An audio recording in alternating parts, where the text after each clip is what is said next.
y a cada uno de ustedes por venir aquí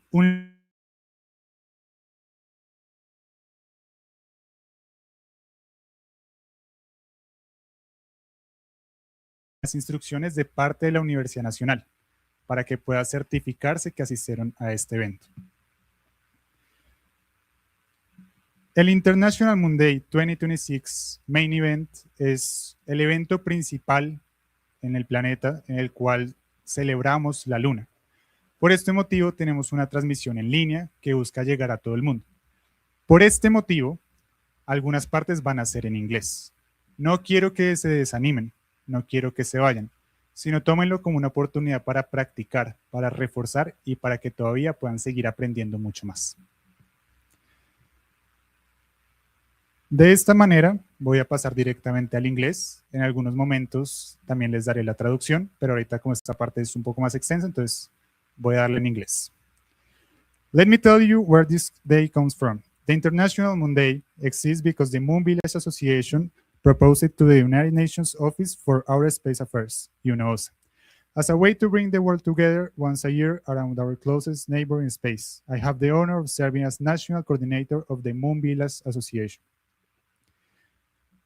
This celebration has already taken place in the United Arab Emirates, in China, in South Korea, and in the United States. Today, for the first time, the main event of International Monday takes place in Latin America. Por primera vez, este evento lo celebramos en Latinoamérica. Antes fue en los Emiratos Árabes Unidos, en China, en Corea del Sur y en Estados Unidos. This is our moment to raise our voice and to let the rest of the world hear and understand exactly what we are capable of doing and showing. Es el momento de que alcemos nuestra voz para que el mundo nos escuche y sepa de lo que somos capaces y de lo que hemos hecho. Getting to the moon was never going to be the easy path, and it wasn't.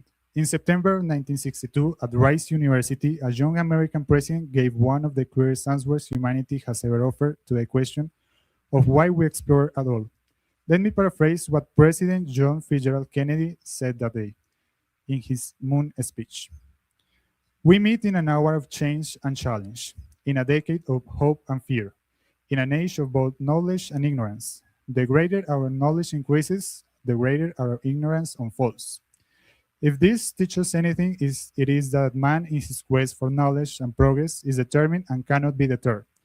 We shall send to the moon, 240,000 miles away, a giant rocket more than 300 feet tall on an untried mission to an unknown celestial body and then return safely to Earth. But why, some say, the moon? Why choose this as our goal? And they may well ask, why climb the highest mountain? Why 35 years ago fly the Atlantic? We choose to go to the moon.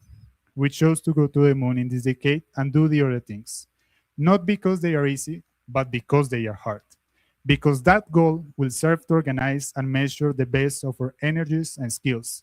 Because that challenge is one that we are willing to accept, one we are willing to postpone. And so this became the most hazardous and dangerous and greatest adventure on which man has ever embarked.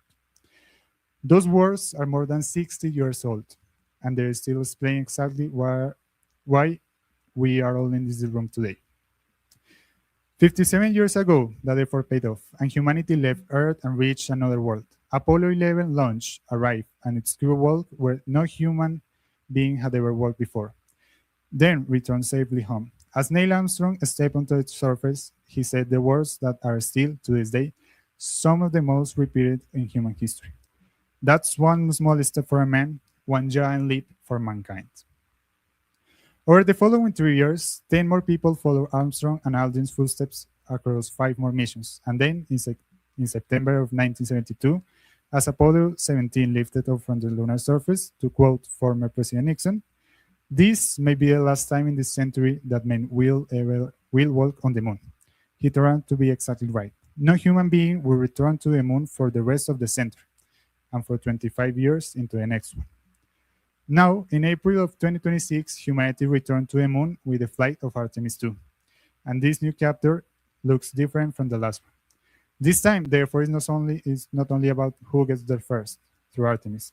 The United States is preparing to land the next man and the first woman on the moon, and to fly astronauts from partner nations alongside them. People from many countries walking the same ground for the first time. It is also a program built with commercial companies working side by side with the government and NASA. Artemis is not aiming for the same spot Apollo did. They are aiming for the lunar South Pole. China is working its own path toward that very same destination. Its human lunar program is targeting the landing of Chinese astronauts on the moon before the end of this decade. Using a new rocket, the Long March 10, a crew capsule called Mengzhu, and a lunar lander called Lanzhou. Unlike Artemis, China's crew program is also aiming for the lunar South Pole. Y aquí es donde entramos nosotros. Como colombianos y como latinoamericanos, debemos unirnos, trabajar juntos y construir desde nuestros propios países. No para que nuestras mentes más brillantes tengan que irse a otro lugar para hacer algo grande, sino para crear las oportunidades acá. Avanzar, mirar hacia las estrellas, sin olvidar nuestro hogar. Porque si algo nos recuerda a la luna con más fuerza, es la fragilidad y la importancia del único hogar que realmente tiene la humanidad.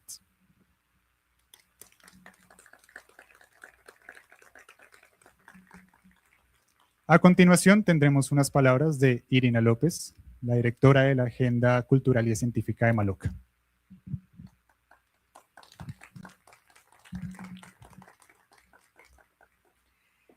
Qué maravilla ver tanta gente que ama no solo la ciencia, sino la curiosidad, sino el espíritu de exploradores que todos llevamos dentro. Bienvenidos, bienvenidas a esta celebración, del Día Internacional de la Luna 2026. Hoy extendemos un saludo muy especial y nuestro más profundo agradecimiento a la Moon Village Association, a todo el equipo organizador en Colombia de este día, de esta celebración, por su labor incansable de coordinación y sacar adelante esto que hoy se reconoce como el Día Internacional de la Luna para todo el mundo. Yo tengo mis notas, perdonen, soy un poco más informal. Yo sé que estamos en un momento muy formal, pero no puedo dejar de emocionarme con todo esto. Gracias de nuevo a todos ustedes por madrugar este día y por estar con nosotros. Creo que entregarnos esto es fundamental, es importante, es grato. Oh, llega un amigo de la casa también. Míralo, aquí está, no le digo. En medio de la transmisión. Él sabe que trabajamos todos, que mantenemos el respeto y la consideración por nuestros eventos, pero que somos amigos del conocimiento, de la curiosidad, como les decía al inicio. Para Maloka, ser sede en esta oportunidad de este evento, esto tiene para nosotros es un honor inmenso y una reafirmación de nuestra misión de tejer puentes entre la ciencia, la cultura y la sociedad. Como centro interactivo, nuestro mayor propósito es inspirar la curiosidad de nuevas generaciones y democratizar conocimiento. Albergar esta celebración de la mano de tan importantes aliados internacionales nos permite posicionar a Bogotá en el mapa de la divulgación espacial mundial. Gracias por acompañarnos a soñar en grande y por hacer de este espacio el lugar donde el pasado de la exploración espacial ilumina el futuro de la ciencia en nuestro país. Bienvenidas, bienvenidos. Vamos a disfrutar una jornada fantástica, que celebremos, que recordemos además la importancia de este evento para todos nosotros. Para mí además es una ocasión especial porque me recuerdo mi cumpleaños, así que vamos a hacer cuentas.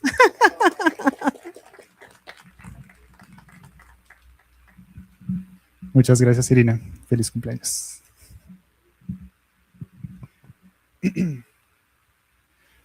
We have greetings for you today from friends of this celebration around the world. Tenemos unos saludos especiales de amigos alrededor de todo el planeta. Our first greeting comes from Arti Holamaine, Director of the United Nations Office for Outer Space Affairs. Nuestro primer saludo es de la directora de la Oficina del Espacio Exterior de las Naciones Unidas, Arti Holamaine.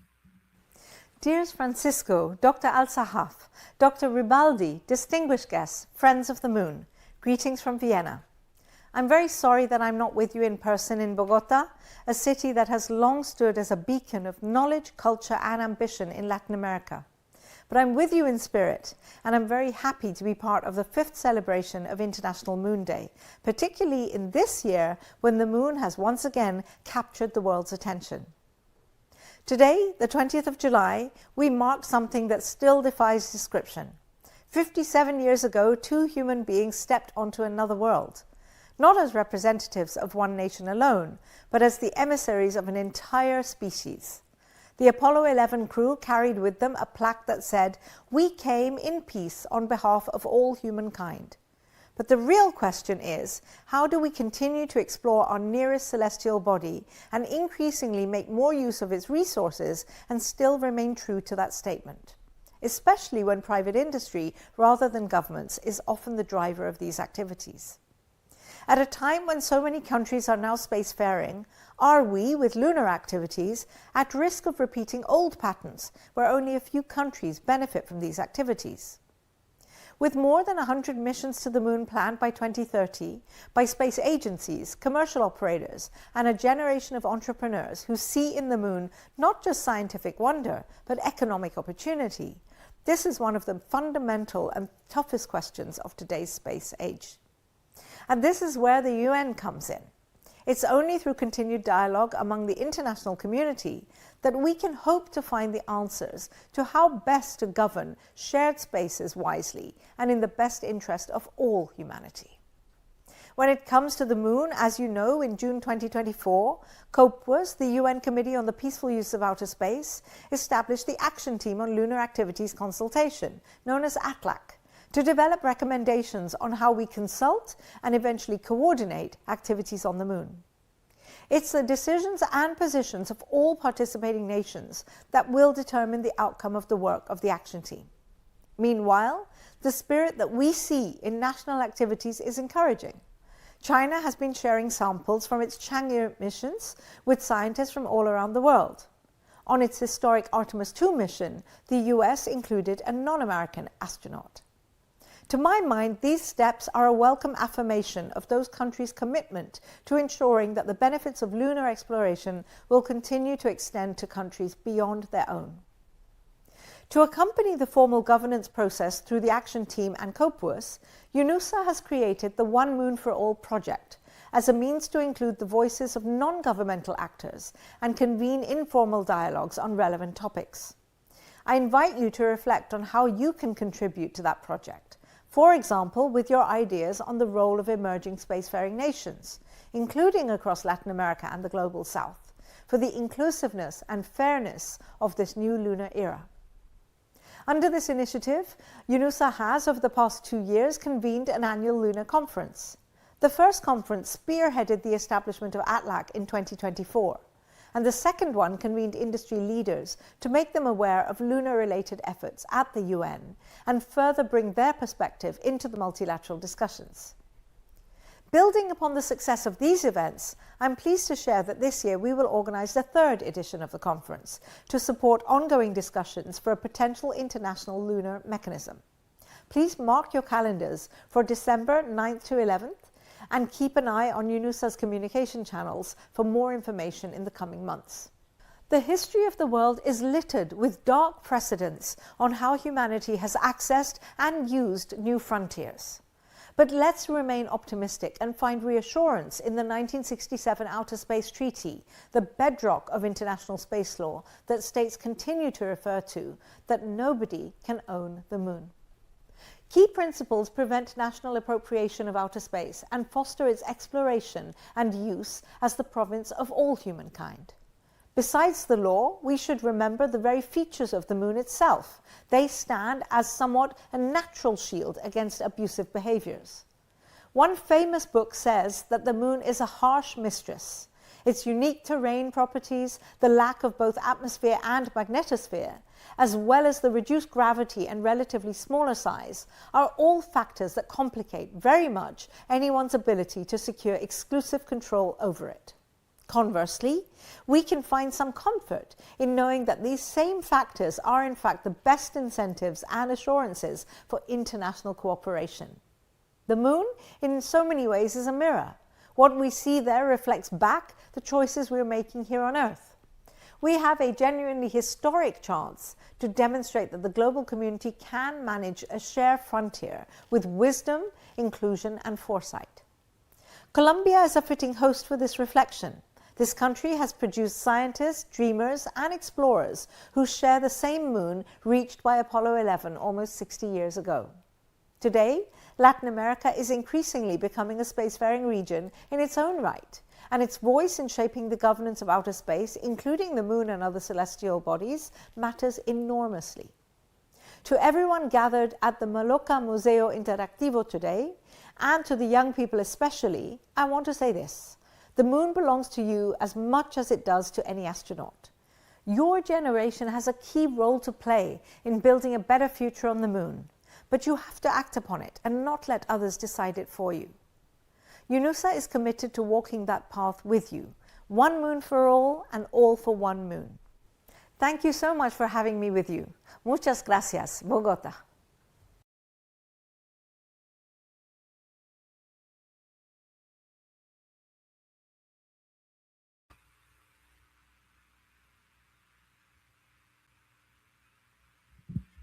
Our next greeting comes from Nasser Al-Sahaf, co-chair of International Monday. Nuestro siguiente saludo proviene de Nasser Al-Sahaf, desde Arabia Saudita, el codirector del International Monday. Greetings, everyone, and welcome to the 5th International Moon Day celebrations. I'm Nasser Al-Sahaf, chair of the International Moon Day Group. The International Moon Day was declared by the United Nations General Assembly in December 2021 as a direct response to humanity's strong interest in returning to the moon after more than a half-century since man's first landing. The goal of the International Moon Day is to promote public awareness about the sustainability of lunar exploration and utilization, and global cooperation between international stakeholders. One of the benefits is to bring stakeholders from all over the world to organize events on this day, the 20th of July. At IMD, our work model is to be globally inclusive and to show sustainable development in lunar activities by stakeholders to achieve optimal solutions towards a balanced approach for next-generation human presence on the moon. In this spirit, IMD has led the path to celebrate this aspiration by providing a world-class platform whereby organizations, institutions, both public and private, and people from around the world may upload and share their activities and celebrate in their own cultural heritage and various themes. Our inaugural main event took place in Huntsville, Alabama, home of the Saturn V rocket in 2022, at the Drake State Technical and Community College, with an appropriate theme: lunar exploration, coordination, and sustainability. The following year, in 2023, IMD was held at the Gwacheon Science Museum in Seoul, Korea, with the theme, Beginning the New Lunar Journey for Humanity. Followed in 2024 at the Harbin Institute of Technology in Harbin, China, with the theme, Illuminating the Shadows. Last year, in 2025, we celebrated the main event at the University of Dubai in the United Arab Emirates with more than 60 global events worldwide, with the theme, One Moon, One Vision, One Future. Up to this point, the IMD was celebrated with over 60 events last year in 30 countries and 6 continents. And today, the International Moon Day continues in its tradition of inclusivity to all peoples of the world and holds its main event in Bogotá, Colombia, at the Maloka Interactive Museum, with the theme, To the Moon Together. Wherever you may be, I invite you to join us in making this a landmark celebration of the International Moon Day, and wish you the best in representing your region of the world and sharing your activities and heritage with everyone by uploading your participation on our website from now until October 31st, 2026. at www.internationalmoonday.org. In closing, I wish to congratulate Bogotá, Colombia, for being the first city in Latin America to host the International Moon Day in its 5th iteration, and wish you a successful celebration with your great program for this event. Also, I would like to take this opportunity to thank Impact 46, our platinum sponsor for 2026 and 2027, for their very generous contribution and support. And now, a video clip from our sponsor. على خط الطول 46 شرق تقع مدينة المستقبل والأحلام المحققة. منها نصل ونستثمر في كل ولكل من يرغب في التغيير. نشاركهم رحلة النمو والتطور وندعم أفكارهم الطموحة. نصنع الفرص الاستثمارية الفريدة لشركائنا لنبني فيها اقتصادنا الوطني.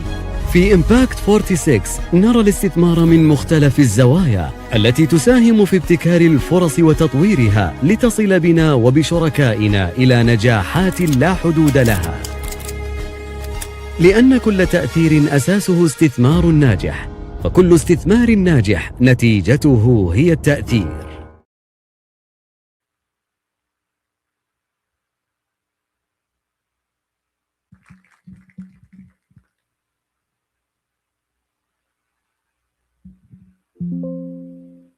Now, a greeting from Rodrigo Vesule, Regional Coordinator for the Moon Village Association Latin America. A continuación, un video de Rodrigo Vesule, el coordinador regional del Moon Village Association en Latinoamérica. Good morning, good afternoon, and good evening to everyone joining us. My name is Rodrigo Vesule, and I am the Moon Village Association Regional Coordinator for Latin America. I'd like to welcome you to the International Moon Day main event 2026. The International Moon Day is celebrated every year on July 20. It commemorates humanity's first landing on the moon and inspires international cooperation for the future of lunar exploration. This year's main event is special, as it is the first ever hosted in Latin America. So it marks an important milestone and an opportunity to discover regions growing space initiatives. My sincere thanks to the National University of Colombia, the Maloka International Museum, and especially to Francisco Forero and Gabriela Cárdenas Ortiz for making this event possible. This gathering reflects the mission of the Moon Village Association, advancing peaceful and sustainable lunar exploration through global collaboration. I hope today's discussion inspires you to join this conversation and continue with us as a member of the Moon Village Association. Thank you, and I wish you all a happy International Moon Day.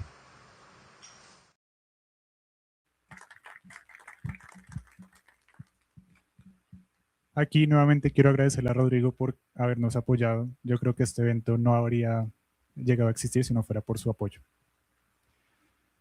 And finally, a greeting from Wu Weireng, Director of the Deep Space Exploration Laboratory in China.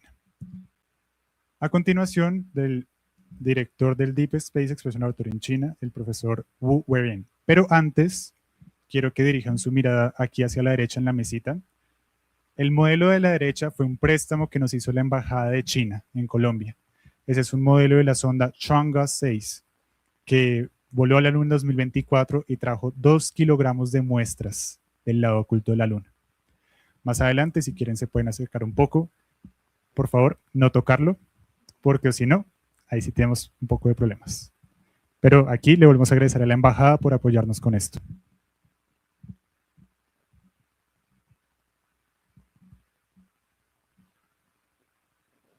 全球航天界的各位同仁、嘉宾、朋友们，大家好！值此2026年国际月球日活动开幕之际，我谨以视频致辞的方式，向齐聚拉美共赴探月之约的各界友人致以诚挚的问候与美好的祝愿。国际月球日树立以来，已成功举办4届主场活动，搭建起跨越国界的友谊之桥、合作之桥。今年国际月球日主场活动首次走进拉美罗地哥伦比亚的波哥大。在此，我谨向本届活动的顺利开幕表示热烈的祝贺，向国际月球村协会主场活动筹备委员会以及中国驻哥伦比亚大使馆和所有为此活动辛勤付出的工作人员致以最衷心的感谢。月球是人类迈向深空探测的起点，探索月球是全人类的共同梦想、使命和事业。中国始终坚持和平利用、平等互利、共同发展的原则，稳步推进月球探测工程。我们敞开合作大门，愿与世界各国航天机构、科研团队、业界同仁深化交流合作，共克前沿技术，共探月球奥秘，共享探测成果。皓月当空，征途漫漫，携手同行，未来可期。在此，衷心期待以本届国际月球日为新的起点，全球航天同仁进一步凝聚共识，深化合作，共同推动月球探测这一伟大的事业，造福人类。祝愿2026年国际月球日主场活动圆满成功。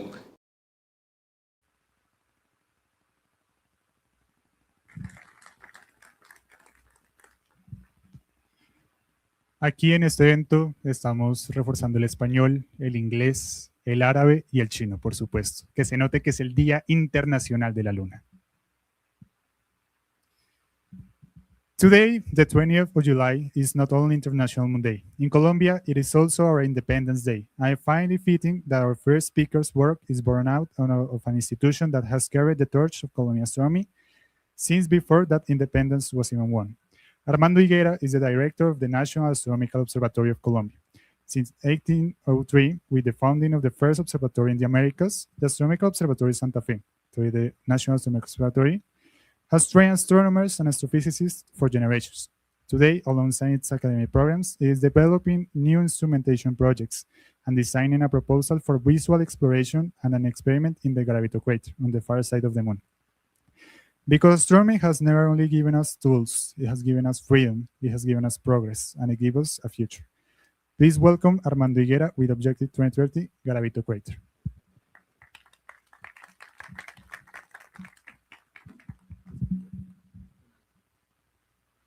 Thank you so much to Maloka, Irina, Francisco, and all of you to stay here with me in this conference, in this introduction to the International Moon Day. My name is Mario Armando Higuera Garzón. I am the director of the National Observatory in Colombia, and I'm going to speak to you the conference Colombia Contributions to the Exploration of the Moon, the International Moon Day.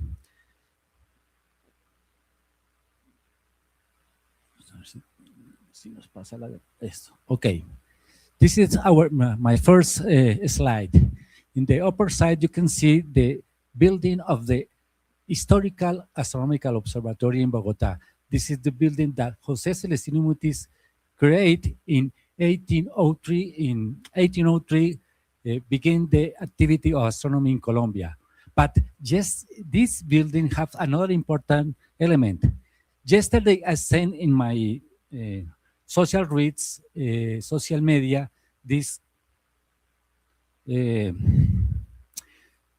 test yesterday,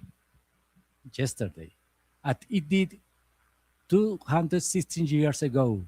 The building of the National Astronomical Observatory remembers with admiration and respect those who, from scientific, critical, and rebellious thinking, forget the agenda to give way to the events of July 20, 1810. The National Observatory was a part of our Independence Day. Below, you see our headquarters building.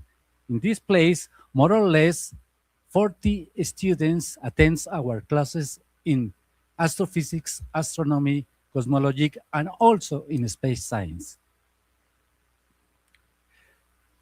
This is our building. We have some radio antennas in this place.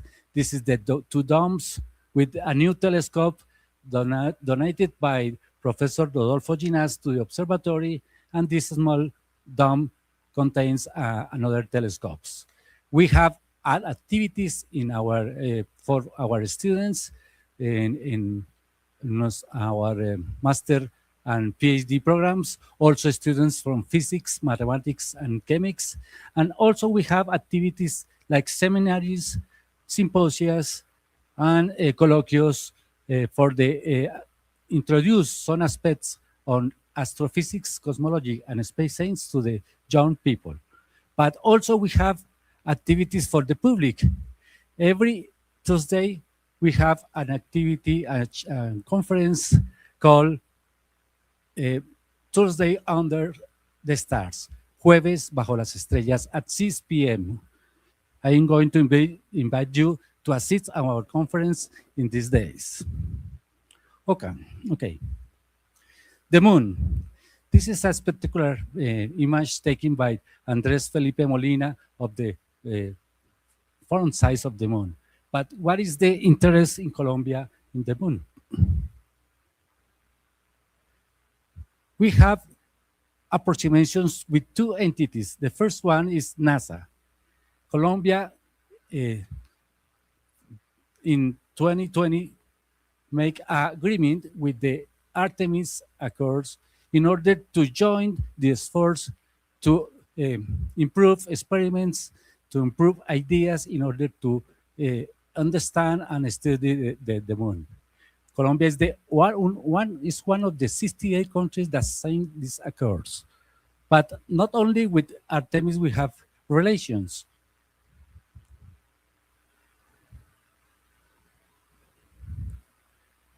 We have relations also with China. In March of 2024, we signed a memorandum of understanding in order to cooperate with special agents of China in order to do some kind of experiments in join the activities from China and Colombia. This is part of the memorandum of understanding. I am going to read a part of this memorandum. Both parties agreed to organize a team of experts to conduct research in three aspects: science, engineering, and international cooperation, to form a cooperation program for the participation of the Universidad Nacional de Colombia, Observatorio Astronómico Nacional, in the International Lunar Research Station, ILRS, specifying the mission objectives, division of responsibilities, and implementing a plan. This is a memorandum that we use in order to present to the space agents of China some initiatives. Like I want to show one of them.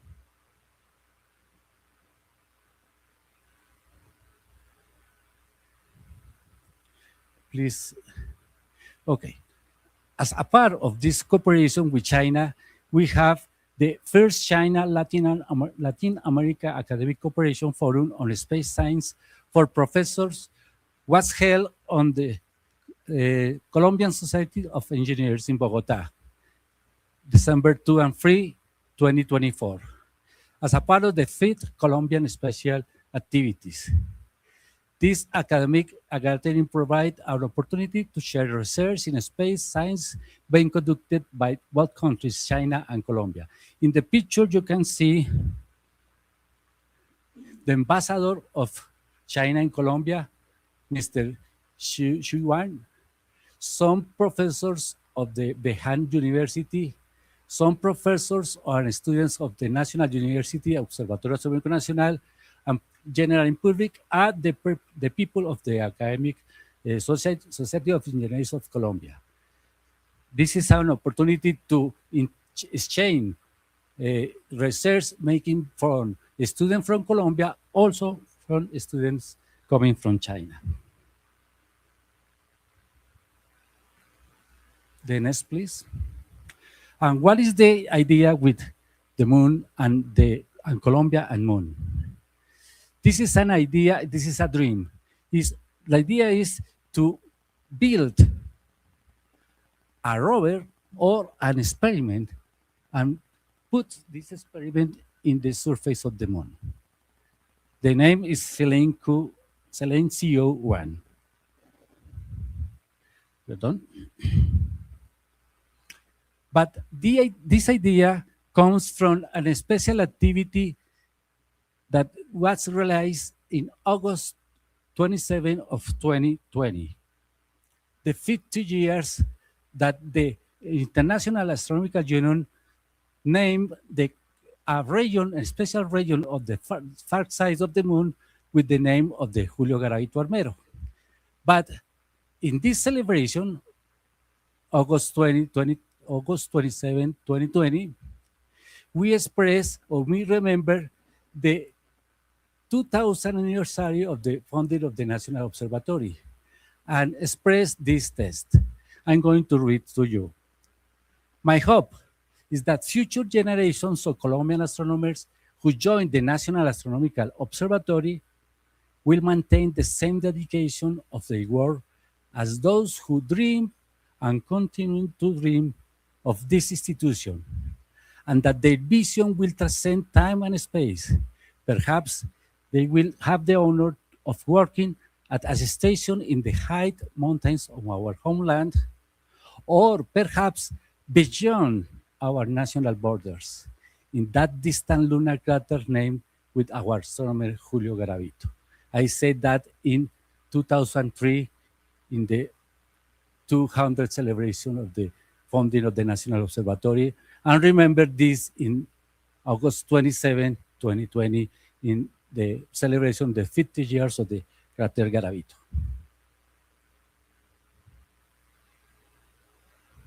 The next one, please. Okay. This is an important opportunity because China, with the probe Chang'e-4, deposits an experiment and rover and lander and rover in the von Karman crater, named in honor of this physicists and engineering Hungarian and North American.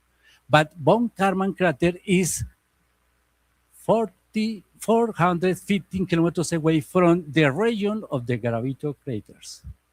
This distance is like to take a travel between Bogotá or Bogotá to Medellín, Bogotá to Bucaramanga. It's relatively near to this. And the experiments of China was take pictures around the region and take some samples of the surface.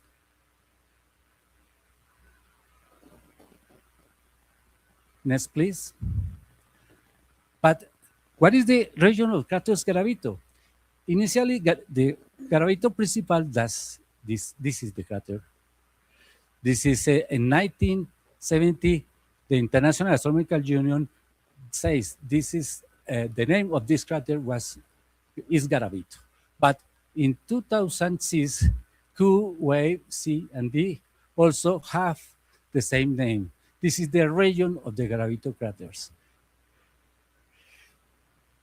Now, in the domain of the space science, we are formulating a proposal for visual local observation or to put an experiment inside one of these craters. Maybe principal Garavito crater, maybe this crater, Y, C, D, or Q. In the table, you can see the name of the craters, the principal diameter of the craters, the position in latitude and longitude, and the reference to Garavito astronomer, Colombian astronomer. Next, please. But compare some aspects of these craters with elements that we know. For example, this is a picture of Bogotá city, and this is the principal crater Garavito. This is our city, and this is the crater. But here is the Garavito Y. This is special because this surface is very irregular. This is much more soft. The others are here.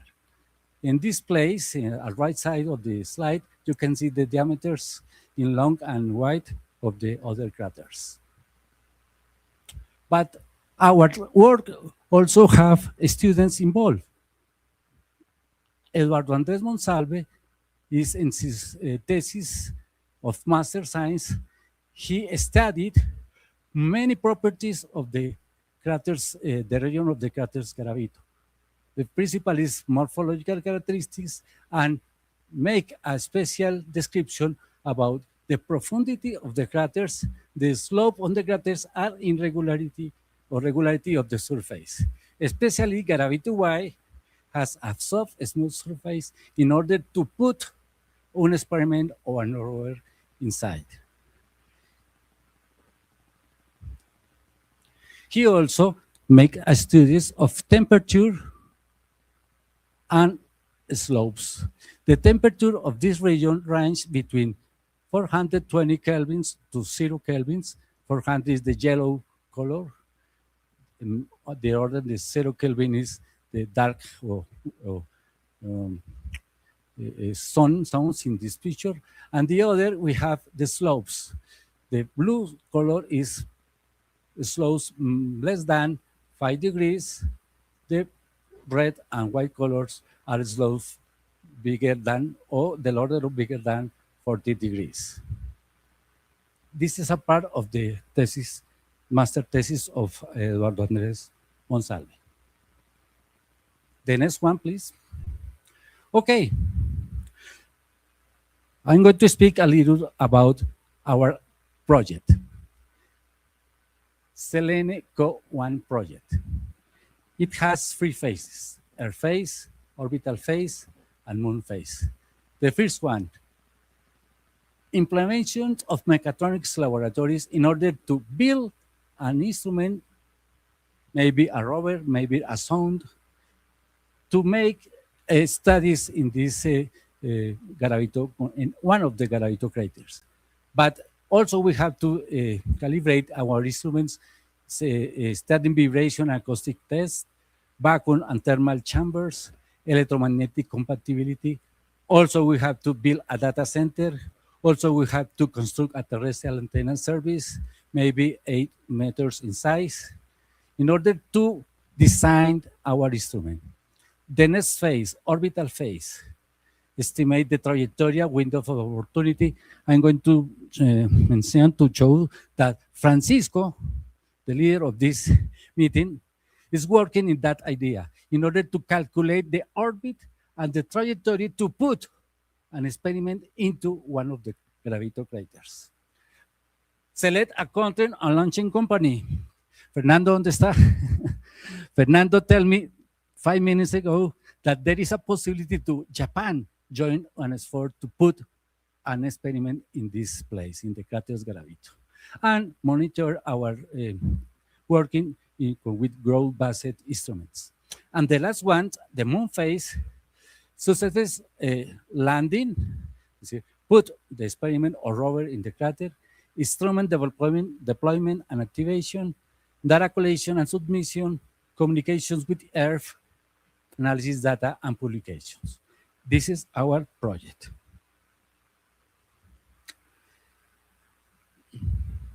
Aquí, this slide shows another form to support this activity, the ground segment and the space segment.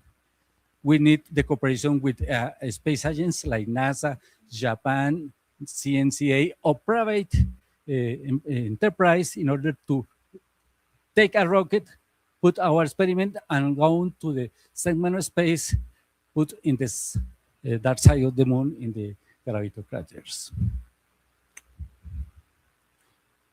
Pardon.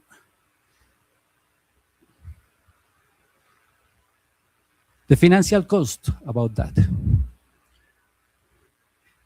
Engineering and development, minimal cost $1.5 million, high cost $3 million. Qualification tests, $0.5 million or $1 million. Launch and landing, 3 kilograms payload, $3.6 million or $4.5 million. Operations and relay, $1 million, $2 million. Estimated total of this project, low cost, say $6.6 million, or higher cost, $10.5 million. In order to compare these quantities, cost of a mid-sized private jet is more or less $15.5 million. Is the order to buy a private jet. The next one, please. We have a video. Is it possible to show the video in this moment?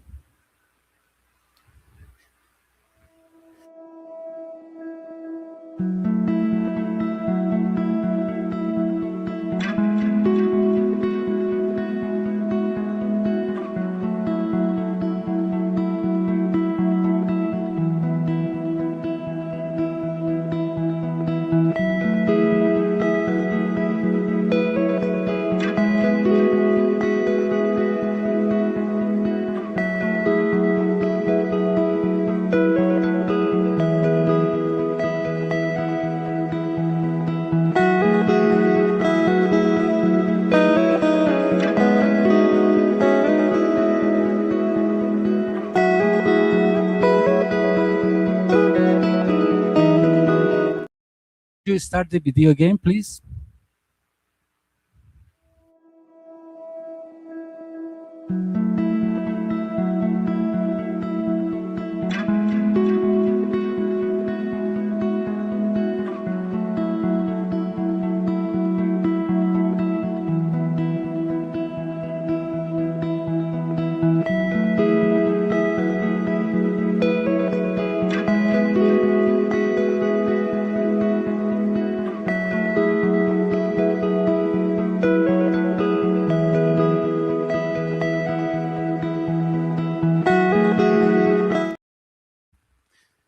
Finally, I want to express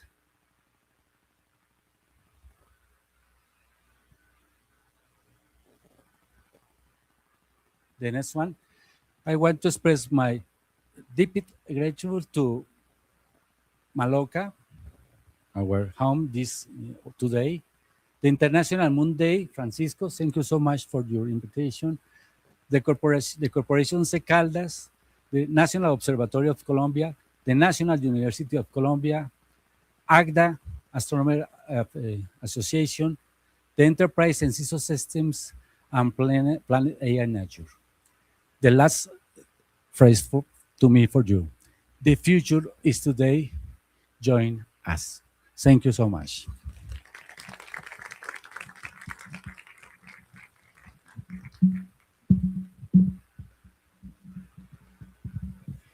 Thank you very much, profesor. Muchas gracias, profe.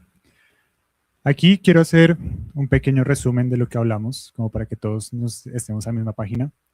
La idea es que Colombia tiene un cráter, tiene 5 cráteres en la Luna nombrados en honor a un colombiano, Julio Garavito Armero. Si recuerdan el billete de 20.000 pesos antiguo, ahí aparecía la Luna y Julio Garavito. La idea es que Colombia pueda construir su propia misión y llevar una carga a ese cráter. Entonces, hay varios proyectos estudiantiles que preparan este tipo de misiones. Primero es entender el terreno, qué hay en los cráteres, qué se puede buscar. Y en este caso específico, mi proyecto va a ser diseñar la trayectoria que se va a utilizar para depositar esa carga dentro del cráter Garavito. También es importante recordar que el Observatorio Astronómico Nacional fue una base para la independencia de Colombia, especialmente hoy que el 20 de julio celebramos nuestra independencia. Muchas gracias, profesor. Our next speaker works at the intersection of law, policy, and aerospace security. Dr. Ulpia Elena Botesatu is a delegate to the United Nations Committee on the Peaceful Uses of Our Space. She also represents her field at the European Space Agency Program, Board on Space Situational Awareness, and at the EU Space Surveillance and Tracking Partnership STREAM, Coordination and Security Committees. She serves the International Organization for Standardization and Space Traffic Management, the International Academy of Astronautics, and the NATO Science and Technology Organization. She also managed research projects on space situational awareness and critical space infrastructure, and has worked directly with Romanian government bodies in space security. Dr. Ulpia Elena Botesatu, ella nos acompaña desde Rumania. Ella nos va a conversar sobre ATLAC, the Action Team on Lunar Activities Consultation. Please welcome Dr. Ulpia Elena.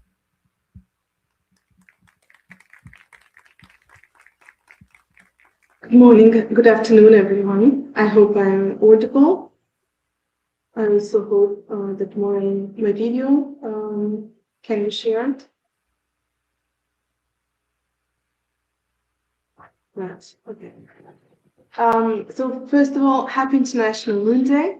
Thank you very much for the invitation to join this global celebration.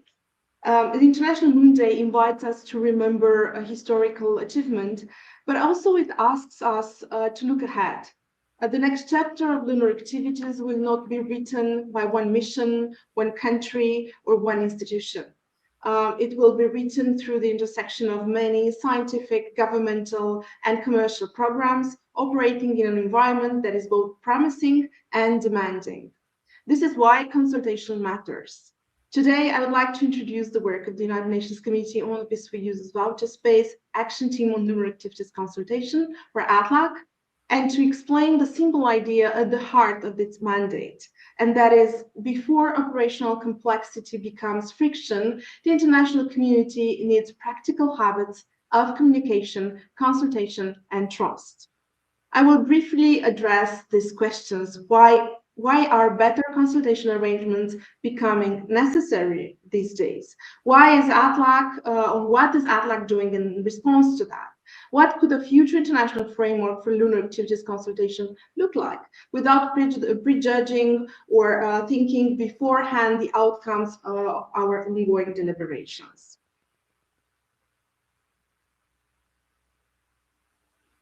So I'm trying actually to switch to slide 2, but I'm not sure that's working. Thank you. The moon enters a new, what we might call a new coordination era.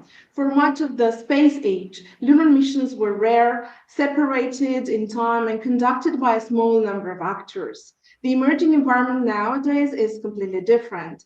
A wider range of state and non-governmental entities are developing scientific, exploratory, and potentially long-duration activities. Many missions are interested in the same strategically or scientifically significant regions. Their operations may therefore become increasingly interdependent. This interdependence is not an abstract concern. A landing may generate dust or ejecta. Surface activity may create vibration or thermal effects. Communications and navigation systems may interact. Orbital and surface operations may overlap in time. Even when every actor intends to operate responsibly, one mission can unintentionally affect another if relevant information is unavailable, or arrives too late, or cannot be discussed through an established channel. These types of operational considerations are identified in the analytical work now supporting ATLAC's deliberations. The point is not to portray the moon as a place of an inevitable conflict. On the contrary, the point is to prevent avoidable misunderstandings. When activities are sparse, coordination can often be improvised. When activities become more frequent, diverse, and technically interconnected, improvised coordination or communication is no longer enough. We need predictable ways to know whom to contact, what information is relevant, or when a consultation should begin, and how technical concerns can be discussed without escalating any political sensitivities. Therefore, the central question is no longer simply whether international coordination or international consultation is useful. The more practical question is how to make that consultation timely, inclusively, technically credible, and proportionate to actual needs that we have. And this is the space in which ATLAC is currently working. Next slide, please. Right, thank you. ATLAC is the action team on lunar activities consultation established within the framework of the United Nations Committee on the Peaceful Uses of Outer Space, or COPUOS. Its mandate, agreed by the committee in 2024, is precise: ADLAC is to conduct focused expert-level exchanges and develop recommendations aimed at improving consultations related to lunar activities. In doing so, it may consider different options, including whether to recommend the establishment of an international mechanism. Several features of this mandate are important. First, ADLAC works on the basis of consensus among COPUOS member states. Participation is open to all member states of the committee. The mandate also allows industry, academia, and civil society to contribute where appropriate. This combination is essential because consultation on lunar activities is simultaneously diplomatic, legal, scientific, and operational. Secondly, ADLAC is not a lunar regulator. It is not negotiating a treaty, and it has not predetermined that a new institution must be created. Its task is to examine the problem carefully, identify practical needs, compare options, and develop recommendations for consideration by COPUOS. Third, ADLAC's work is expressively without prejudice to consultations under Article 9 of the Outer Space Treaty and to relevant work already taking place within COPUOS and its subcommittees. This matters because this matters a lot, actually, because effective governance should reduce fragmentation and not to create extra fragmentation. I would therefore describe ADLAC as a bridge-building process. It connects law with operation, diplomatic dialogue with expert knowledge, and established principles with emerging practical needs. Its values lies not only in the recommendations it may eventually produce, but also in the common understanding that is created through the process itself. Next slide, please. Thank you. ADLAC's work plan follows a clear 3-year progression endorsed by COPUOS in 2025. So the first stage was to establish the work plan. We did that already, and identify a list of initial list of priority topics. We did that already. This gave the action team a common structure and a disciplined scope. The second stage, in which we are currently, is to conduct focused exchanges, develop consolidation draft recommendations, and we have been working on this draft recommendations, and hopefully for the intersessional coming in September, October, and November, we will be able to have more substantive draft recommendation put forth for the decision of the member states. One of the options under consideration is whether an international mechanism could improve information sharing and consultation related to lunar activities. The mandate does not require a particular institutional answer. It requires us to really evaluate the options and their practical implications. The third stage, next year in 2027, is intended to finalize the recommendations for consideration and endorsement by COPUOS. This sequencing is important. International cooperation is more resilient when it grows from shared analysis rather from an institutional design that could be imposed too early. ADLAC therefore begins with these questions like, what are the problems that we are trying to solve? Which existing arrangements already in place could help? Where are the gaps? Obviously, which functions are generally needed? Only then, like addressing some of these questions, all of them, and maybe some others as well, only then we should consider the most appropriate form. The work plan is also guided by important safeguards: consensus, inclusivity, expert-level exchange, complementarity with existing structures, and really full respect for the existing legal framework already in place. In short, I would say that ADLAC is moving incrementally from shared questions to shared vocabulary, maybe, and even to share practical recommendations. Why might an additional consultation framework be useful? The Outer Space Treaty already provides essential principles. So Article 9 includes the obligation of due regard and establishes consultation where a state has reasons to believe that an activity or experiment planned by it or its nationals would cause potentially harmful interference. Article 11 addresses the exchange of information concerning the nature, conduct, locations, and results of space activities. The challenge is that broad legal principles do not automatically provide a complete operational procedure for a more active lunar environment. A mission planner may still need answers to practical questions. When should consultations begin? If it begins too late, mitigation options might be limited. If every remote possibility triggers a full diplomatic process, the system may become unworkable. Consultation, therefore, needs proportionate and understandable triggers. What information should be shared?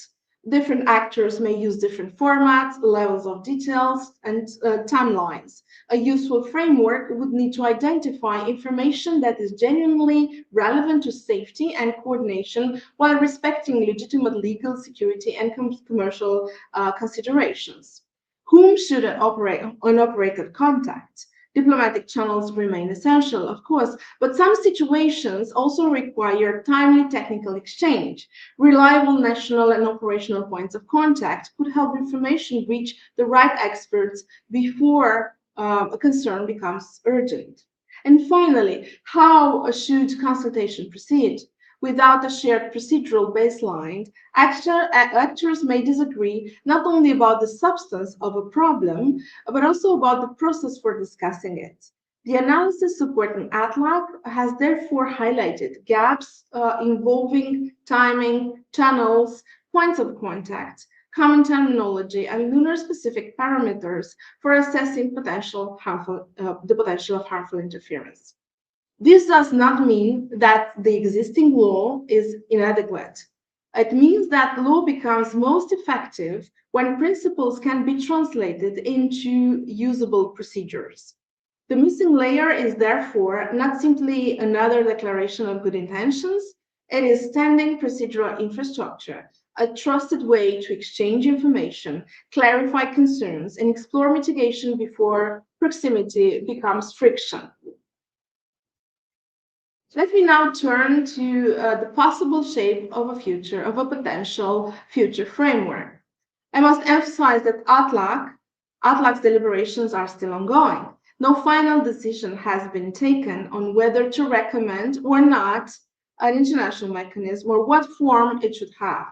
The ideas of this slide reflect considerations put forth by the co-chairs to facilitate discussions without prejudice to any position of any delegation.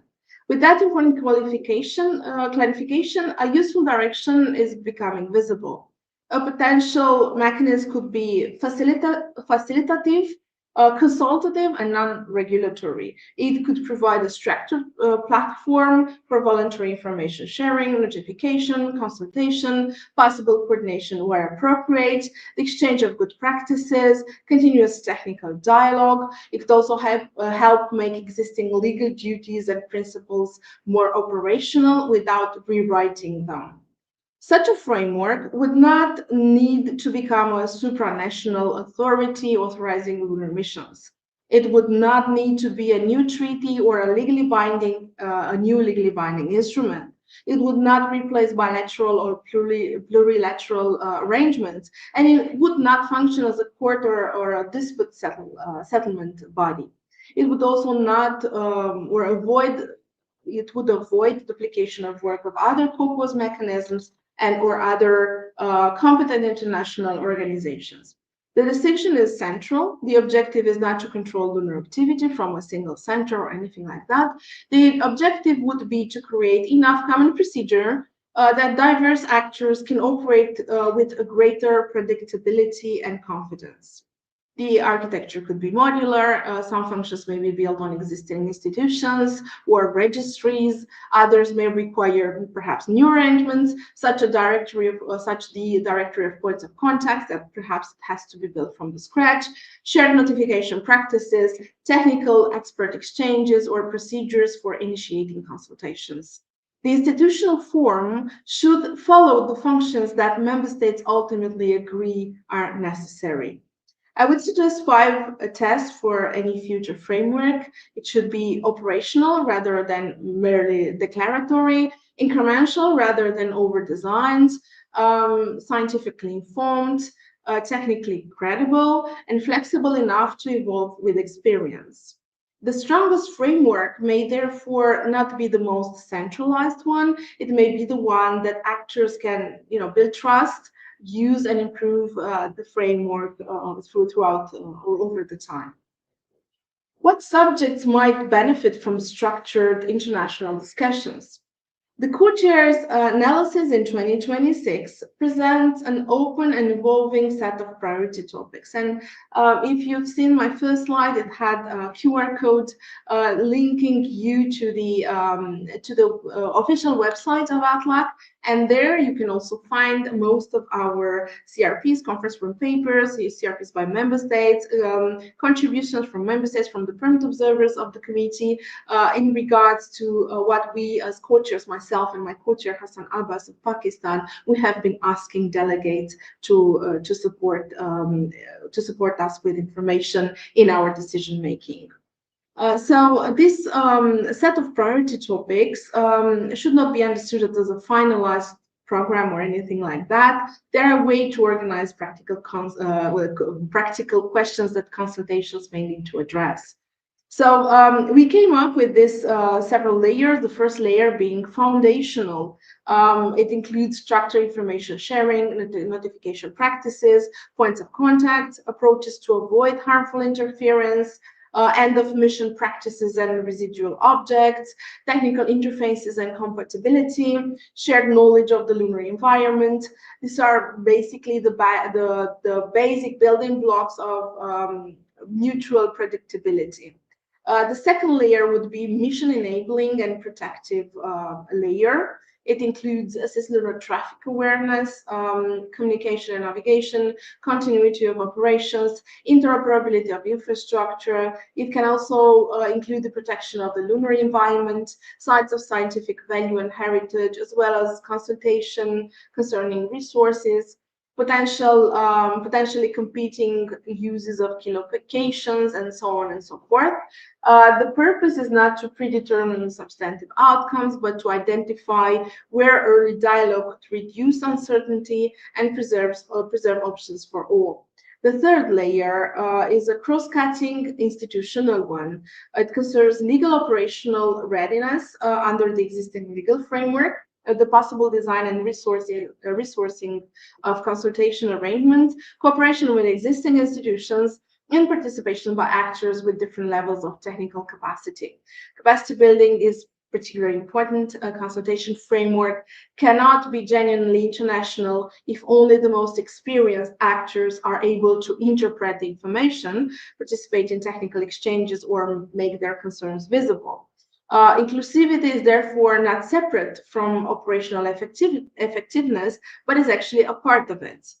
The agenda also must remain capable of learning. Lunar operations will generate new scientific evidence, technical experience, and institutional lessons. A credible framework should be stable enough to build trust, but flexible enough to adapt, as I already mentioned that. In this sense, I guess it's very clear that the goal is not a static list of rules. It's a living consultation capacity, or at least this is how I can imagine it right now. ATLAC examined opportunities and challenges, discussed possible scope of functions of a potential mechanism, and continued refining draft recommendations. Further work remains necessary, especially because we have one more year left. Next steps are really about continued international work towards 2027. Co-chairs are also preparing new non-papers, including lunar activities lexicon, where that will be soon available for member states of the committee to be able to comment on that. Additional, analysis. And final recommendation for corpus consideration that will be in 2027. So with this in mind, I would like to thank everyone for your attention. I would like to close with three very short imperatives that you can see on my screen. Consult early, share what matters, build trust before proximity becomes friction. So I look forward to your question and our continued conversation. You can always find myself and Hassan, my co-chair from Pakistan, and we are always available, as well as the UNOSA Secretariat. So please do share with us your thoughts, your constructive comments, and happy International Moon Day. Thank you.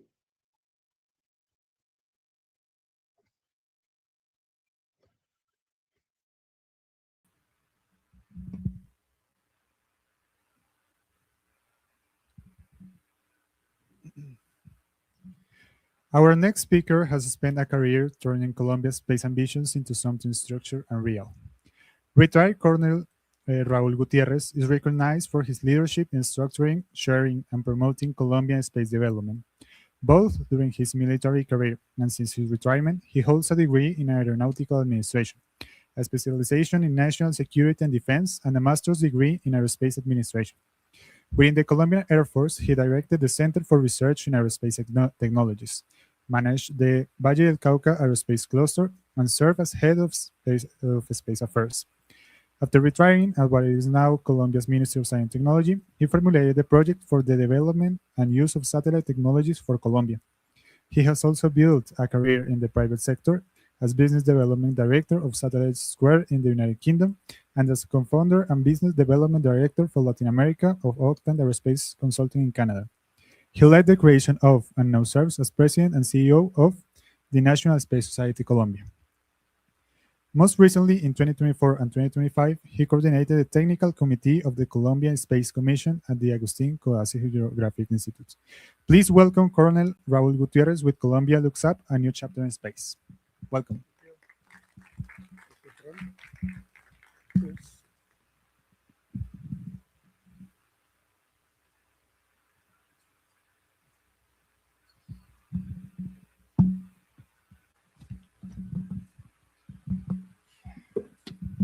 Buenos días. Good morning, everyone. It's a pleasure and an honor to be here today, and this is a very special place for me since I was a young captain charged with creating the Colombian Aerospace Museum within the Colombian Air Force. We interacted a lot with Maloka. So for me, this place represents a very special, bring memories. And I want to thank Francisco. Irina, I don't see her, but I want to thank Maloka for having us here today.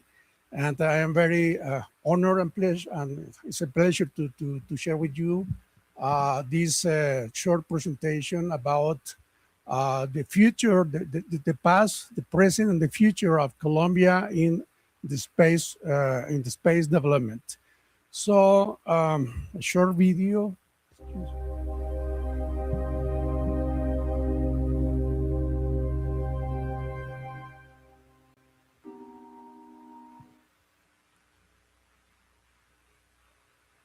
So in this very important day, when we commemorate the first time ever that the human being, and I will elaborate on this later, the human being set foot for the very first time on another world, the moon, is very befitting to be sharing with you today what are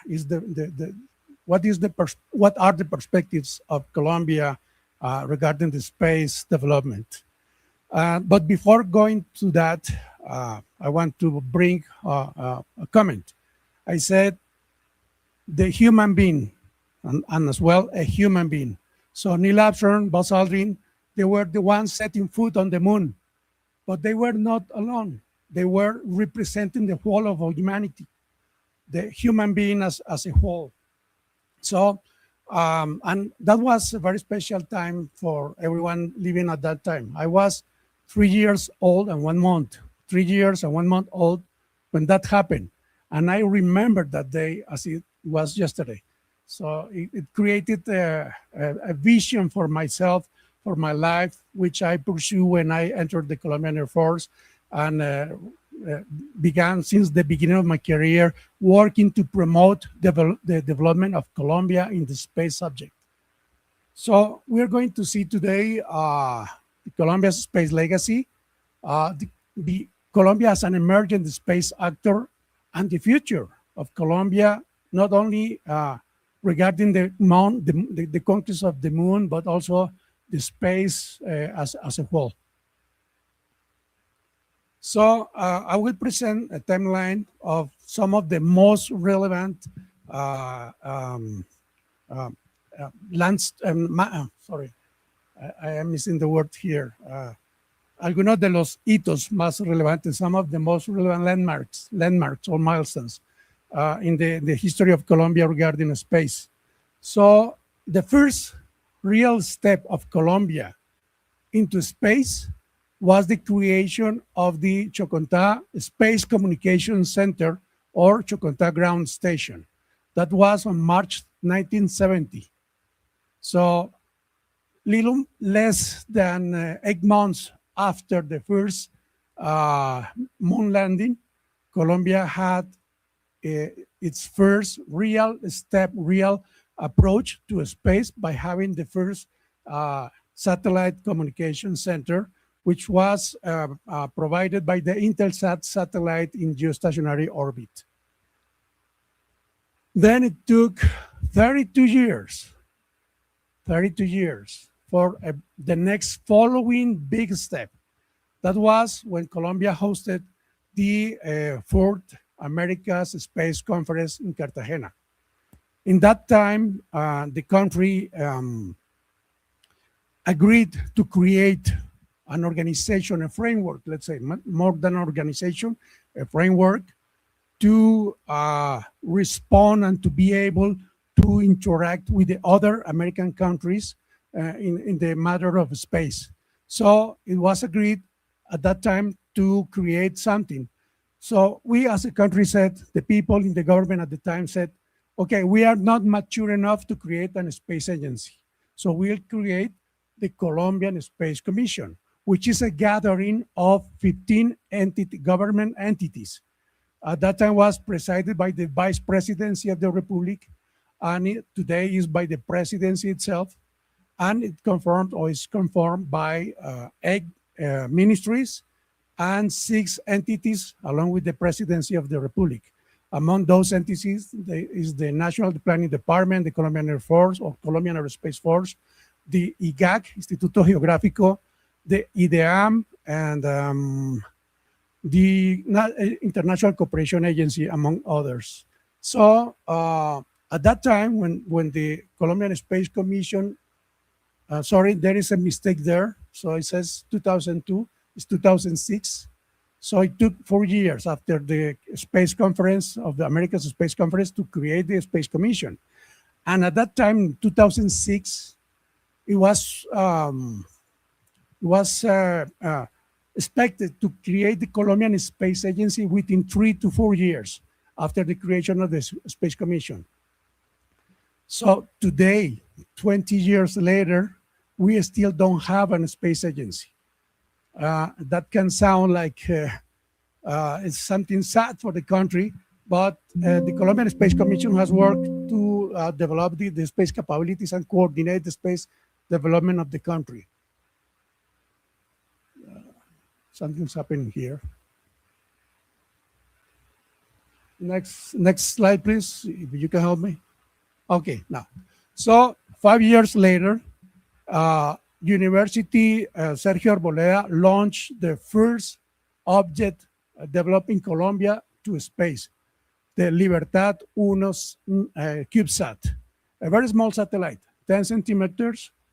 It was more or less like a Sputnik because it was a radio beacon. It was transmitting a radio signal that was, received on Earth and could be followed all around the world. That was our real first step into space when we first placed something in space. Then, I don't know what's happening here.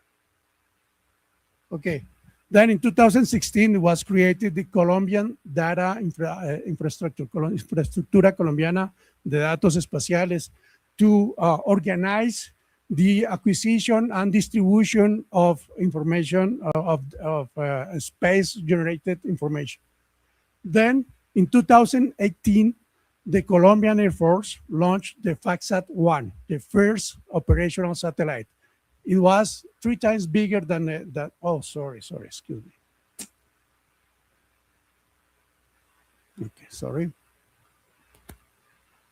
It was 3 times bigger than the Libertad one, and this one has already a camera able to see objects or more or less 24, 27 meters across. So small resolution, low resolution, but the first operational satellite that was launched by Colombia. That was launched in 2018, but it was the result of a project in which I was involved in 2012 when I was head of space affairs in the Colombian Air Force. So, but it was not only a satellite, it was the creation of a culture within the Colombian Air Force. And then in 2020, it was the first approach to a space policy. It was the space development policy for Colombia. It was a compass for the people outside Colombia that doesn't know what it's that. It's a policy and economic instrument. Okay, 15 minutes, thank you. That try to identify gaps, to identify roadblocks, and how to solve those difficulties, let's say, to advance the industrial and scientific development of space in Colombia. Then in 2022, Colombia signed the Artemis Accords, which was a very important process because we were the 20th country to sign the accords. Nowadays, there are 68 countries signatories. Thank you very much. 28 countries signatories of the Artemis Accords. And finalizing, ending this review of the milestones of Colombia, we have the FACSAT-2 Chiribiquete nanosatellite in orbit nowadays. It was launched in 2023. The FACSAT-1 flew 5 years as it was supposed, and it was burned in the atmosphere also in 2023, by the end of 2023. So for a very short period of time, the 2 satellites were simultaneously in orbit. But now we have only one. This is a bigger satellite. It's twice the size of FACSAT-1. It's still a small satellite, but it's very, very capable. So I was telling you that the FACSAT-1 had the capability to detect objects of more or less 24, 25 meters. This one already has the capability to detect an object like a medium-sized car, 4 to 5 meters across. So the Colombian Air Force, okay, before going to that, we are going to the future now as Colombia as an emerging actor in the space sector. But before going to that, we can say, hey, that was kind of a slow development. You know, we wish some of us would have loved to see many more things that have been done by Colombia, you know, having a space agency, maybe having astronauts, maybe having bigger satellites, maybe having rockets, everything. But there are certain particularities to our country, to our culture, to our political culture that sometimes has impeded for Colombia to advance faster in this sense. But nevertheless, we have many things to show. But we already have a foot in the door, let's say. As signatories of the Accords, of the Artemis Accords, we already have a foot. But it's important to know that being signatories of the Artemis Accords doesn't mean that we can be part of the Artemis program, which is different. Artemis Accords are a set of principles that country signatories agree to follow. And is the entrance door to be part of the Artemis program, which is the one sending people and spaceships to the moon, okay? So in order to be able as a country to participate on the Artemis program, we need to be signatories of the Artemis Accords. So we already have one foot on the step, one foot on the door. But we need to make the next steps to really be part of the Artemis program. Okay. So thankfully, and I am very proud to say this, the Colombian Air Force, nowadays Colombian Aerospace Force, has been developing a vision and capabilities not only to explore, but to use space in favor of the country. Sorry. So we have developed, or the Colombian Air Force has developed, a space operations center where they control the satellites, and they have access, sorry, with this.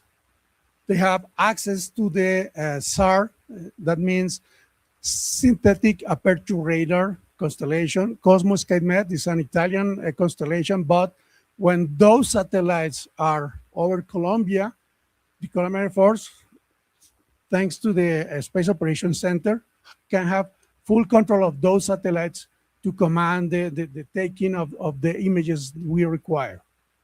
Okay. And of course, we control the FACSAT 2 Chiriquete nanosat in space. So the Colombian Aerospace Force has been spearheading the development of space capabilities for Colombia. But it's not only a military space program. It's a program thought to be on the service of the country, to bring together the academia and the industry to work together to develop bigger capabilities. Right now, the Colombian Air Force or Aerospace Force is developing the FACSAT 3, which will be a bigger satellite with more capabilities. They are in the process of signing the contract with the provider. And it's very important to know that the three of these projects, FACSAT 1, 2, and 3, has relied largely on technology transfer in order to Colombia acquire the capabilities that we require to be an actor. Okay, so what are Colombia's strengths towards the global space economy and towards being part of the Artemis program or the other programs reaching the moon? So we have a national space policy in the formulation process. It's still not, it has still not been finished, but we are in the process. We have the Colombian Space Commission as a coordinating body, and we have a lot of international agreements signed by Colombia with Brazil, with Chile, with Chile, with Argentina, with Great Britain, United States, of course, many different agreements with different countries.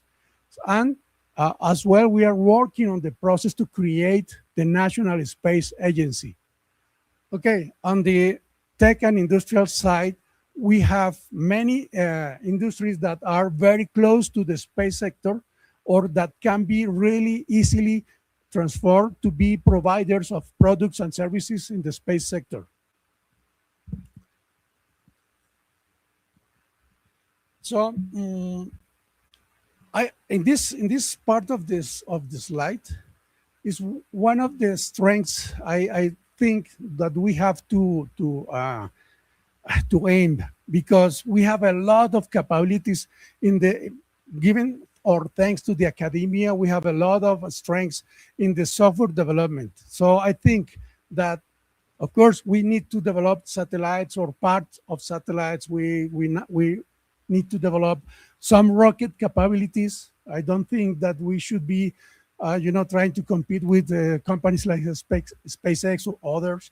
But we, in the services and IT segments, we can have a lot of strengths.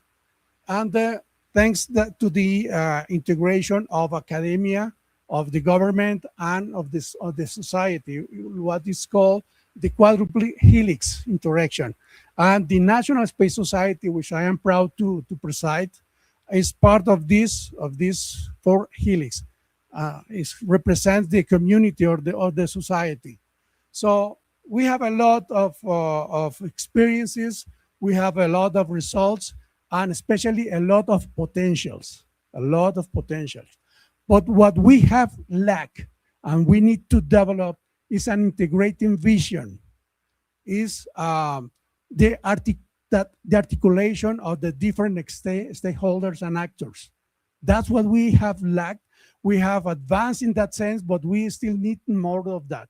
And I will elaborate more on this later. Okay, so now aiming to the moon and to the future. So we see the development of the lunar research international station that is in the plans by China, by the Deep Space Laboratory, which we already have some work from the director. So they are aiming through the China Lunar Exploration Program to develop their own base.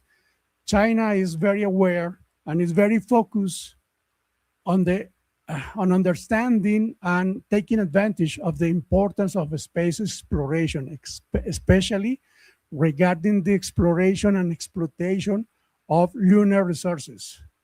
And 5 minutes already, wow. And the same can be said, sorry, time passes so fast.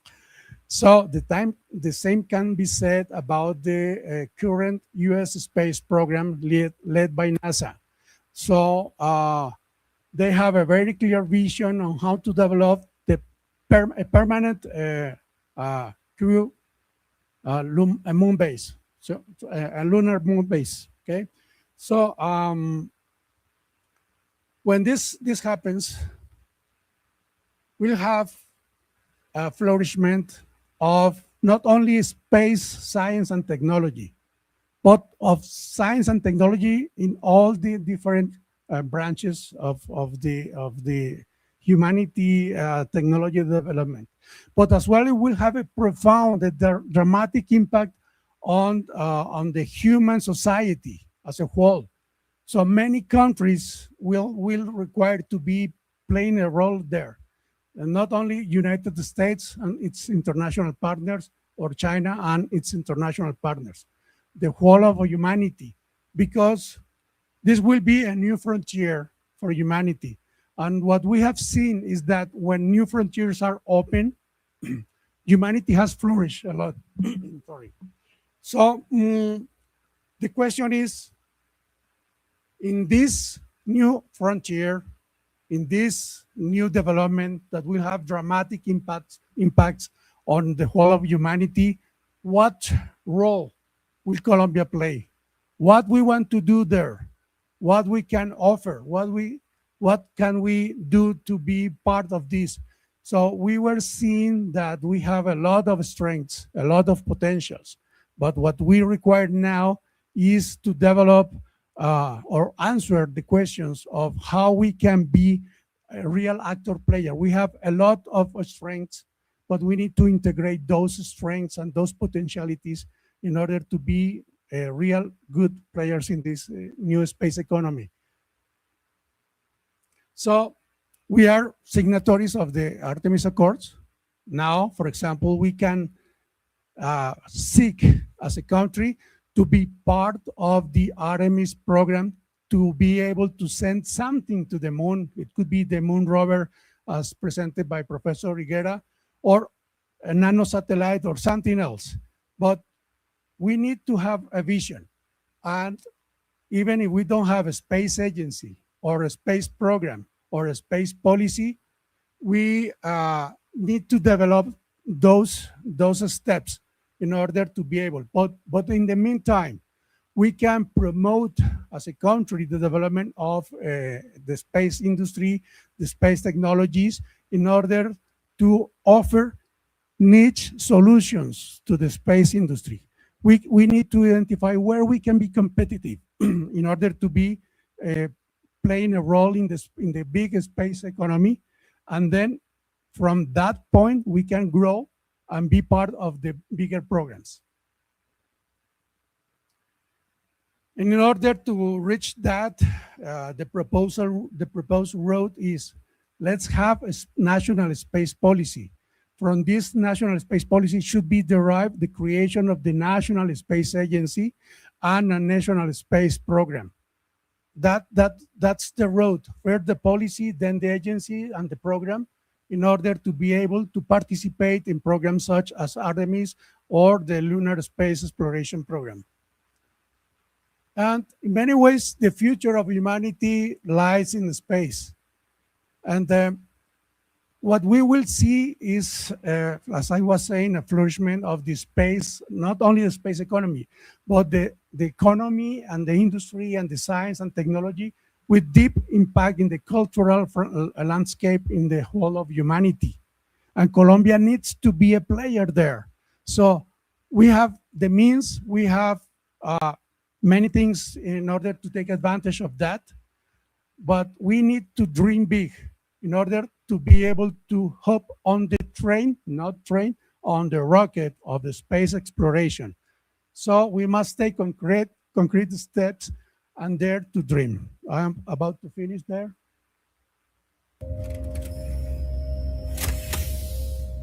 CubeSat deployment is successful. We have a clean separation from Orion.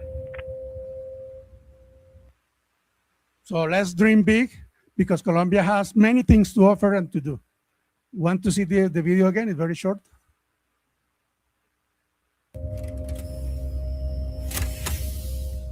CubeSat deployment is successful. We have a clean separation from Orion. Well, to finish, as president of the National Space Society, Colombia, we are working to make this happen, working together with the different actors, the government actors, the industry, the academia, to bring together all the capabilities, the potentials to make something like this becoming true. So with that, I finish with my presentation. Thank you very much. I hope I was on time. Thank you very much.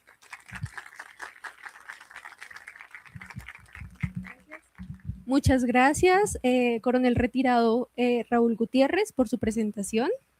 Muy bien, a continuación seguirá un pequeño receso de 30 minutos donde podrán salir y degustar una almojábana con una deliciosa agua panela con queso, para que por favor vayan en la sección donde se estaba dando el tinto.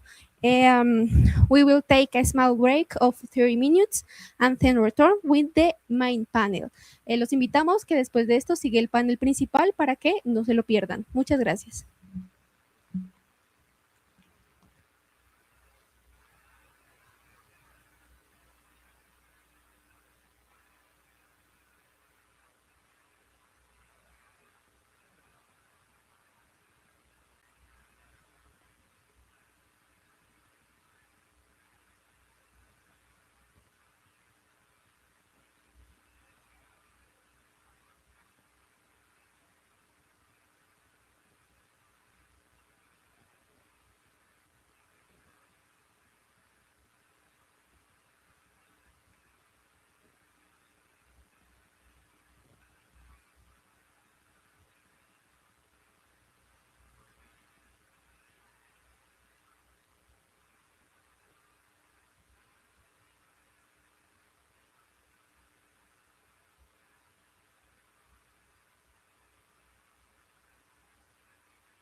Por favor, vamos acomodándonos, ya en unos momentos vamos a continuar.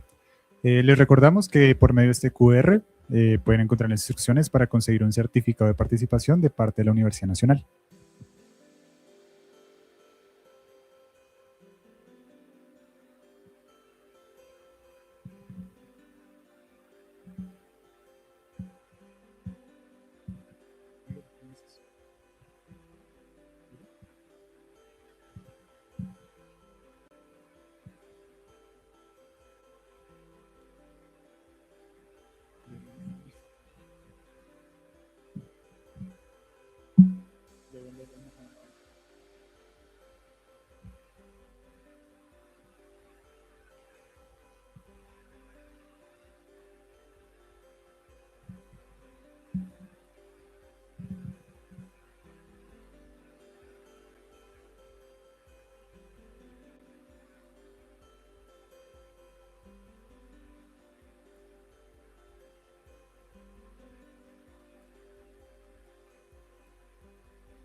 Bienvenidos de vuelta.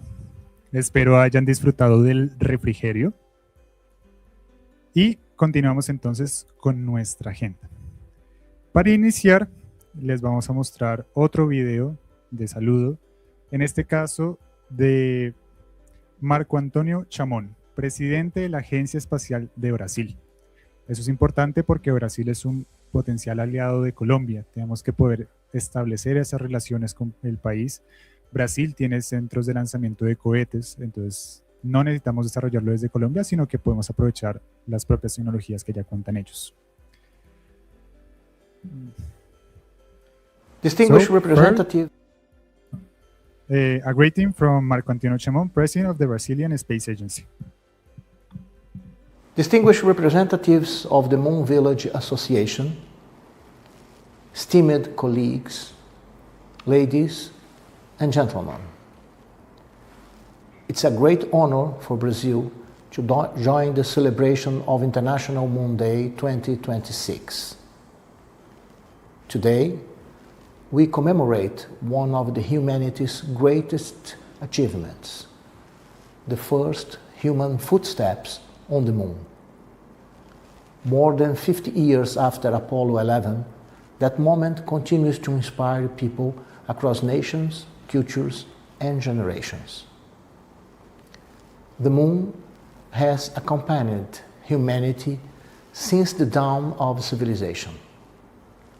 Long before we understood its nature, it occupied a central place in our myths, religions, calendars, and dreams. Ancient societies looked to the moon for guidance, inspiration, and meaning. Across continents, countless stories were told about the bright celestial companion that illuminated the night sky. As science advanced, imagination transformed into ambition. Writers and visionaries began to wonder whether reaching the moon could someday become possible.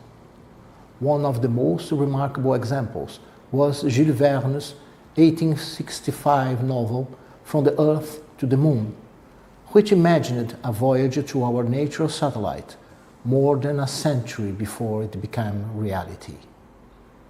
Then, in 1969, humanity achieved what had once seemed impossible. The Apollo program demonstrated not only extraordinary courage and determination, but also the power of science, engineering, and international inspiration. The technological advances generated by lunar exploration helped accelerate developments in computing, telecommunications, material science, medicine, and countless other fields that continue to benefit society today. The story, however, did not end with Apollo. We are now entering a new era of lunar exploration. Through initiatives such as the Artemis program, and the International Lunar Research Station. An increasing number of countries are contributing to humanity's return to the moon. Unlike previous eras, this new chapter is characterized by broader international participation and by the growing involvement of emerging space nations, universities, research institutions, startups, and private companies. Brazil is proud to be part of this journey. Brazil is a signatory of the Artemis Accords and strongly supports the principles of peaceful cooperation, transparency, interoperability, and the sustainable exploration of outer space. We are also investing in scientific research that can contribute to the future of lunar settlements. One example is our cooperation with Embrapa, one of the world's most respected agricultural research institutions, which is advancing studies related to space agriculture and food production technologies that may, one day, support human presence beyond Earth. At the same time, Brazilian institutions are developing ambitious lunar missions. The Selenita mission, led by Aeronautics Technology Institute in Brazil, is a lunar orbiter designed to investigate the lunar environment while validating technologies for future cislunar exploration. Its scientific objectives include the study of lunar dust and the radiation environment, while also demonstrating autonomous navigation and other capabilities relevant to the future robotic and human missions. Another exciting initiative is Garatea-L, a Brazilian privately funded lunar mission focused on astrobiology and deep space technology development. The mission will investigate how extremophile microorganisms respond to the radiation environment beyond Earth's orbit, generating valuable knowledge for future long-duration human exploration and the search for life beyond our planet. These projects demonstrate that Brazil is committed not only to participating in the future of lunar exploration, but also to contributing knowledge, innovation, and scientific capabilities to the international community. As we celebrate International Moon Day, we should remember that every major step in space exploration begins with a dream. The dream of understanding the moon led humanity to develop technologies that transformed life on Earth. The dream of understanding the moon led humanity to develop technologies that transformed life on Earth. The dreams we pursue today, sustainable lunar exploration, permanent human presence beyond Earth, and eventually a multiplanetary civilization, will undoubtedly generate new discoveries and innovations that improve life for all humankind. Besides a destination, the moon remains as a stepping stone for the future exploration of our solar system and beyond. It's also a symbol, a reminder that when humanity combines curiosity, cooperation, and perseverance, extraordinary achievements become possible. Let us continue working together so that the next generation looks toward the moon not only as a place we once visited, but as the beginning of humanity's future among the stars. Thank you very much. Distinguished representatives of Hola a todos, bienvenidos. Okay. Coming up next, we are to our start part of the agenda, the roundtable. We'll discuss how is Latin America in the space sector and what we can do better to really get the region into space, into lunar exploration and beyond. So for this roundtable, Gabriela Cárdenas will be the moderator. Vamos a nuestra siguiente parte, nuestra estrella de la agenda, que es una mesa redonda sobre el panorama latinoamericano. ¿Cómo debemos trabajar juntos? ¿Qué desafíos tenemos y cómo podemos solventarlos? Así que Gabriela Cárdenas va a ser la moderadora.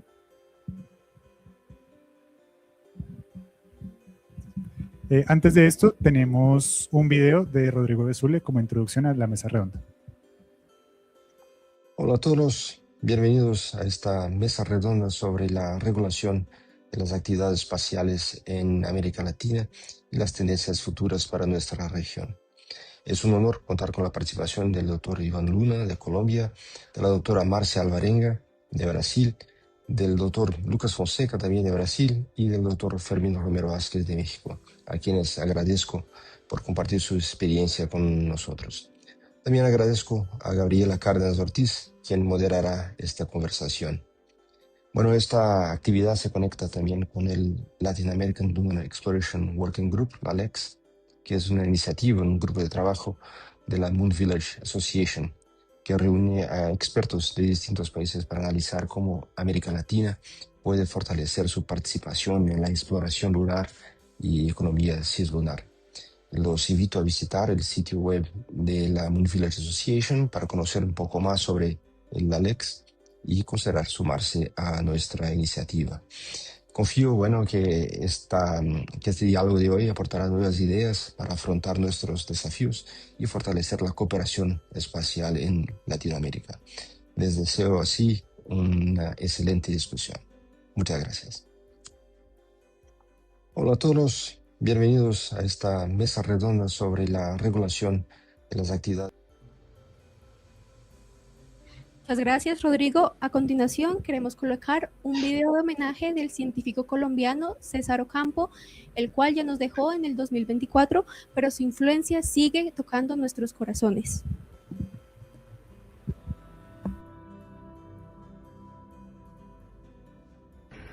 Hola para todos. Es un verdadero honor estar aquí en un evento tan importante como el International Moon Day 2026. Un espacio que nos recuerda que la exploración espacial no solo impulsa la ciencia y la tecnología, sino también la cooperación, la educación y la esperanza para futuras generaciones. Yo soy María Eugenia Castaño y hoy tengo el privilegio de compartir con ustedes una historia muy personal. Soy la viuda del ingeniero César Augusto Ocampo, colombiano, ingeniero aeroespacial, un hombre que dedicó su vida a la exploración espacial y al desarrollo de tecnologías que contribuyeron a importantes proyectos de la NASA. Más allá de sus logros profesionales, César creía profundamente que el conocimiento solo tiene sentido cuando se comparte y cuando se inspira a otros a soñar. Él siempre decía que el espacio pertenece a toda la humanidad, no importa el país donde nacemos, el idioma que hablemos o los recursos que tengamos. Lo que realmente marca la diferencia es la curiosidad, la disciplina y el deseo de construir un futuro mejor. Como latinoamericana y colombiana que soy, me llena de orgullo ver que este evento se celebra en nuestras regiones. Latinoamérica cuenta con un enorme talento científico, con jóvenes brillantes y con profesionales capaces de aportar soluciones a los grandes desafíos de la exploración espacial. Lo que necesitamos es fortalecer la colaboración de nuestros países, entre nuestras universidades, entre nuestras empresas y nuestras instituciones. Hoy quiero dirigirme especialmente a los jóvenes, que nunca permitan que alguien les diga que sus sueños son demasiado grandes.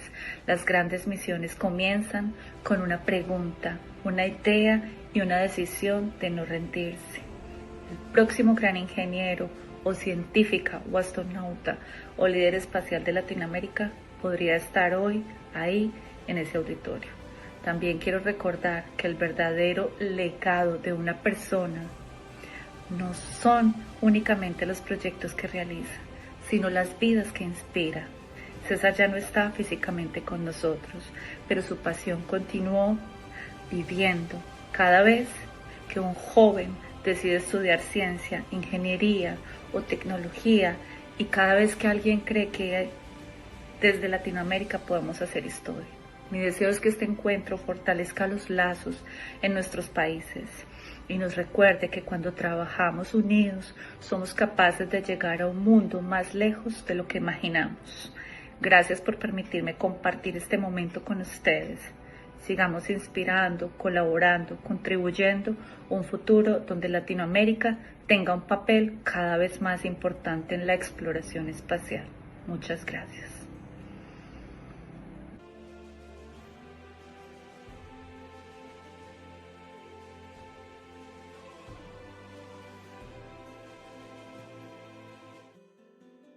Preparando la trayectoria de vuelo para las futuras misiones Artemisa. Un colombiano que está trabajando en la NASA en una de las partes más exigentes y más delicadas del vuelo. Y esto es muy importante porque los colombianos no necesitamos demostrar que podemos. Ya hay colombianos que han demostrado que podemos hacer lo que se hace en Estados Unidos y mucho más. Entonces, el legado de César Ocampo es recordarnos que somos capaces de hacer lo que queramos, más allá de lo que podamos. Y que los invito a que ustedes que vinieron un lunes festivo a hablar sobre la luna, sigan soñando, los más jóvenes, piensen en ese futuro que les vamos a dejar para que lleven a Colombia y a la región muchísimo más allá. Muchas gracias, Francisco, también Rodrigo, que diste una apertura por parte de este panel. Reiteradamente, gracias Rodrigo, sin ti, sin tu cooperación, no hubiera sido posible parte de esto. Bueno, vamos a dar inicio al panel principal de Derecho Espacial Latinoamericano con una perspectiva desde el futuro de la región. Un panel que explorará el punto de encuentro que nos encontramos como región para definir cómo Latinoamérica construirá su propio camino hacia el desarrollo espacial y una futura exploración de la Luna. Analizando por expertos de la región, de los cuales tenemos la oportunidad que nos acompañen el día de hoy y de los cuales tengo el honor de presentar. Si aparecen en pantalla, por favor. Bueno, comenzando con el que tengo aquí a mi lado, que por casualidad su nombre también es del tema principal del evento, Iván Luna. Él ha tenido participación como consultor espacial en el gobierno, participando como viceministro de Talento y Apropiación Social del Conocimiento. Fue miembro del equipo que desarrolló el primer nanosatélite colombiano, el Libertad 1. Actualmente es miembro de la Comisión Colombiana del Espacio, fundador de la empresa Sequoia Space y asesor de asuntos espaciales en el Instituto Geográfico Agustín Codazzi. Un fuerte aplauso.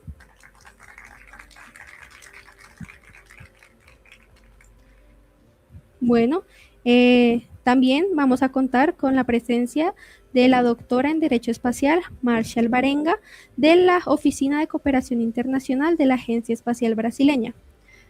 También vamos a contar con la presencia de Fermín Romero de México, creador de la Fundación Acercándote al Universo, experto en estrategia espacial, director y conductor del programa Café Espacial. Y por último, pero no menos importante, vamos a tener a Lucas Fonseca, el cual participó de la misión Rosetta, que logró el histórico primer aterrizaje de una sonda sobre un cometa. Es el impulsor de la primera misión lunar brasileña Garatea-L, además de emprendedor del sector espacial. Actualmente trabaja como consultor de las Naciones Unidas en temas espaciales y fue seleccionado como Karma Fellow 2026. Un aplauso para todos ellos, por favor. ¿Listo? Ya los tenemos ahorita mismo en pantalla. Vamos a comenzar con este panel con la persona que tenemos aquí presente. Muchos países latinoamericanos cuentan con ideas, proyectos e iniciativas para el desarrollo de sus sectores espaciales. Sin embargo, llevar esos proyectos del papel a la realidad sigue siendo un gran desafío. Desde tu experiencia, Iván, ¿cuáles consideras que son los principales obstáculos para convertir estas iniciativas en resultados concretos?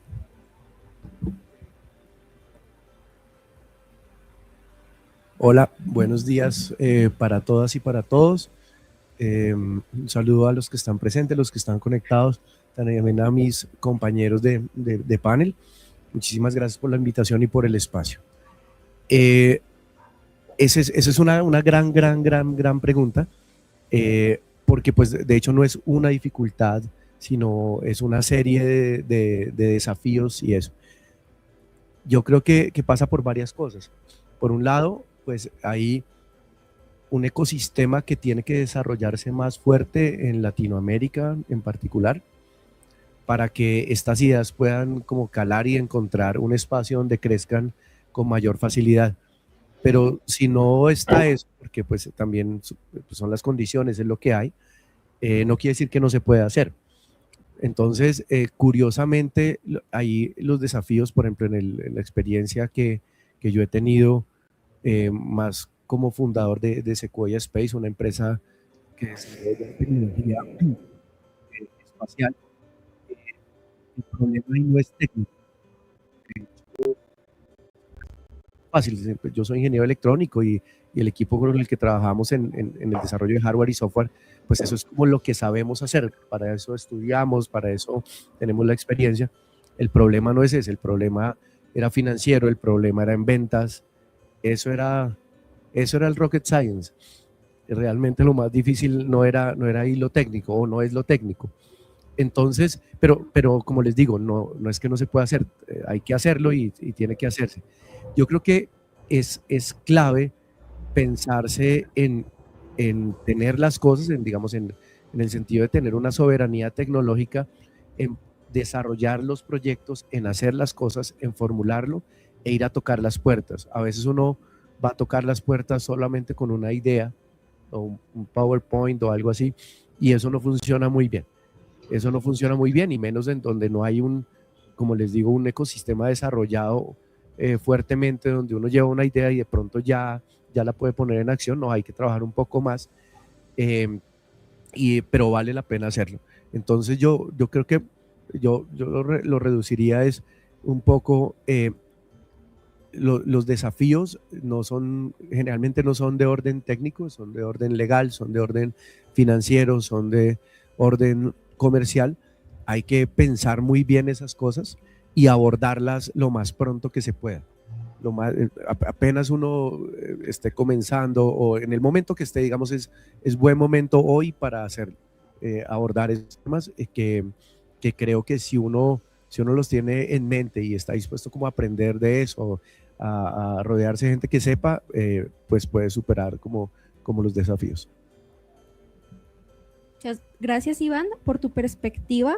Pasando ahora, quiero preguntarle a aquellas personas que dinamizan un poco más el capital y pasar a la industria privada, preguntándole a nuestro invitado Lucas Fonseca. ¿Cuáles consideras, desde tu experiencia, son las condiciones jurídicas, institucionales y económicas indispensables para que una empresa decida invertir, innovar y desarrollar proyectos espaciales dentro de un país latinoamericano? ¿Te escuchamos, Lucas? Sí, dale. Primero gostaria de dizer que é muito gusto de estar acá e vou ser o melhor que puder em espanhol. Não é minha língua materna, claro, pero penso que para uma empresa que está empezando tem que ter segurança, estabilidade e oportunidade. Eu estou querendo dizer é que tem que ter a segurança jurídica. Se não tem, se um país não tem segurança jurídica, é muito difícil para ter capital para as empresas, porque nenhum investidor vai pôr dinheiro se não está claro o que vai acontecer em 5 ou 10 anos. Tem que ter todas as coisas muito claras para se pôr dinheiro. Então, a segurança jurídica é muito importante. Brasil agora tem uma lei de espaço que é muito recente. Temos como hasta 4 anos agora, alguma coisa como isto. E agora as pessoas estão pensando em pôr dinheiro em las atividades de espaço, estão mirando o que se passa em outros países. Agora temos a IPO da SpaceX, que é algo muito importante para as companhias de espaço, porque é uma mensagem muito clara que é possível. Então, a segurança jurídica é muito importante. Segundo, tem que ter a coordenação institucional. Todos os players do país têm que falar e caminhar por um mesmo caminho. Não se pode ter uma agência falando uma coisa, ter as universidades fazendo outra coisa, ter as forças armadas fazendo outra coisa. Tem que ter um caminho muito claro do porquê está trabalhando com o espaço, por que queres trabalhar com o espaço. É uma dúvida muito pertinente que algumas pessoas não se podem responder, mas por que um país quer ser parte da economia espacial? O governo tem que ter esta resposta muito clara e não ter dúvida mais de por que estão fazendo as coisas. E quando o governo tem isto como claro, as empresas têm mais segurança para fazer as coisas. Não tem nenhum ecossistema no mundo que o governo não faça parte da economia espacial. Então, Estados Unidos, Europa, China, todos os países que têm uma economia espacial que é forte, têm como ativo central o governo do país. Então, se quer ter empresas de um país trabalhando com espaço, o governo tem que caminhar junto, não pode fazer coisas distintas. E tem que ter uma oportunidade econômica. E isto é importante, porque tem que ter uma âncora, como o governo, poner uma encomenda, dizer, quero ter isto para espaço, porque necessito de imagens de satélite, necessito de previsão do clima, necessito de muitas coisas que vou comprar da indústria. E se o governo do país não faz isto, não vão ser outros governos que vão fazer isto com a indústria. Então, temos algo que chamamos de flight heritage, né? A herança de voo, que se uma empresa de um país não tem, não vai conseguir atingir o mercado do mundo. Então, para ter uma oportunidade clara, o governo do país tem que ter a responsabilidade de poner compras, de poner pedidos, de poner atividades de espaço para as empresas do país. E por muitos anos, eu pensava que era possível fazer toda a parte privada sem ter a ajuda do governo. Mas hoje estou convicto, tenho a certeza que a mensagem deve ser muito clara vindo do governo e depois as empresas vão estar listas para ter, claro, oportunidades no país, mas sempre pensando de atingir, de poder chegar a uma plataforma global. Porque hoje a economia de espaço é global. Não pode pensar como, vou falar solamente de meu país ou vou falar de América Latina. Não, tem que pensar como os países da América Latina se podem ser competitivos para o mercado dos Estados Unidos, o mercado da Europa. E eu tenho a certeza que temos um câmbio monetário muito favorável em Latinoamérica, temos uma cultura que está mais cerca da Europa, cerca dos Estados Unidos. Então temos esse potencial de ser países que são grandes suppliers, tem grandes oportunidades de vender soluções, equipos e outras coisas para outros países e não somente na América Latina. Então, temos sempre que pensar o que podemos fazer fora da América Latina e, claro, também o que podemos fazer na América Latina. Mas as três coisas são segurança, estabilidade e oportunidade econômica. Muchas gracias, Lucas. Entonces, sin seguridad jurídica y condiciones claras, no hay inversión privada. Precisamente sobre este balance, me pregunto qué pasa frente a una agencia espacial nacional como es la de Brasil. Ahora paso a Marcia Alvarenga con la siguiente pregunta. El derecho espacial internacional establece que los estados deben autorizar y supervisar las actividades espaciales realizadas por entidades no gubernamentales. ¿Cómo pueden los países desarrollar marcos regulatorios que creen un entorno favorable para la participación del sector privado y al mismo tiempo garanticen actividades espaciales responsables y sostenibles? Marcia. Muchas gracias. Antes de contestarte, quería agradecer a Moon Village Association, a Rodrigo Vesuli, mi amigo, Gabriela, y a todos que están compartiendo ese panel conmigo, mis amigos Lucas, Fermín. No conozco a Iván todavía, pero un gusto conocerte. Qué bonito homenaje al doctor César Augusto Campos. Mi condolencia a su familia, a su viuda, que su pasión siga inspirándonos.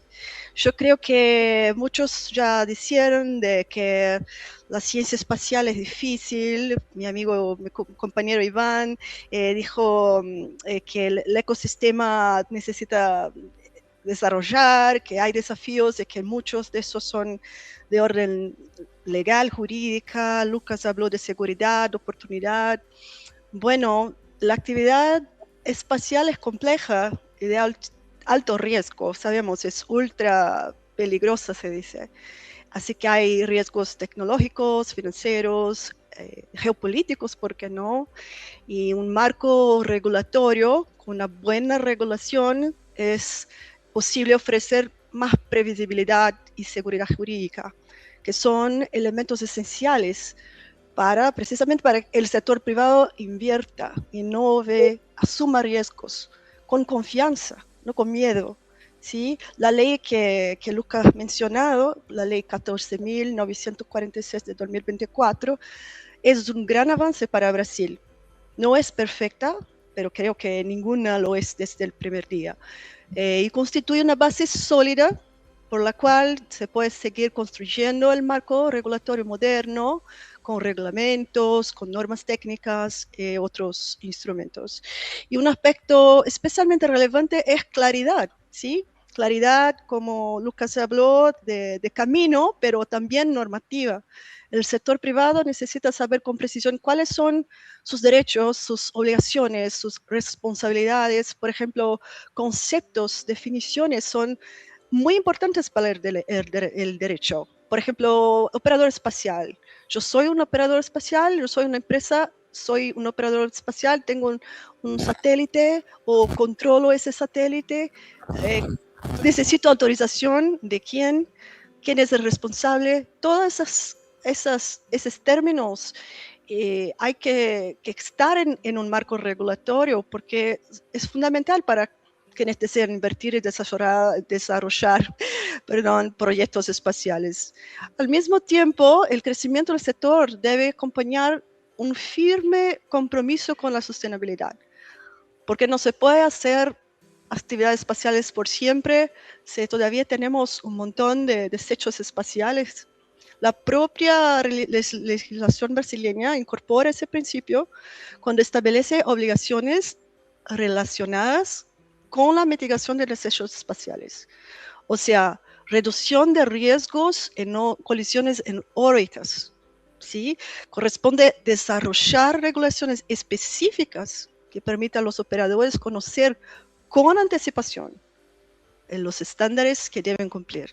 Así que pienso que no hay una contradicción entre promover la participación del sector espacial privado y garantizar actividades espaciales responsables. Al contrario, cuanto más claro, transparente, previsible sea el marco regulatorio, mayor será la capacidad de atraer inversiones, al mismo tiempo asegurar que esas actividades espaciales se desarrollen de forma segura, sostenible y conforme al derecho espacial internacional. Muchas gracias.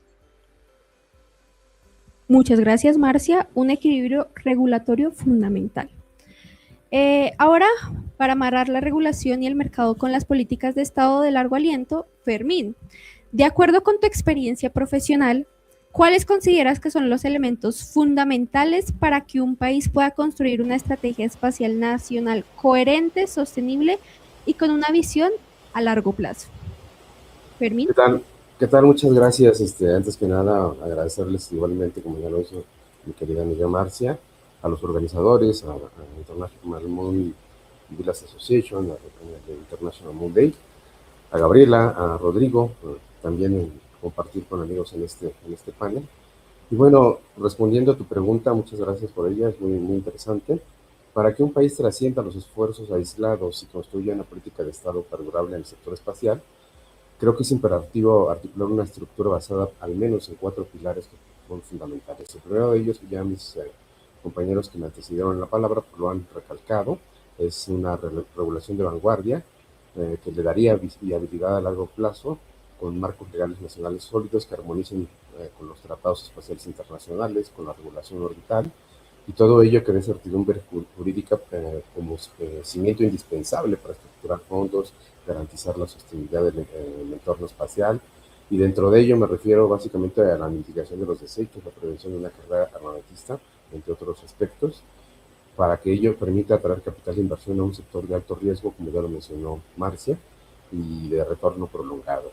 En segundo término, es también muy importante el desarrollo de infraestructura soberana. Una estrategia madura debe transitar de la importación y de la dependencia tecnológica hacia una autonomía industrial. Esto exige trazar hojas de ruta claras para el desarrollo de capacidades locales de manufactura satelital, al menos en un primer momento, y idealmente también en sistemas de propulsión, vehículos de lanzamiento, incluso el desarrollo estratégico de puertos espaciales en ubicaciones geográficamente privilegiadas. En un tercer plano, es fundamental también el ecosistema STEM y enfocado particularmente al emprendimiento juvenil. La infraestructura física es inútil sin el talento para operarla y mejorarla. Por ello, considero fundamental integrar un enfoque STEM robusto en el sistema educativo y fomentar espacios de innovación como certámenes de emprendimiento espacial para jóvenes, lo cual asegura un relevo generacional de ingenieros, abogados espaciales, médicos espaciales, científicos capaces de liderar el desarrollo nacional, entre otras cuestiones. Y en un cuarto plano yo ubicaría las alianzas público-privadas y mecanismos de financiación, así como la cooperación internacional. El Estado no puede hacer todo solo. Esta estrategia debe incluir servicios de consultoría y mecanismos financieros que faciliten la entrada de capital de riesgo, conectando a la academia, a la industria y al gobierno con los flujos de inversión del sector Space Tech. Fundamentalmente creo que estos son los aspectos más importantes a considerar como elementos para un desarrollo espacial no solamente nacional, sino regional. Muchas gracias. Muchas gracias, Fermín, por compartir tu visión sobre los 4 pilares. Ahora, volviendo contigo, Iván, uno de los grandes desafíos para los países emergentes es construir una visión política que reconozca el sector espacial como una herramienta estratégica de desarrollo.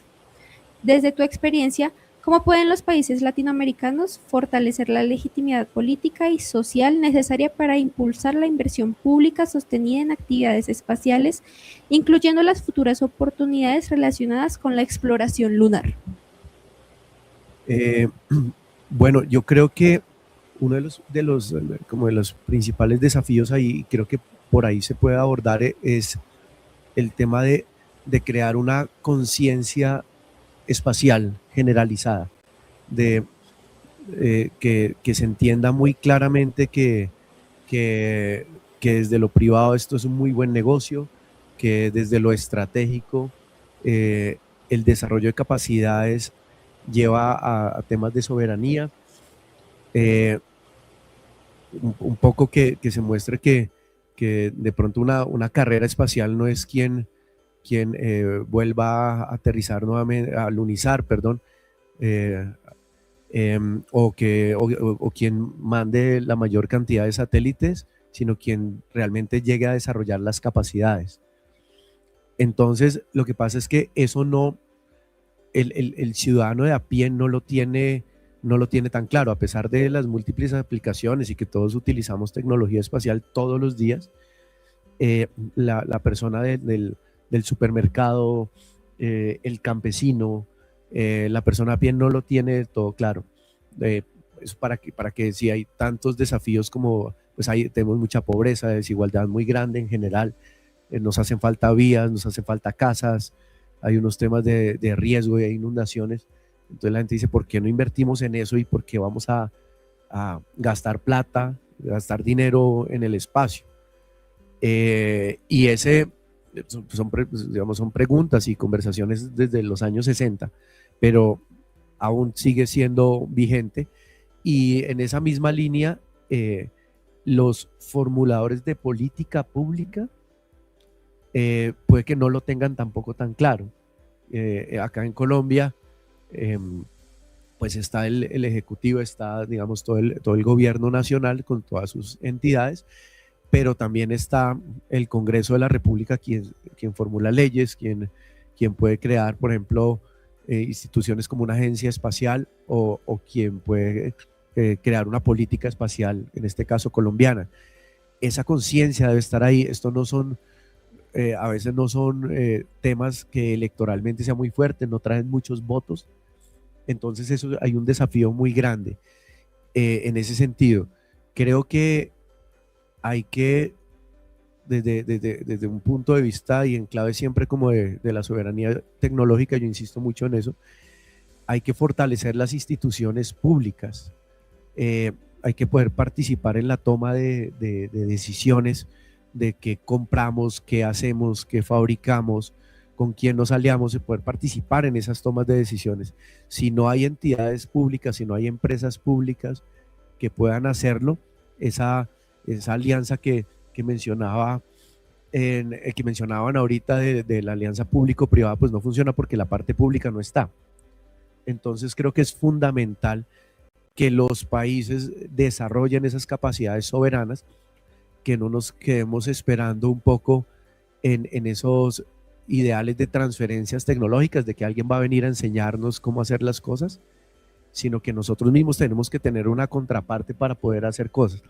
Creo que sí, y ahí tiene una responsabilidad muy grande, no solamente los formuladores de política pública, no solamente el gobierno, sino también la academia, la sociedad civil organizada, la empresa privada. Todos tenemos que poner en la agenda el tema espacial, y creo que si eso se logra, si se logra dar esa dinámica, pues otra gente que tendrá que participar va a comenzar a responder.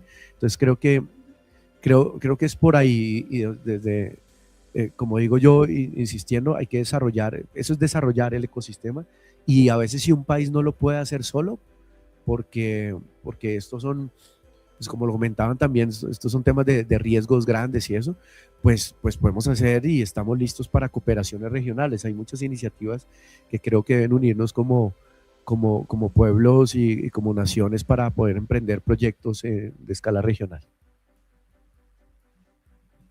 Listo, muchas gracias Iván por tu perspectiva desde un sector público y la importancia de precisamente desarrollar esta parte para que Colombia también tenga un futuro en el sector aeroespacial.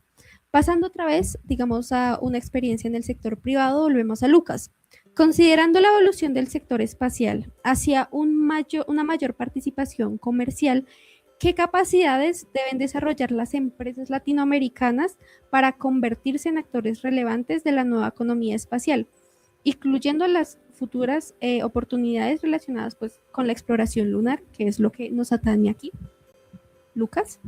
Sí, esto que Iván ha dicho, que nosotros tenemos muchos problemas acá en Latinoamérica, es una duda muy legítima cuando las personas nos perguntam por que estamos fazendo isso, por que estamos trabalhando com espaço, se tem pessoas que não têm o que comer, não têm hospital, não têm outras coisas, não? Nós temos esta responsabilidade de estarmos listos para responder essas dúvidas que as pessoas têm, e isto também se aplica com a Luna, porque se é difícil de falar para as pessoas porque estamos fazendo coisas em la órbita barra da Terra, imagina falar para as pessoas porque estamos fazendo coisas em la Luna. E isto é algo que eu estou trabalhando com economia espacial hasta como 10 anos agora, e trabalho com a Luna, tenho a missão Garateia desde 2015. Então, muitas pessoas han perguntado por que estamos fazendo isso, por que queremos trabalhar com a Luna. E a resposta é ter claro que sempre, pela perspectiva geopolítica, então se mira com as atividades que tem no continente antártico.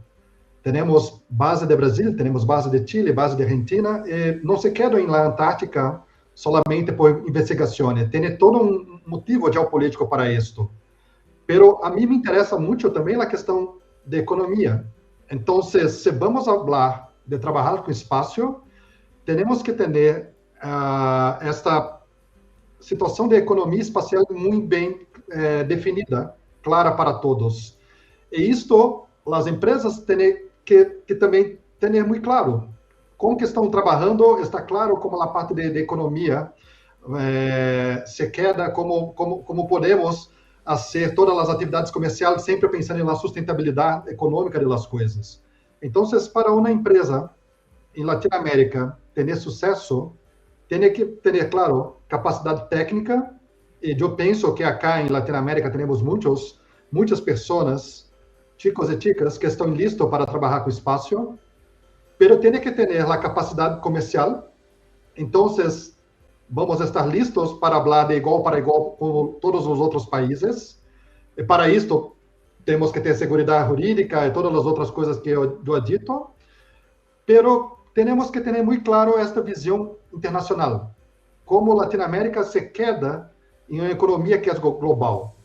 E a economia da Luna hace parte da economia do espaço. Então, talvez agora não tenhamos muito claro a parte de comércio, o que está sendo comercial com a Luna. Então, tem as empresas nos Estados Unidos que são parte de CLIPS, que é o programa americano de envio comercial para a Luna. Pero, claro, isso não é sustentável. Então, em 10, 20 anos, vamos ter muitas atividades na Luna, pelo menos são que as pessoas têm a expectativa, e Latinoamérica tem que mirar e falar, pode ser parte, talvez de uma parte chiquita, pero tem que ser uma parte sustentável de atividades na Luna. E para isso, temos que falar com os outros, temos que ter alianças de comércio, temos que visitar eventos em todo o mundo e falar que Latinoamérica quer fazer parte, porque estamos interessados na parte econômica de todo esse desenvolvimento que vai acontecer talvez em 10, 20 anos na Luna. Queremos fazer parte como atores e não como espectadores. E isso, penso que tem que estar muito claro a resposta, porque hacemos a economia espacial, porque estamos levando a Luna, tem que estar lista para todas as pessoas que estão acá para falar com os outros. Uma companhia que trabalha com espaço não é muito distinta de uma companhia que trabalha com fintechs, edtechs ou qualquer outro ecossistema de comércio.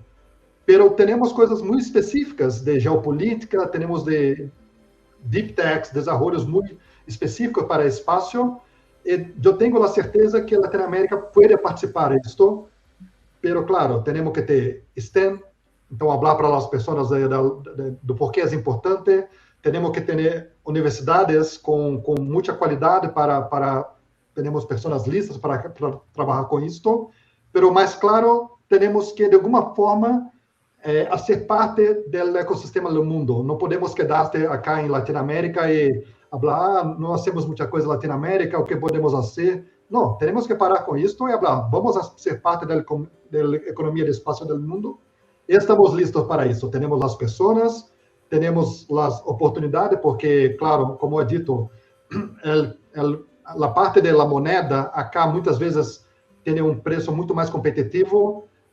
Podemos pensar em meios de fazer as atividades muito mais competitivas para chegar em mercados de Estados Unidos, de Europa, de Ásia, e falar, mira, somos Latinoamérica, estamos listos para ser parte da economia do espaço do mundo, e também estamos interessados em ser parte do futuro, então estamos falando ahorita da Luna. E isso tem que estar muito claro para todas as pessoas que estão mirando acá, estão assistindo acá, que queremos fazer parte disto, ¿vale? Muchas gracias, Lucas, también por tu perspectiva, uniendo con todo lo que se ha mencionado durante este panel. Queriendo volver como a esa unión entre el sector público y también un poco relacionado con lo privado, volvemos a Marcia. Considerando que los desafíos y costos asociados con las futuras actividades lunares, ¿qué importancia tiene la cooperación regional e internacional para los países latinoamericanos y qué papel pueden desempeñar las instituciones públicas del sector espacial, tal como la Agencia Espacial Brasileña, en la construcción de estrategias comunes para la región? Muchas gracias por la pregunta. Me encanta esa pregunta porque para mí la cooperación internacional es indispensable para actividades lunares, desde el punto de vista técnico hasta el punto de vista de derecho, de política, y eso me asegura muchos años de trabajo, porque trabajo con eso. Entonces, yo no veo especialmente en nuestra región cómo afrontar por sí solo los enormes desafíos tecnológicos, financieros, científicos que implica la exploración de la Luna. Yo creo que es importante fortalecer la cooperación con grandes actores, claro, como Estados Unidos, como China, Europa, los países europeos, India o Japón.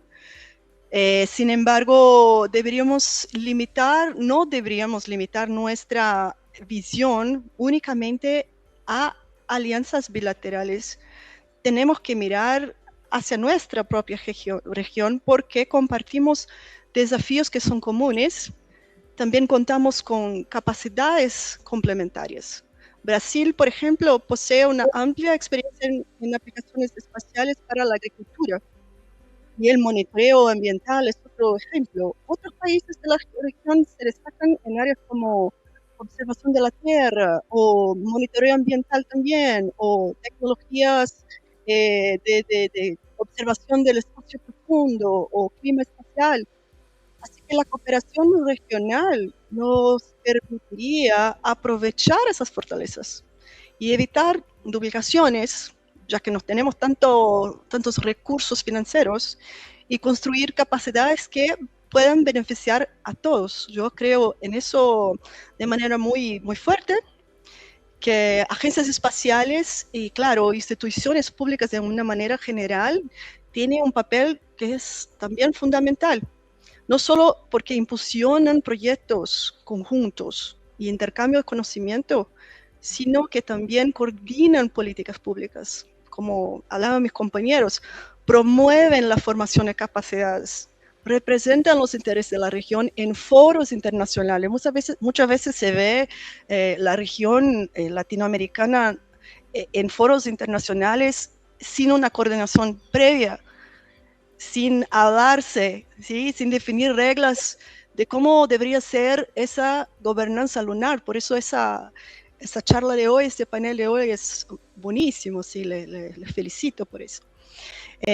Bien, para terminar, la cooperación regional para mí también es muy importante decir eso, que hace realidad uno de los principios fundamentales del derecho espacial internacional, que es que la exploración y utilización del espacio ultraterrestre se lleve a cabo en beneficio e interés de todos los países.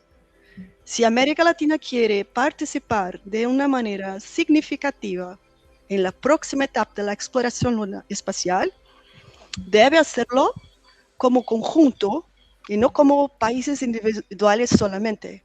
Y también hacer lo mejor de sus propias capacidades. Hablamos de las necesidades de salud, de educación, etc.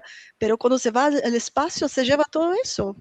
Hay medicina espacial, hay derecho espacial, psicología, no es solo ingeniería, ¿cierto?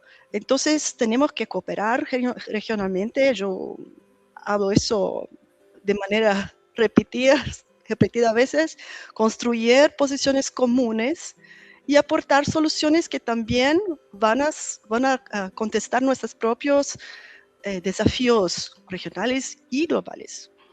Eso, muchas obrigada. Gracias, Marcia. Entonces, la cooperación regional ya no es simplemente algo opcional, sino una necesidad estratégica.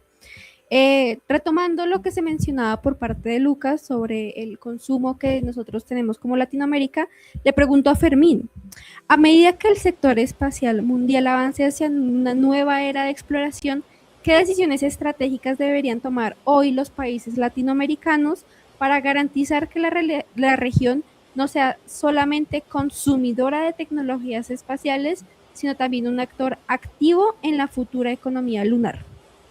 Muchas gracias por la pregunta. Considero que el paso o la transición de una región tradicionalmente consumidora de tecnología a una productora y socia estratégica en la nueva economía lunar exige decisiones geopolíticas e industriales audaces. Ahora en el presente ya mis compañeros han subrayado algunas de estas cuestiones, pero creo que las podríamos agrupar en los siguientes aspectos. Primero, la consolidación de la cooperación regional como bloque espacial. La fragmentación de presupuestos y esfuerzos es el mayor freno que tenemos en la región, y por ello la puesta en marcha y estructuración financiera y consolidación operativa de los bloques regionales, como la Agencia Latinoamericana Interina del Espacio, que recién celebró su primera Asamblea General en febrero de este año, son vitales. Operar como una coalición unificada permite a la región agrupar capital, compartir riesgos y negociar la participación en misiones lunares internacionales al mismo nivel con las potencias. Eso es importante. Y por otra parte, creo que la especialización en nichos de la cadena de valor también es fundamental. En lugar de intentar replicar arquitecturas de misión completas como vehículos pesados de lanzamiento, por ejemplo, que ya lo hacen empresas muy exitosamente, la región debe identificar e invertir en eslabones específicos donde ya posee ventajas comparativas. Por ejemplo, el software de telecomunicaciones, la bioingeniería para sistemas de soporte vital o el desarrollo de materiales avanzados que puedan integrarse en la cadena de suministro de componentes para la infraestructura lunar. Otro aspecto importante es la diplomacia espacial proactiva, ya lo mencionaba Marcia. Los países latinoamericanos tenemos que hacer un frente común y pasar a la ofensiva en los foros multilaterales del derecho espacial, particularmente COPUOS en la UIT, y participar muy activamente como GRULAC, como Grupo Latinoamericano, en la formulación de los marcos jurídicos que regirán la economía lunar, hables de extracción de recursos en la Luna, de derechos de propiedad o de operaciones comerciales, porque en esta medida se garantizará que las reglas del juego protejan los intereses y la soberanía tecnológica de toda la región. Creo que ese aspecto es fundamental. En lo personal, que tuve la oportunidad durante muchos años de formar parte de la delegación de México en COPUOS, pues atestiguó eso que Marcia lo comentó y que tristemente es real.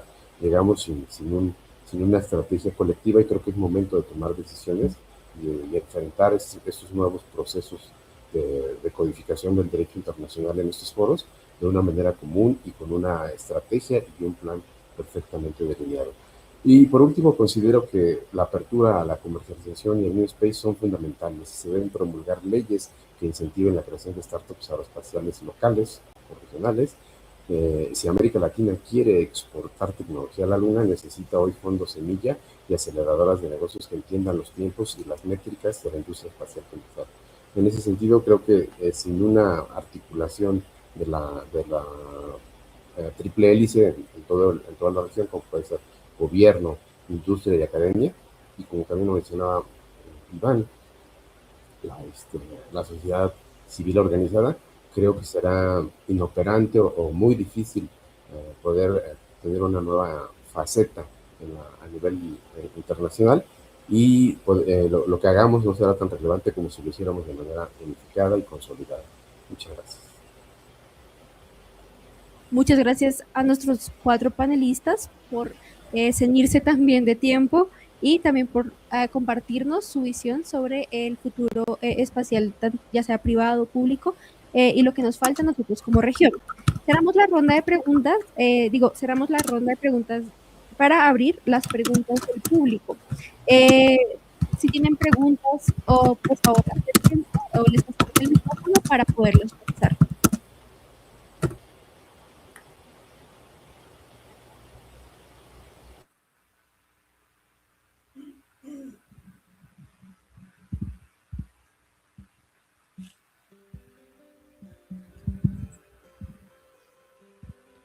Muy buenos días para todos. Muchas gracias por abrir espacios de información para la comunidad desde la academia. Principalmente, pues, considero que son espacios demasiado nutritivos y como en algún momento el doctor Fermín lo mencionaba, se hace necesario involucrar estos espacios dentro de la academia, especialmente desde el ámbito de STEAM, pero también normalizar este tipo de conversatorios en la academia. Yo soy docente del área de ciencias sociales y tristemente veo cómo este tipo de iniciativas distan totalmente de los intereses de la escuela. Mi pregunta es, ustedes como especialistas en este tipo de iniciativas que, como vemos en países como Brasil, que hacen parte de grupos como el grupo de las BRIC, que son unos países que lideran y que no hacen parte de unos grupos económicos históricos como el G7, el G20, y están liderando y han mostrado que esas iniciativas sirven cómo nosotros en Colombia podemos replicar ese tipo de iniciativas de tal manera que nos pongamos a tono, no solamente para llegar a igualar, porque la idea no es igualar, sino tener nuestras propias métricas en desarrollo social, sino también por nuestras propias necesidades. Cómo nosotros como nación podemos tener o generar este tipo de conocimiento de tal manera que esté al alcance de todos, que se pueda democratizar un poco más, y cómo la academia, en este caso la Universidad Nacional y otras universidades, podrían ayudar a que se democraticen esas iniciativas en el aula, en el estudiante de primaria, de secundaria. Fíjense que ustedes hablan de unas carreras del futuro, como lo mencionaba la doctora Marcia. Tenemos psicólogos espaciales, tenemos abogados en este ámbito también. ¿Qué estrategias ustedes como especialistas en el tema nos pueden compartir o consideran que se pueden aplicar acá en Colombia? Muchas gracias.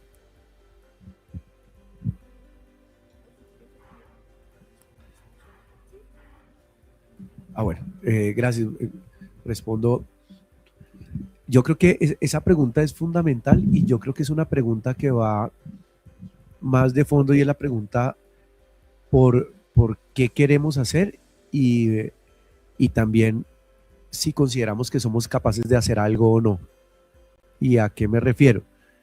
Nosotros vemos en general, digamos, un desarrollo económico de la región y en particular en Colombia, basado un poco en comprar tecnología y distribuirla, en de pronto desde el sector financiero invertir en algunos proyectos esperando, digamos, unos réditos financieros, pero creo que hemos estado rezagados en el hacer cosas.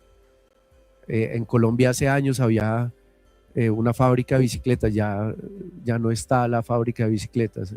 Hemos hecho automóviles, ya no hay automóviles, ya no hay, no hacemos computadores, no hacemos aviones, no hacemos trenes, no fabricamos teléfonos. Y no estoy diciendo que tenemos que coger una de esas líneas y copiarla y llegar a eso, pero sí tenemos que preguntarnos. Yo me pregunto, yo no me tengo que preguntar porque yo más o menos creo que sé qué es lo que queremos, o por lo menos qué es lo que yo quiero y qué es lo que quiere alguna gente con la que hablo, y queremos hacer cosas. No se trata de importar, no se trata solamente de querer que nos vengan y nos enseñen a hacer cosas, o incluso porque puede ser muy rentable pues representar una empresa del exterior y vender sus productos y ya.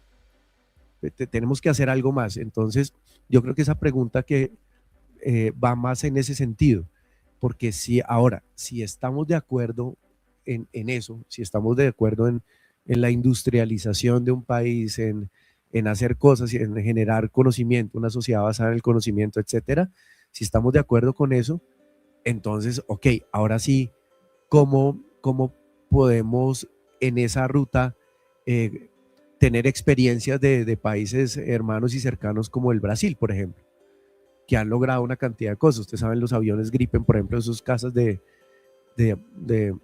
superioridad aérea, pues lo están fabricando allá, en una alianza con el fabricante Saab, pero fueron capaces, desarrollaron la industria Embraer, bueno, y otra serie de cosas. Pero creo que en Colombia necesitamos tomar esa decisión, y esa decisión no se toma una sola vez, sino se toma a diario. Creo que se pueden desarrollar cosas, y en ese sentido, y ahí sí instrumentos internacionales o posiciones estratégicas, como por ejemplo pertenecer a bloques como BRICS, pueden ser fundamentales. Pero creo que tenemos que primero resolver eso, porque si es para comprar cosas y para sostener, digamos, una economía más rentista, pues de pronto no hace falta. Entonces creo que es por ahí. Gracias. Listo, muchas gracias, Iván. Tenemos 2 preguntas en los chats. Una de esas se la quiero preguntar específicamente a Lucas Fonseca. La pregunta es, ¿hay algunos inversionistas de capital de riesgo latinoamericano invirtiendo exclusivamente en nuestra región? ¿Cómo hacemos para que inviertan en Space Tech y no en otras áreas como FinTech o EdTech? Lucas. Sí, ese tema es muy difícil porque en Latinoamérica nosotros no tenemos mucha referencia. La única empresa que tenemos, que podemos hablar, que ha tenido inversiones privadas es Satellogic de Argentina. Pero cuando mira Brasil, que tiene talvez la mayor economía de espacio en Latinoamérica, no tenemos muchas historias acá de esas inversiones privadas. Es muy, muy difícil. Y esto se pasa mucho porque, por todo que nosotros ha dicho acá, que necesita un programa muy claro de muchos años, con toda la parte de seguridad jurídica, todas las cosas, para las personas que están invirtiendo privados, tengan la seguridad de poner el dinero. Otra cosa que yo miro, cuando se habla de economía espacial, la economía en Latinoamérica, este es un dado de Nova Space, que es una consultoría de espacio, acá tenemos algo como 0.8 de la economía global. Es muy, muy chiquito o que tenemos. Entonces, la pregunta que la persona de academia ha hecho de cómo Colombia puede empezar, Colombia no está muy distinto de los otros. Porque todos os países da região têm a mesma dificuldade. Estamos falando de 0,8% da economia global. Então, todas as pessoas acá têm que se reinventar, pensar em modelos de ter as empresas mais competitivas. Porque agora nós somos. Agora não temos acesso aos mercados dos Estados Unidos, não temos acesso ao mercado de Europa. A única exceção de tudo é Satellogic, Emiliano, que é o founder de Satellogic, ha quedado muitos anos em Vale do Silício, tinha uma empresa de segurança cibernética em Vale do Silício, então quando ele chegou em Argentina, tinha a mente totalmente voltada para o Vale do Silício, é empezado uma companhia em Argentina com muitas dificuldades, então se mira a história de Satellogic, pode virar que ha tenido muitas dificuldades para se quedar em Latinoamérica. E agora é uma companhia que também está em Espanha, está em Estados Unidos, está em Israel. Então, ha tenido a necessidade de se tornar internacional para alcançar investidores de todo o mundo. Então, o que eu posso dizer acá, temos que pensar como podemos reinventar a América Latina para ter oportunidades mais competitivas, pero se és uma pessoa que tem uma empresa e quer buscar inversões para espaço, tem que mirar o mercado mundial. Se quer para o mercado da América Latina, os inversores não vão ter muito interesses acá. Então, é um trabalho muito difícil de fazer. Eu penso que em Brasil não estamos muito melhor do que outros países da região. Então, México, Brasil e Argentina são os 3 que têm o maior mercado de espaço em Latinoamérica, pero, de novo, estamos falando de 0,8% do mercado de espaço no mundo. Muchas gracias, Lucas. Una última pregunta para Marcia, en la que se menciona, ¿se pueden mencionar ejemplos de cooperación interregional? Marcia. Sí, yo voy. Gracias. Yo tengo tanto a decirte. Quería estar acá por más 30, 40 minutos. Bueno, un ejemplo muy recién es la ALCE, ¿sí? La Agencia de América Latina, cabezada por México, que bueno, hace muchos años intentaban hacer que esa agencia funcionara y ahora está ahí. Recién encontré con el secretario general, me habló de los planes de la ALCE. Brasil todavía no es parte de la ALCE, Argentina no es parte, no ratificó la ALCE también, que son los 3 grandes players del área espacial en la América Latina, pero para mí puede ser ahí un ejemplo de hacer misiones conjuntas, construir capacidades, hablamos de construir capacidades, La pregunta de la docente, no sé su nombre, perdón, pero la docente de ciencias sociales es muy interesante porque es fácil desde un punto de vista. Se puede decir simplemente, bueno, podemos hacer eventos espaciales para promover el espacio, hablar de manera más simple para que la sociedad de manera general entienda la importancia del espacio, pero también podemos pensar en cosas más complicadas, más complejas. Por ejemplo, cuando vamos a hacer un acuerdo de cooperación internacional, que nosotros pensemos en transferencia tecnológica. No solamente dar, pero también recibir conocimiento. Hablamos de democratizar el conocimiento. Nosotros en Brasil empezamos en 2004 la democracia de los datos de satélites. Pusimos los datos todos abiertos para que las empresas, los estudiantes pudieran accesarlo y hacer con eso, proveer servicios, por ejemplo. Eso se puede hacer regionalmente. Los BRICS, nosotros de BRICS tenemos una cooperación en la parte espacial. O sea, tenemos una constelación de satélites que es una constelación virtual, pero asimismo hacemos proyectos, incluso el año pasado para la conferencia de las partes, hicimos un trabajo interesante, un proyecto interesante usando diferentes datos de satélites de los 5 del BRICS, los originales del BRICS, digamos, no sino los miembros más recientes, para hacer una imagen de Belén, la ciudad donde COP30 se pasó. Y fue muy importante mostrar la evolución del cambio urbano, por ejemplo, de la ciudad. Eso se ha mostrado a la sociedad, se concientiza, eso impulsiona el desarrollo de capacidades. Nosotros podemos mucho más, estoy segura. ¿Sí? Hacemos bilaterales con México, cooperación bilateral con México y con Argentina, pero se puede hacer con Chile, se puede hacer con Colombia. Una cosa que yo tengo que decir desde el punto de vista de cooperación internacional, es muy importante tener una agencia espacial, ¿sí? Es diferente. Nosotros sabemos, el Brasil no empezó como una agencia espacial, pero eso es normal. Sí, generalmente empieza con un instituto de investigación o como otra institución espacial, pero civil.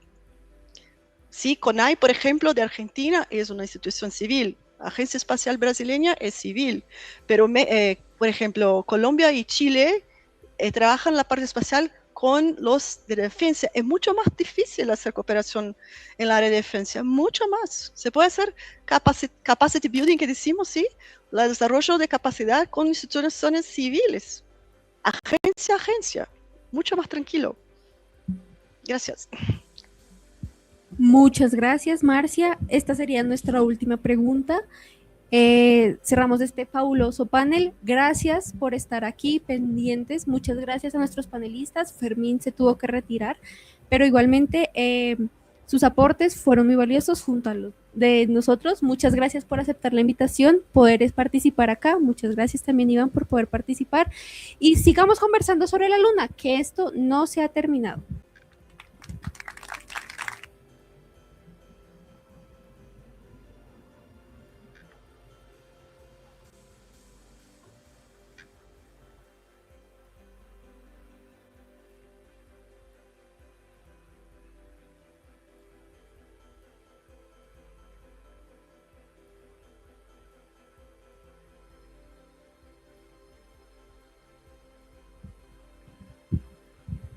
Para continuar, quiero presentarles a la coronel retirada Sonia Rincón, ingeniera colombiana, con maestría cursada en Inglaterra y teniente coronel retirada de la Fuerza Aeroespacial Colombiana. Fue ingeniera del programa FACSAT, con el que Colombia logró poner en órbita sus 2 primeros satélites y es reconocida como pionera de la invención de tecnologías satelitales en nuestro país. Con ustedes, la coronel retirada Sonia Ruth Rincón Urbina. Bienvenida. Muy buenas tardes a todos. Primero quiero agradecer por tan especial invitación a la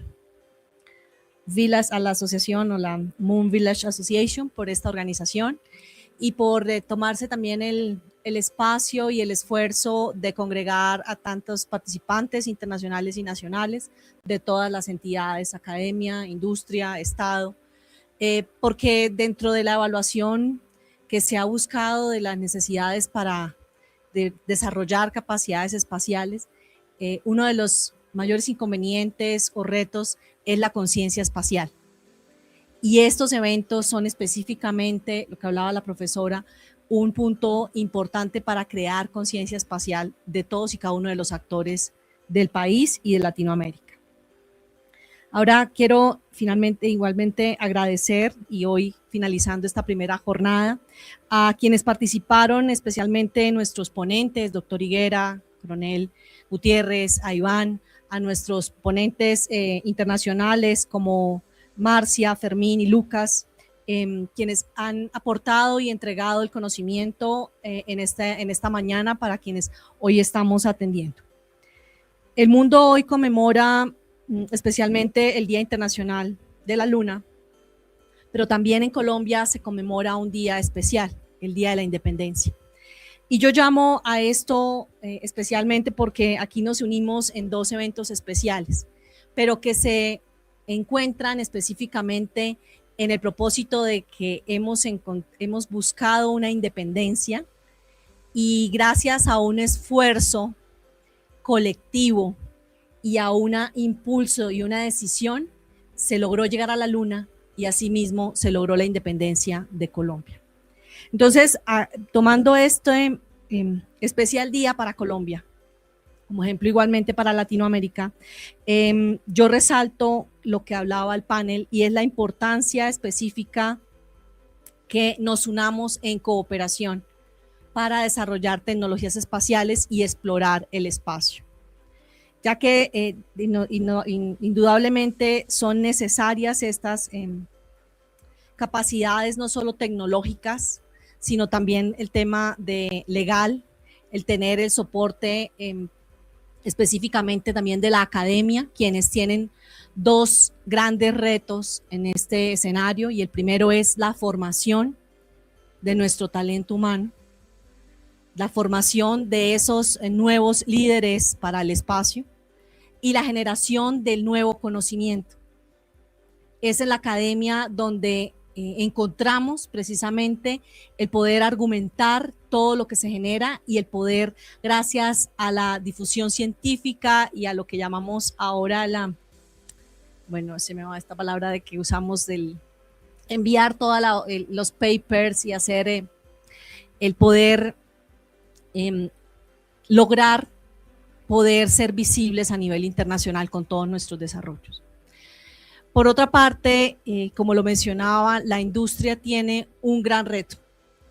Yo encuentro en la actualidad que sí es importante que el Estado invierta y genere semillas, pero son ejemplos a nivel internacional que no solamente podemos contar con el Estado como ese inversor, sino que definitivamente el mundo se mueve en una economía que busca que su industria privada genere capacidades mucho más rápido que el Estado.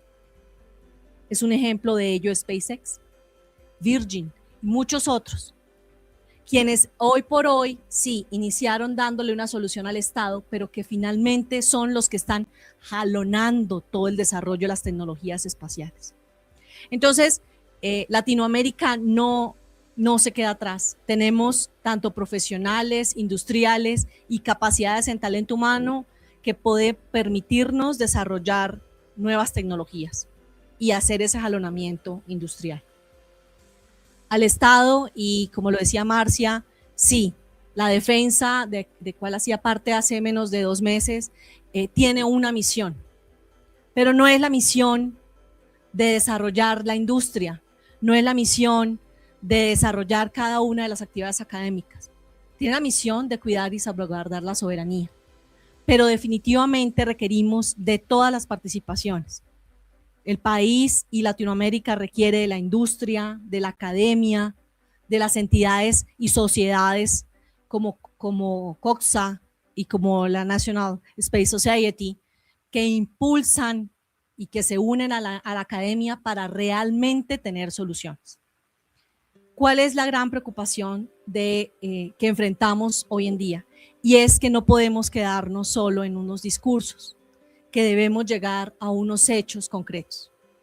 Entonces, la invitación es a que sigamos contribuyendo a estos espacios que generan estos momentos reflexivos, pero que también creamos acciones que puedan realmente impulsar el desarrollo de las tecnologías espaciales en Colombia y en Latinoamérica, que se pueda lograr la agencia espacial, que permita crear esa cooperación internacional. Tengo la experiencia de haber participado en expediciones antárticas y para mí la Antártica es lo más cercano al espacio. Es un mundo hostil, es un mundo donde usted no puede predecir nada, pero la Antártica es el mejor ejemplo de lo que podemos lograr para el espacio desde nosotros y desde la humanidad.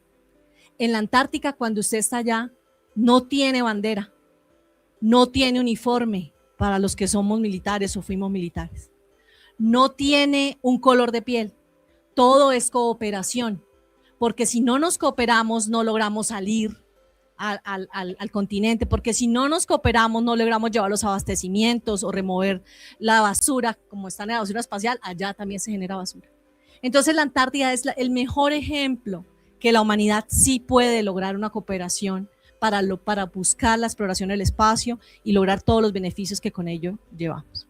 Así que mi invitación para Colombia y para Latinoamérica es que sigamos unidos como sociedad, como entidades, que olvidemos muchas veces nuestros egos y que busquemos el desarrollo especial en el campo espacial, que aprovechemos las capacidades que se están instalando en la Fuerza Aeroespacial Colombiana, lo que se busca con unos telescopios que van a llegar igualmente, en lo que ya tenemos instalado hace varias décadas, para que realmente entreguemos a este país y a nuestra juventud, que hoy es la mayor presente, un futuro mejor. Muchas gracias.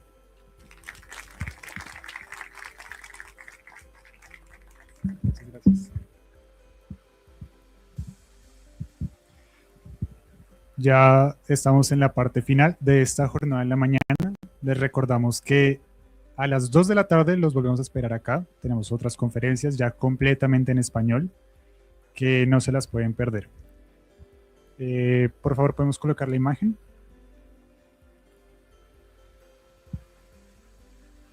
Un momento. Desde el Observatorio Astronómico les extienden una invitación para que se registren al simposio lunar. Bueno, el profe ya les cuento un poquito. Thank you. See, this picture shows our next event. In December 7 to 11, we are going to have the first Symposium Lunar Latinoamericano, the first lunar symposium. This is an idea to join another people from Colombia and Latin America to show some advance in exploration of the moon. In this opportunity, we are going to have the auditorium, the Gloria Galeano Auditorium in a building of the campus of the National University. The option is to join the homepage of this event and inscribe, fill the format to join this event. I'm going to invite you, all of you, to this event in the next December 7 to 11 at the National University and collaborate that today with the exploration of the moon, with the activities that we plan at the National University. Thank you for all. Gracias, profesor.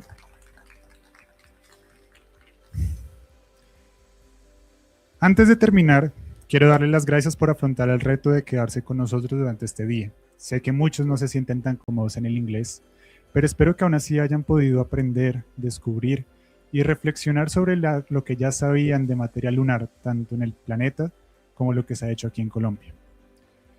Before we close, I want to thank you for taking on the challenge of staying with us through this whole day. I also want to invite you to do something simple. Quiero invitarlos a que hagan una tarea sencilla. Look at the person beside you, look at the person behind you. Vean a la persona que tiene al lado, vean a las personas que tienen detrás.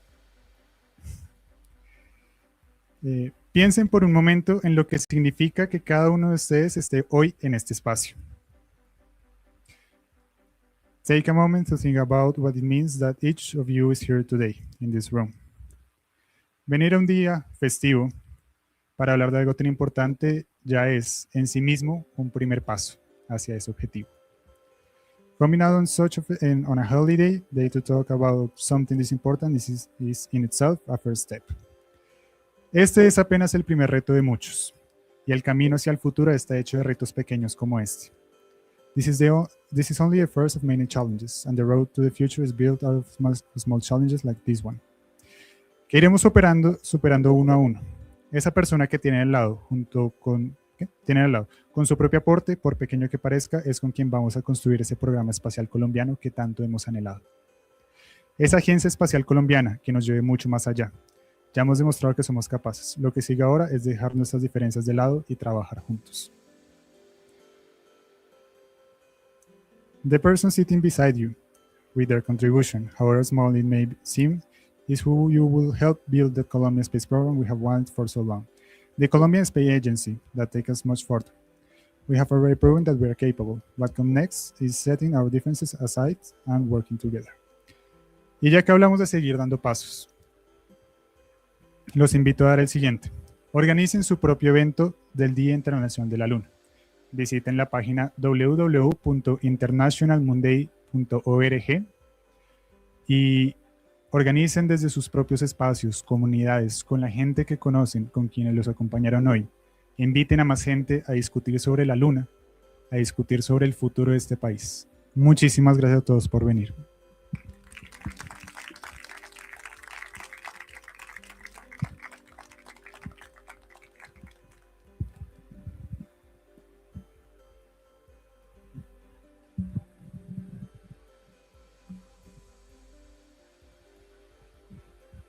Listo, muchas gracias por la asistencia. Habrá un espacio pues para que cada uno pueda ir a almorzar por su cuenta. No nos alcanzó tanto el presupuesto, pero igualmente muchas gracias por asistir y los esperamos igualmente para la siguiente parte en la tarde a las 2, no falten. Va a estar muy bueno en español y también va a haber ocecitas para que no se lo pierdan. Tengo que reclamarle a...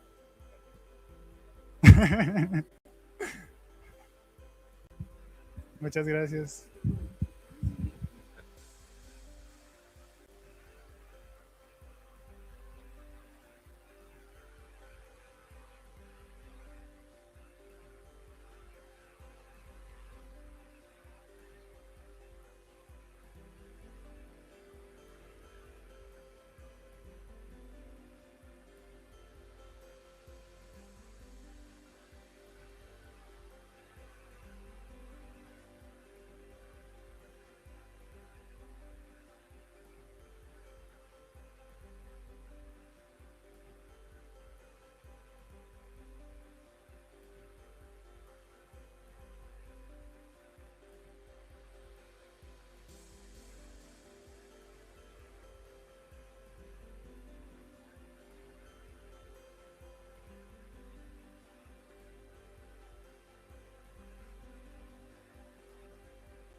Hola, hola.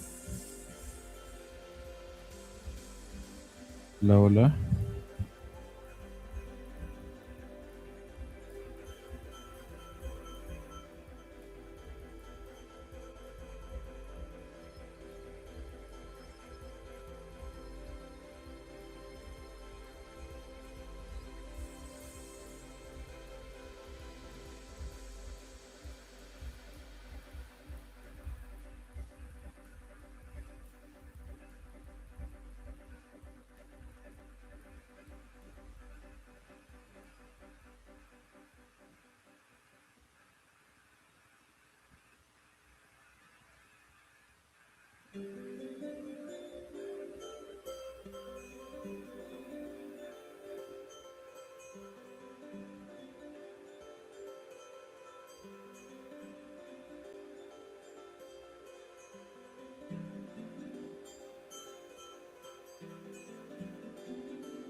Hola, hola, hola, hola, hola, hola, hola.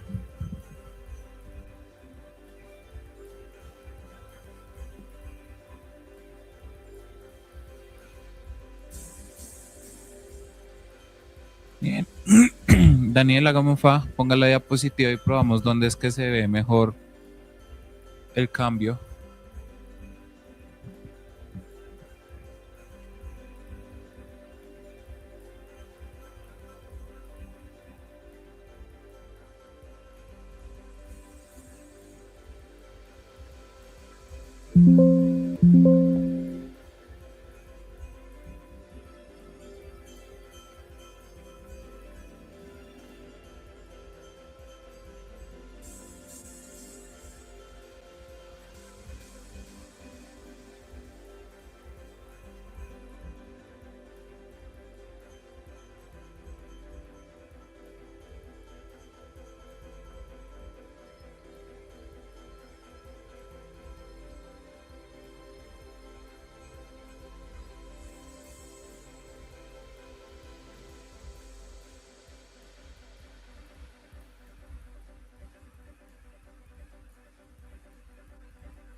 Muy buenas tardes a todos y todas.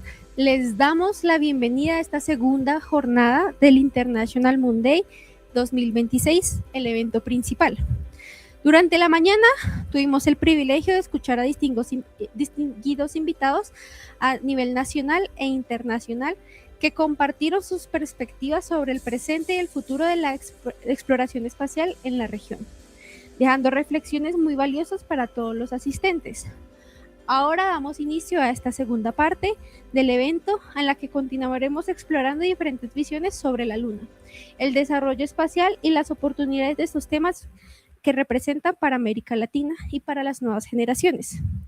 Antes de comenzar, les recordamos que en caso de emergencia, las salidas son dos, una por este costado y otra por el corredor donde ingresaron, y una más en la parte de arriba. En tal caso, quedarse sentados en sus asientos y esperar a que se activen las luces de emergencia.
Hola, hola. Hola. Listo, excelente. Ya te acabo de presentar frente a las personas que tenemos aquí presentes. ¿Te puedes dar inicio a tu presentación, por favor? Ok, me escuchan, ¿no? Sí, señor. Ok, perfecto. Pues bueno, muchísimas gracias a los organizadores por la invitación y felicitaciones por haber traído el evento aquí a Latinoamérica. Les voy a presentar un poco lo que estamos haciendo entonces en materia lunar y cómo creo que eso puede ser un ejemplo de avenidas que Latinoamérica tiene para participar en todo este nuevo proceso. Como ustedes saben, estamos volviendo a la Luna y estamos volviendo para tener una presencia permanente, ¿sí? Para hacer ciencia desde la Luna con grandes experimentos y observatorios, para construir hábitats humanos, para hacer industria y comercio, construir infraestructura, realizar actividades como turismo y por supuesto como minería. Y uno de los elementos importantes es que estas actividades no solo van a ser hechas como se ha hecho tradicionalmente, las cosas en el espacio con inversión pública, sino también privada. Eso quiere decir que dentro del marco de la economía del nuevo espacio, estamos hablando efectivamente de una economía lunar, ¿sí? A la base de toda economía está la minería, ¿sí? Y en un ambiente aislado, como es el ambiente lunar, la minería necesariamente debe ser local, ¿sí? La tecnología que permita esa actividad, que la habilite, debe reflejar las realidades de ese medio ambiente. Y en el caso de la Luna, con respecto a la minería, la realidad tal vez más básica, más fundamental, es que los recursos están dispersos, ¿sí? Sobre grandes áreas. Y eso constituye para nosotros un nicho de oportunidades para el desarrollo de una tecnología propia, proponiendo una nueva filosofía de hacer minería, ¿sí? Que es básicamente lo que representa el proyecto lunar Colmena, que es la realización de enjambres de robots autónomos para realizar actividades mineras y por lo tanto ser capaces de cubrir esas vastas áreas en forma completamente autónoma, sin intervención humana, para recoger esos recursos dispersos. Lo que planteamos no es un ejercicio académico, es el desarrollo de una tecnología de interés comercial y por lo tanto eso requiere de toda una serie de pasos para llevar el desarrollo de esa tecnología a buen puerto. En particular, en nuestro caso, hemos identificado un mínimo de 3 misiones a la Luna, ¿sí? Colmena 1, que tiene por objetivo básicamente el desarrollo de tecnologías espaciales miniaturizadas a un nivel que nunca se había hecho antes y la validación de esas tecnologías en el espacio profundo.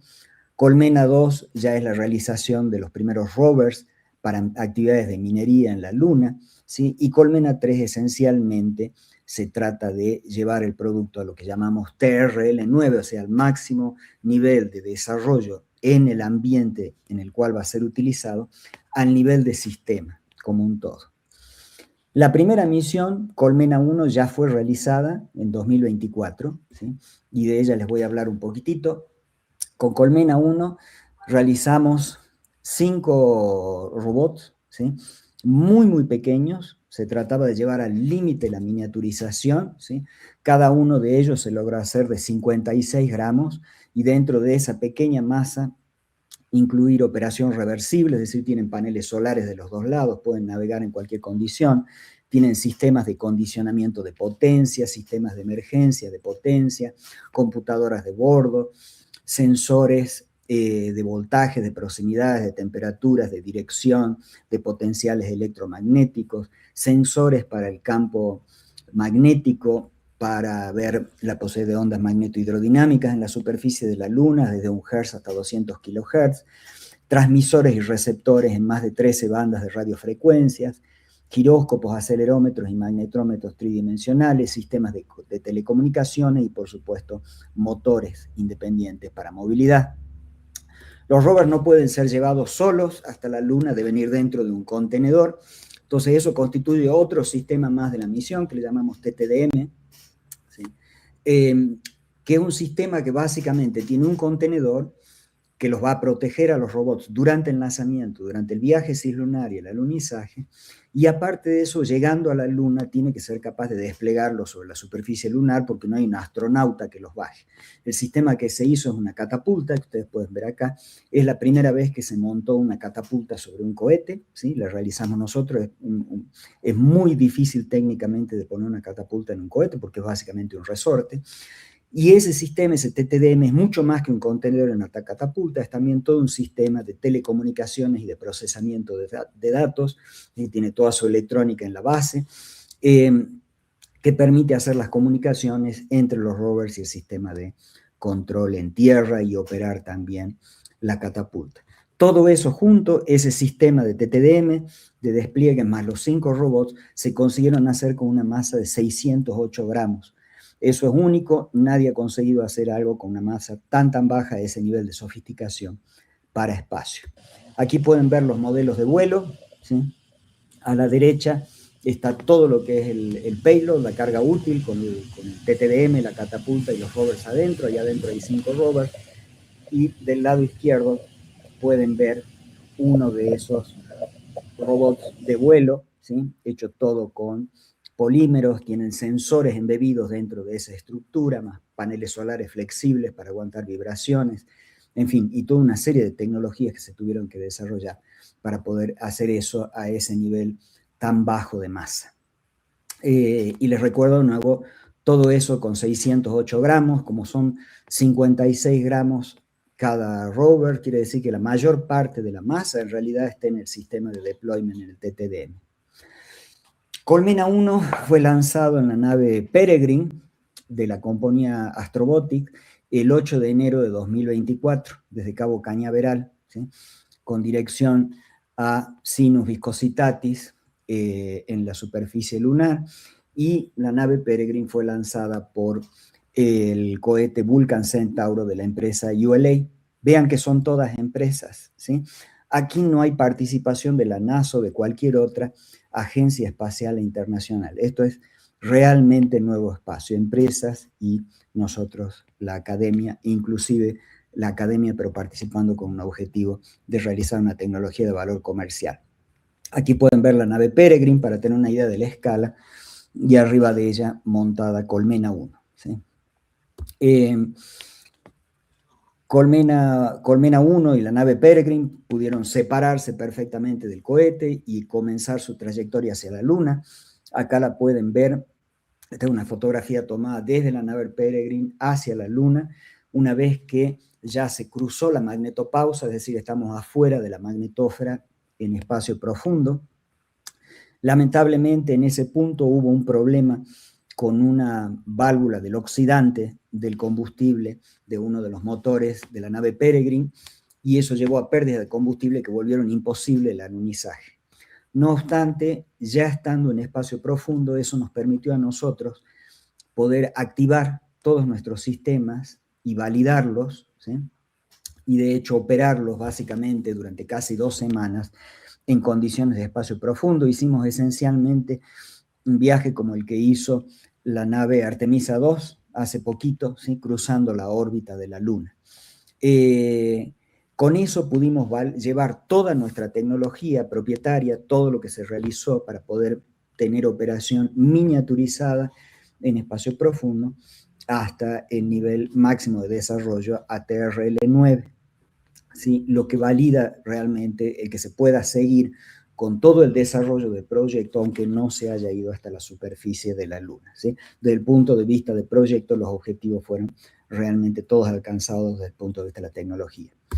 Eso realmente queda demostrado en el nivel de innovación producido por Colmena 1, por el hecho de que hoy en día Colmena 1 está expuesta en el Museo Smithsoniano del Aire y del Espacio en Washington, D.C. ¿Sí? Como ustedes sabrán, hay muchos productos mexicanos de la era precolombina, de las culturas precolombinas, ¿sí?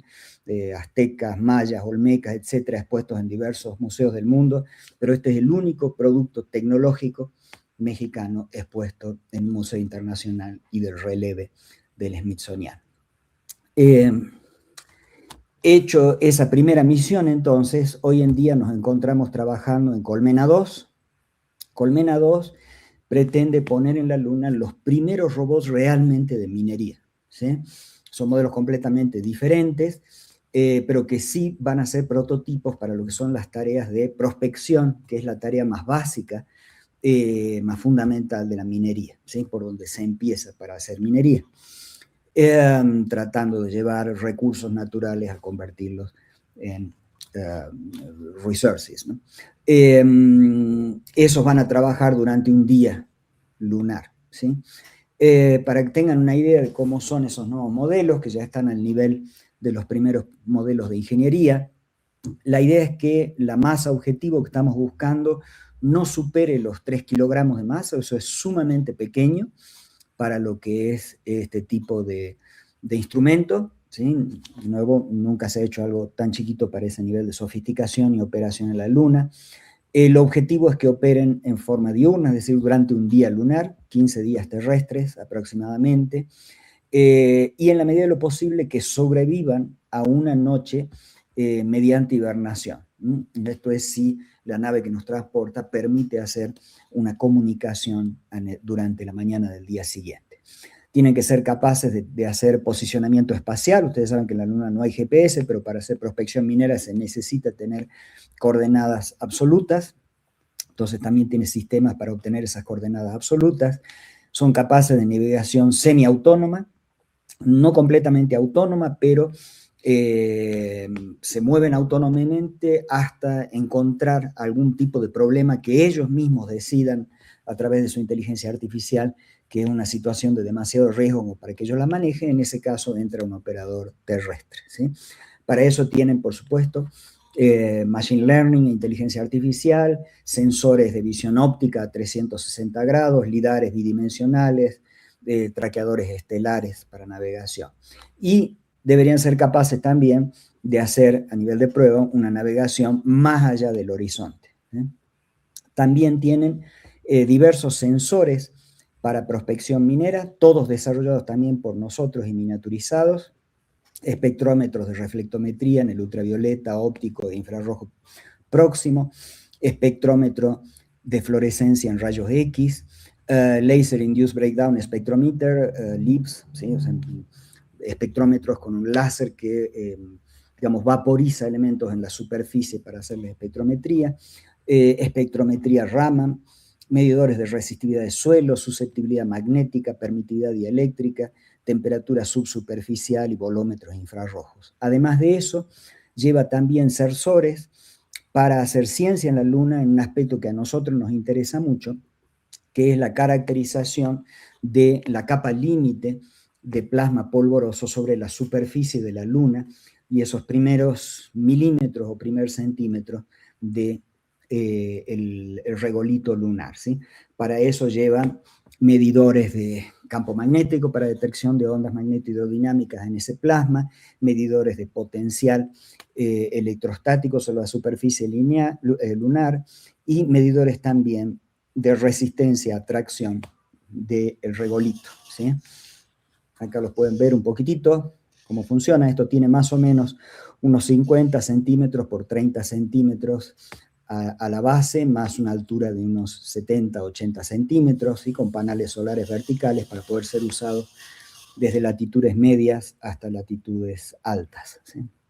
Esa es la parte en la cual trabajamos en el laboratorio, en lo que es el desarrollo de esta tecnología lunar para minería, pero también estamos muy preocupados por ser actores a nivel internacional en el desarrollar, el disparar esa nueva economía lunar, ¿sí? Para eso se necesita un primer business model, ¿sí? Nosotros creemos que eso puede ser realizado, puede ser logrado a través de la realización de lo que llamamos grand science, ¿sí? Ciencia muy grande, ¿sí? La Luna es un ámbito muy, muy especial para la realización de observaciones astrofísicas desde su superficie, ¿sí? Por el hecho de que tiene vacío, no tiene una ionósfera, no tiene movimientos sísmicos, tiene criogenia en forma gratuita, tiene vacío en forma gratuita, está protegida de las radiaciones electromagnéticas de la Tierra en el lado distante, etcétera, otra serie de características, ¿sí? Eso quiere decir que lo vuelve casualmente un gran nicho para ciencia de frontera en las áreas de radioastronomía, de astronomía infrarroja, de rayos cósmicos de ultra alta energía, de neutrinos de muy alta energía y de ondas de detección de ondas gravitacionales, ¿sí? O sea, nuestro laboratorio también es un laboratorio de astrofísica y de física de altas energías, ¿sí? No solo de la parte espacial. Y eso permite entonces que se pueda hacer desde la Luna contribuciones fundamentales y que no pueden, a un nivel que no pueden ser realizadas de la Tierra en áreas como cosmología, como astrofísica de altas energías, astrofísica de multimensajeros, física de partículas y física fundamental, ¿sí? Lo que todas estas áreas tienen en común es que requieren de grandes infraestructuras, muy grandes, ¿sí? Imagínense algo como el CERN en la Tierra, como un hacedor de partículas, o les pongo un ejemplo de lo que podría ser algo en la Luna, ¿sí? Por ejemplo, un detector de ondas gravitacionales. Esas son infraestructuras que deberían estar en el fondo de un cráter, por ejemplo, en las regiones polares de la Luna, y son infraestructuras que tienen tamaño del orden de 40 por 40 kilómetros, ¿sí? De extensión, son muy, muy grandes. Puede parecer ciencia ficción, pero en realidad las tecnologías básicas están en general muy maduras, ¿sí? Ya sea porque se han desarrollado en la Tierra o se han utilizado algunas en la Estación Espacial Internacional, y ya se encuentran en TRLs que van de 5 a 9 para la gran mayoría de esos grandes experimentos, ¿sí? Por supuesto que deben ser adaptadas a la superficie lunar, eso quiere decir preparadas para mitigar o superar problemas como el regolito lunar, los extremos térmicos, la baja gravedad, la radiación, etcétera, que les bajan en general el TRL a 3 o 5, ¿sí? Para la mayor parte de los grandes experimentos. Por el otro lado, hay un cuello de botella en lo que son las tecnologías de infraestructura, es decir, potencia, robótica, utilización de recursos in situ, mitigación de regolitos, ¿sí? Imagínense que estamos hablando, por ejemplo, en el caso del detector de ondas gravitacionales, de ir a trabajar al fondo de un cráter en la región polar, donde la temperatura va a ser 20 kelvins, ¿no? O sea, 20 grados por arriba del cero absoluto, en la oscuridad, ¿sí? O sea, son grandes desafíos realmente tecnológicos, pero al mismo tiempo son una gran oportunidad para la industria. La idea entonces es que, bueno, primero estas grandes infraestructuras representan desafíos muy grandes, financieros y tecnológicos, ¿sí? Y es mucho mejor si se las enfrenta haciendo alianzas entre lo que es la academia, la ciencia y la industria a través de colaboraciones internacionales. Es decir, más allá de bloques geopolíticos o socioeconómicos, ¿sí? Estos experimentos de gran ciencia que requieren toda esa colaboración internacional, de hecho pueden ser el disparador y la clave para el desarrollo de esa economía, ¿sí? Para el desarrollo de todo lo que puede ser una nueva sociedad en la Luna, tanto una economía lunar como lo que sería el marco legal para la interacción. Porque imagínense que están todas las industrias de diferentes países, de todos los bloques geopolíticos, que van a estar construyendo algo en común, que tienen un objetivo en común, tienen problemas reales a ser resueltos a través de reglas de operación. Entonces se trata no de tratar de locubrar acá en el aire cómo deben ser las reglas para regir una economía sin saber cuáles son los problemas que existen, sino en realizar esas reglas a partir de problemas reales que se van a tener que enfrentar de todos los tipos, ¿sí? Colaboraciones internacionales científicas son un suceso ya probado, ¿sí? Como un mecanismo para atacar esos problemas y para ciencia básica aquí en la Tierra. Lo que estamos haciendo es simplemente proyectarlos hacia la Luna. De hecho, la gran ventaja para el desarrollo de una economía es que al construir uno de estos grandes experimentos, de estas grandes facilidades científicas, infraestructuras científicas, uno tiene que construir alrededor de eso todos los elementos que se requieren para cualquier tipo de economía que se realice en la Luna, ya sea para construir naves en órbita para ir a otros lugares del sistema solar, para producir combustibles, para producir paneles solares, para producir energía en la órbita geoestacionaria terrestre, para generar centros de procesamiento de datos, microprocesadores, etcétera, etcétera, etcétera, ¿sí? Hay que desarrollar caminos, hay que desarrollar potencia, hay que hacer plantas de producción de gases, sistemas de transportes, caminos, sistemas de telecomunicaciones, etcétera, etcétera, etcétera, ¿sí? Es básicamente generar y poner a funcionar todo ese mecanismo. Eso quiere decir que con estas colaboraciones internacionales, juntando ciencia y juntando industria, ¿sí? Podemos no solo desarrollar esa ciencia de frontera, ¿sí? Sino realmente también construir confianza internacional, ¿sí? A través de la cooperación y los negocios, ¿sí? Y el conocimiento, ¿sí? Y eso puede ser el primer modelo de negocios real en la Luna y, por supuesto, ayudar a desarrollar con eso una política lunar común que trascienda a barreras geopolíticas, ¿sí?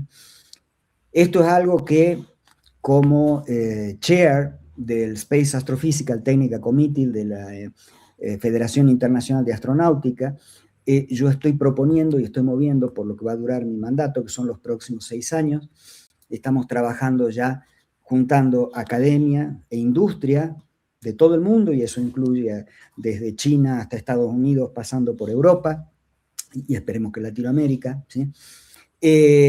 Hemos creado ya un nuevo simposio, A74, que es un simposio para lo que son todas las tecnologías para ciencia en la Luna y para todos los sistemas auxiliares, es decir, todo lo que se necesita en términos de robótica, potencia, infraestructura vial, etcétera, etcétera, para llevar a cabo esa ciencia en la Luna.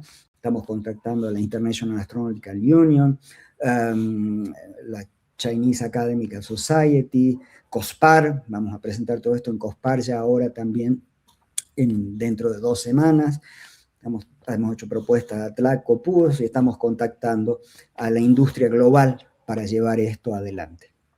Y por supuesto, esto es una oportunidad para todo el mundo y debería ser también una oportunidad para que Latinoamérica sea un actor real dentro de ese proceso. Y lo podemos hacer a diferentes niveles, ¿sí? Tanto desde el punto de vista gerencial y de liderazgo, como también de la producción de hardware para diferentes aspectos de esa economía. Y con eso termino. Gracias.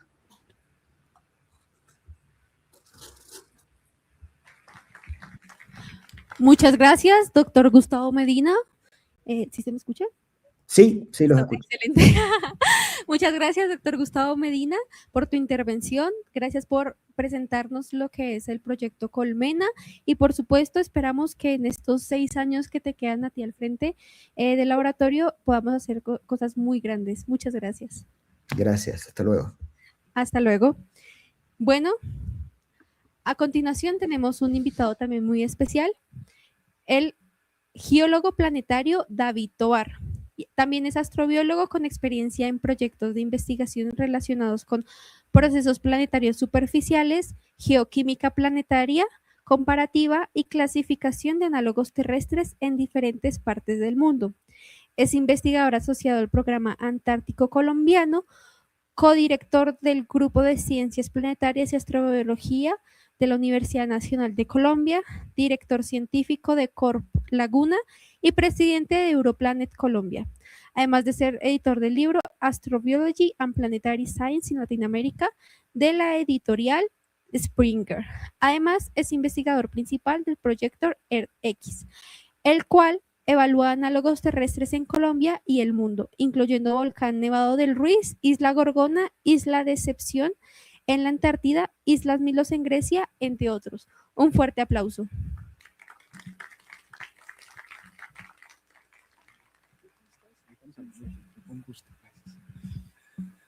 Bueno, muy buenas tardes. Muchas gracias por la invitación a los organizadores de este magnífico evento, pues agradecerles por contar justamente con este tipo de temáticas que tienen que ver con la geología lunar. Y es que lo acabamos de ver y precisamente toda esta parte de tecnología aeroespacial, el desarrollo de misiones espaciales, pues deben tener unos propósitos, ¿verdad? Que van desde lo científico hasta lo aplicado.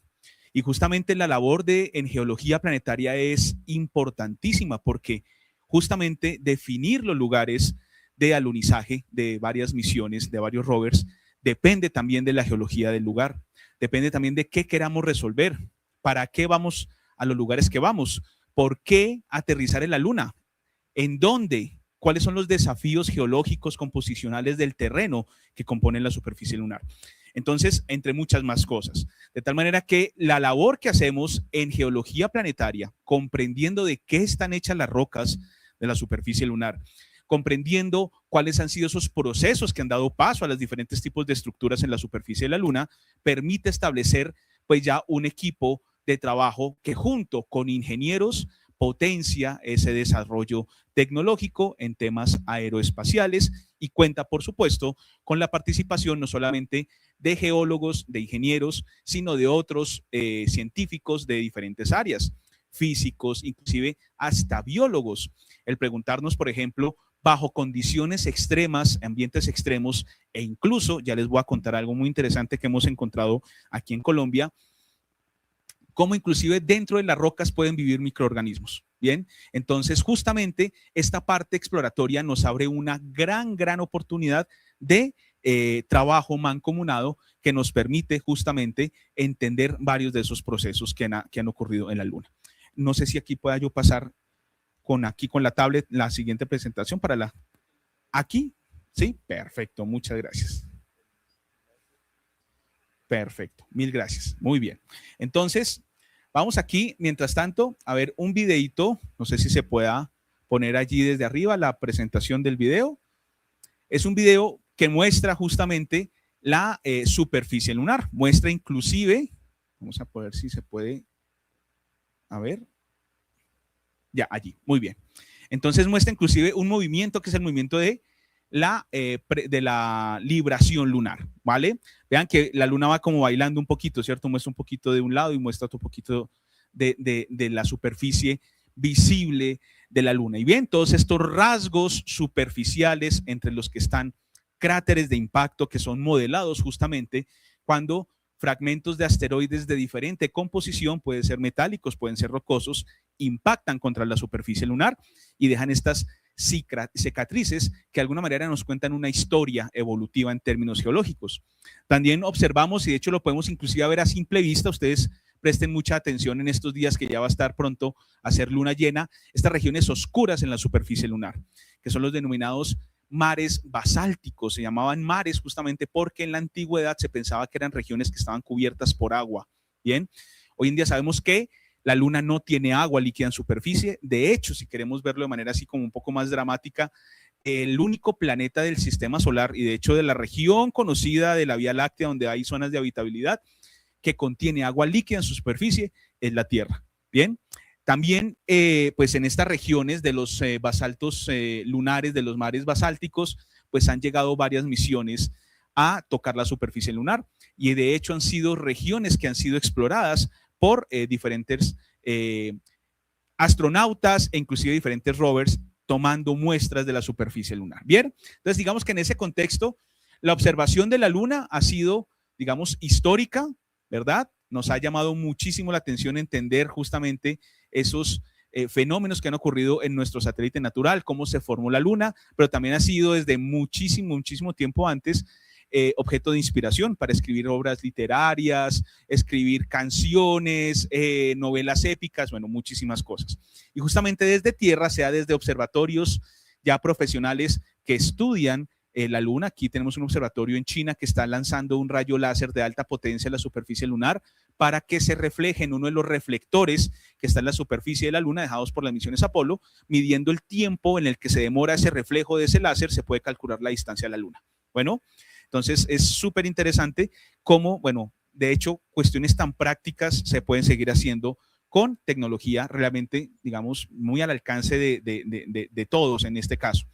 Y también observaciones astronómicas con telescopios, sean con telescopios profesionales o con telescopios que podemos comprar inclusive nosotros, no tan especializados ni tan potentes, para justamente hacer trabajo de selenografía, es decir, de la geografía lunar. Bueno, de cómo son esas características de la superficie de la luna. Y pasamos, digamos, de esa observación de la superficie lunar ya a pensarnos, ¿verdad? En pocas décadas llegar a la superficie de la luna, llegar a tocar la superficie lunar. Entonces, misiones espaciales como las misiones Apolo, en donde llevaron no solamente instrumentos y algunos rovers lunares, sino que también llevaron seres humanos a la luna.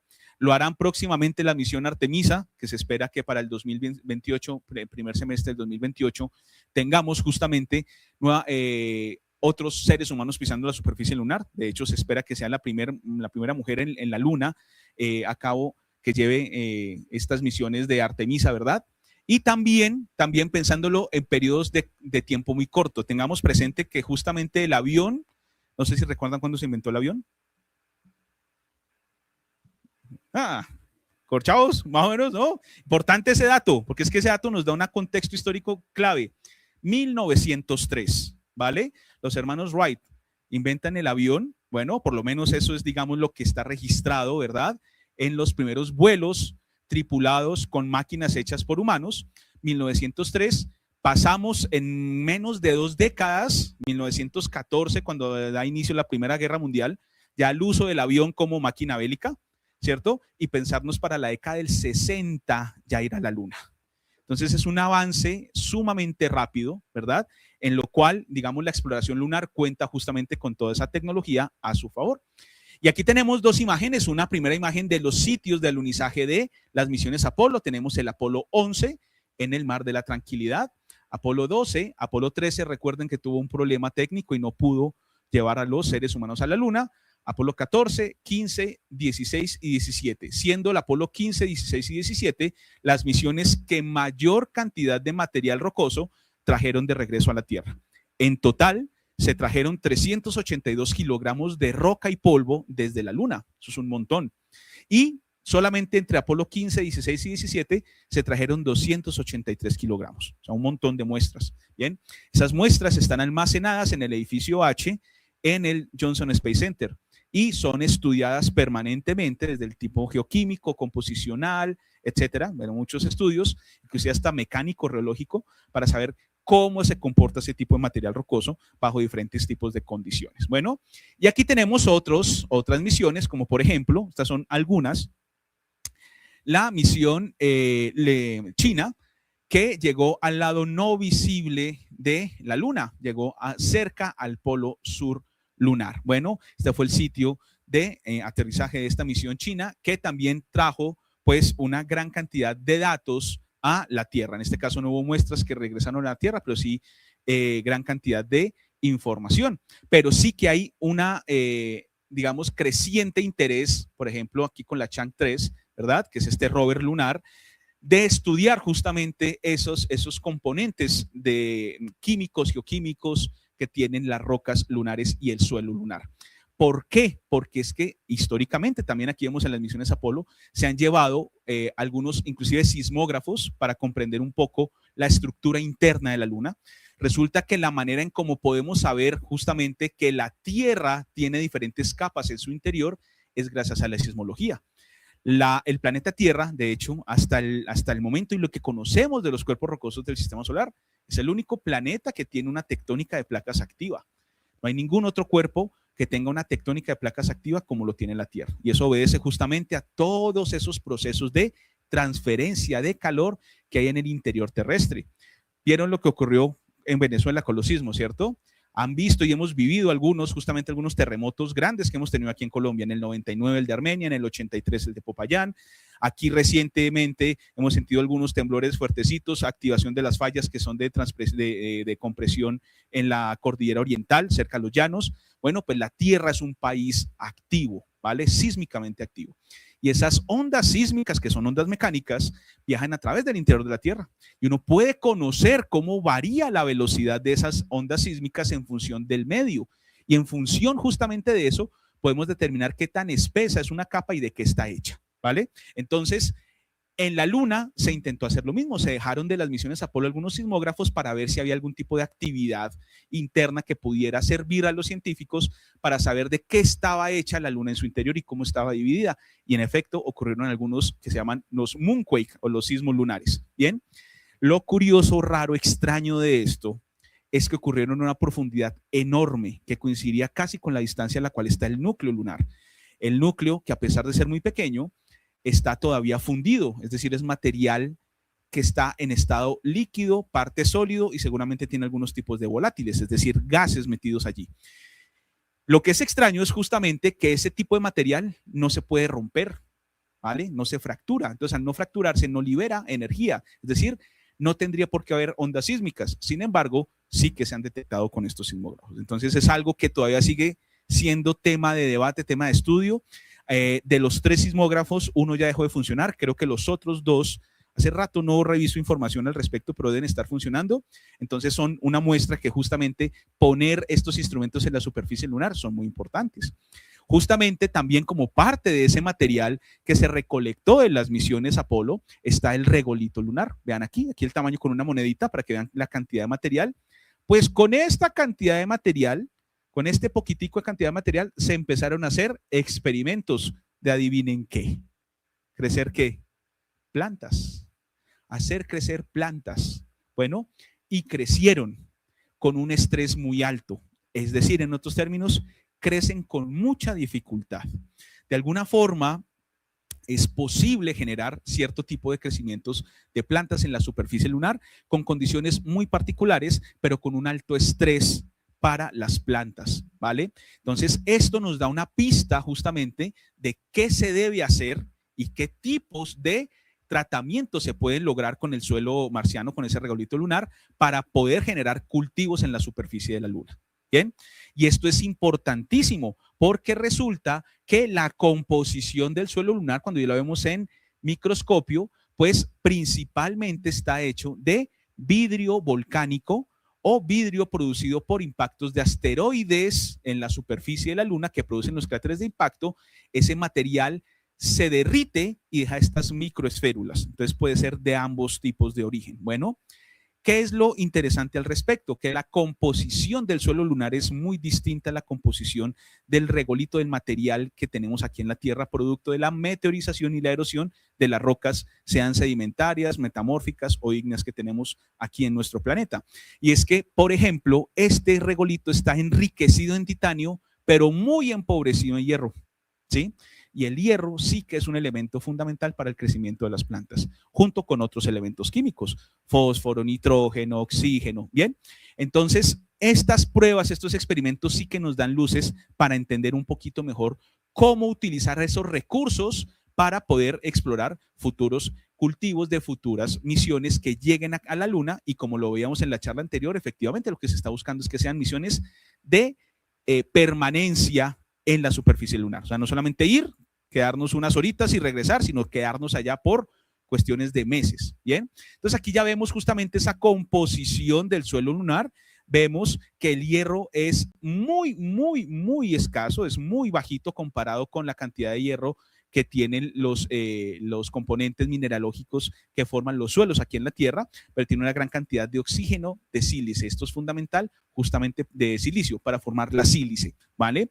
Que las rocas lunares pues tienen esa característica, ser anortositas, ser basaltos, es decir, rocas oscuras como los basaltos, que son de afinidad parecida a la corteza oceánica, o de tipo anortosíctico, es decir, con alta cantidad de feldespatos, rico en calcio, y que son rocas de hecho muy antiguas. Las rocas más antiguas de la Luna están en las partes altas de la superficie lunar. Bien, también hemos podido saber justamente la superficie lunar a través de las misiones espaciales, en este caso la Lunar Reconnaissance Orbiter. Bueno, la LRO tenía a bordo un instrumento que era el LOLA. LOLA es el Lunar Observer Laser Altimeter, y con esos datos de esta misión, aquí vamos a ver un videito justamente que recrea qué era lo que veían los astronautas del Apolo.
Perfecto, aquí ya tenemos justamente esos mapas topográficos de la Luna. Ya sabemos cuáles son las partes altas, las partes bajas.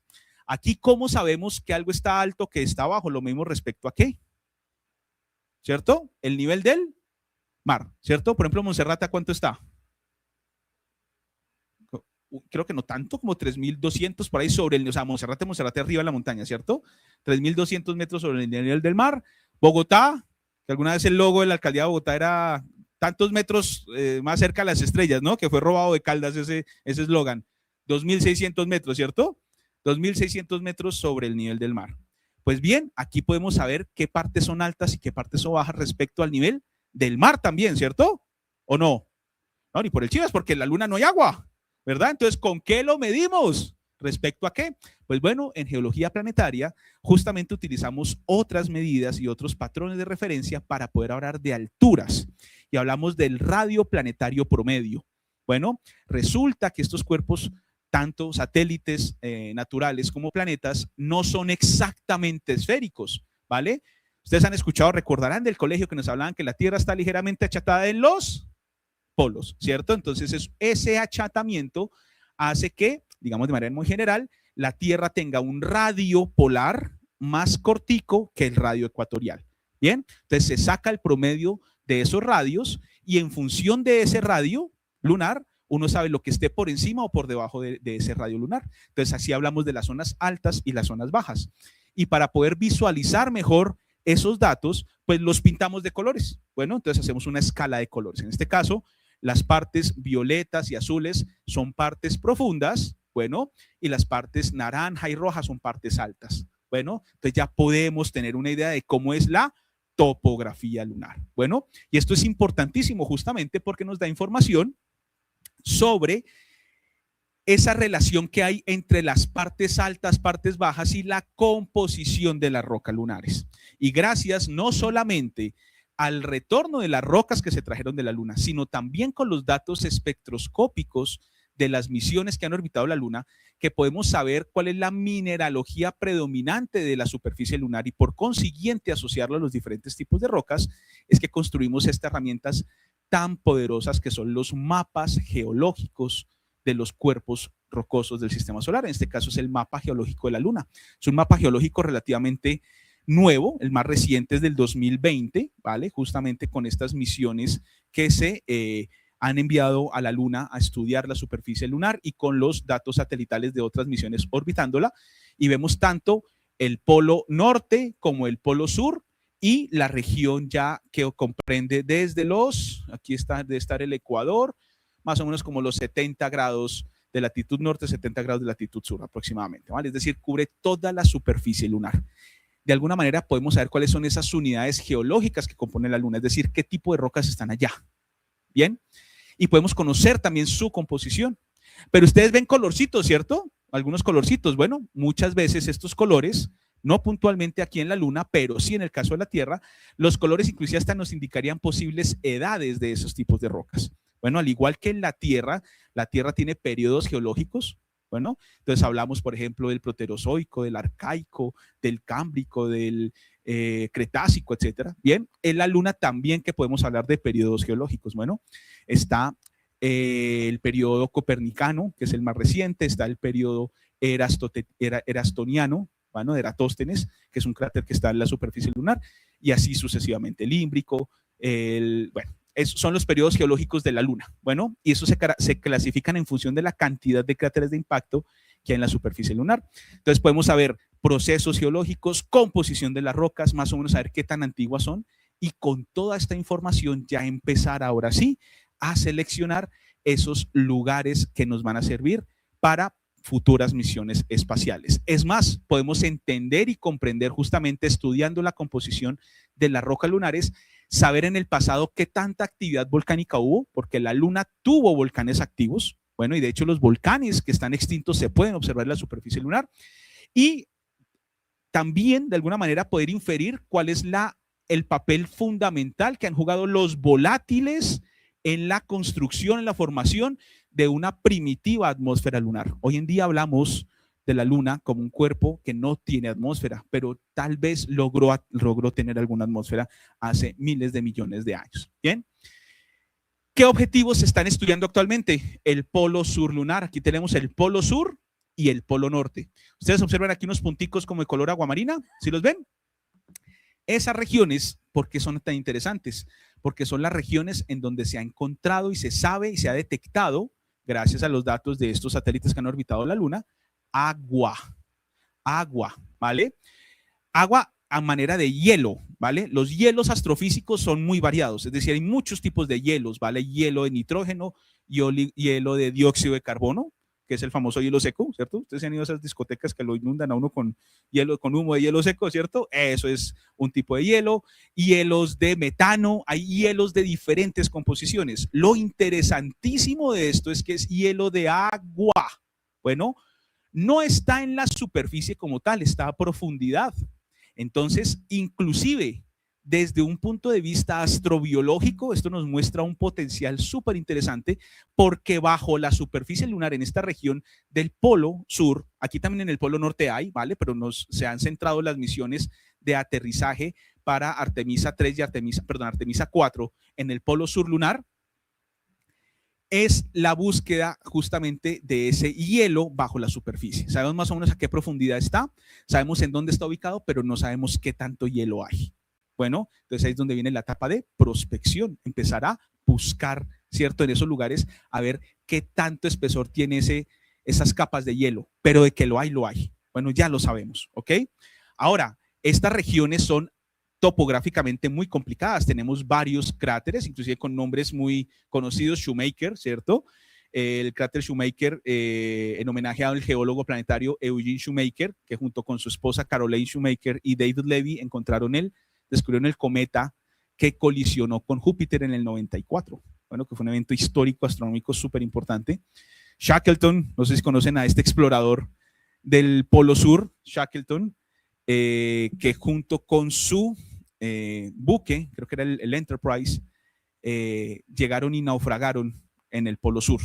Bueno, un explorador increíble, de Gerlache, bueno, varios nombres, Leibniz, etcétera. Bien, esta región es topográficamente bastante complicada. Estos cráteres son muy profundos, son cráteres que pueden llegar a tener 7, 8, 10 kilómetros de diámetro con pendientes muy inclinadas. Entonces, llegar aquí y escoger un sitio de alunizaje es fundamental para garantizar el éxito de las misiones tripuladas a la Luna. Bueno, además, el agua, no solamente para la búsqueda de vida fuera de la Tierra, sino también para propósitos mucho más prácticos.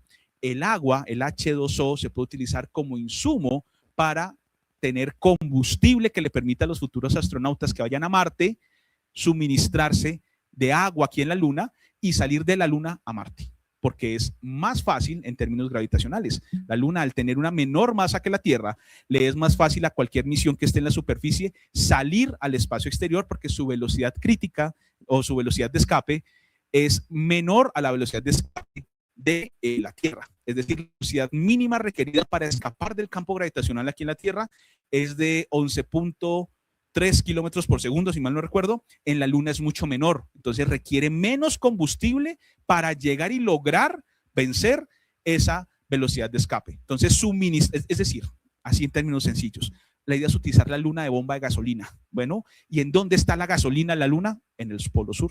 Bueno, pero como les digo, también hay un interés astrobiológico muy importante, porque sabemos que algo que es esencial para las reacciones bioquímicas es el agua, ¿cierto?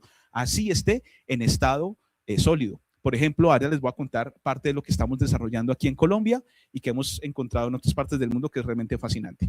Entonces aquí entra en parte algo que es muy importante, y ya con esto voy terminando, que es la iniciativa ISRU, ¿vale? Que es In Situ Resource Utilization, que es básicamente coger lo que tengo a la mano para poderlo aprovechar y construir cosas. Bien, entonces es muy importante que si vamos a la Luna, sepamos qué tipo de materiales están allí para que veamos cómo los podemos aprovechar.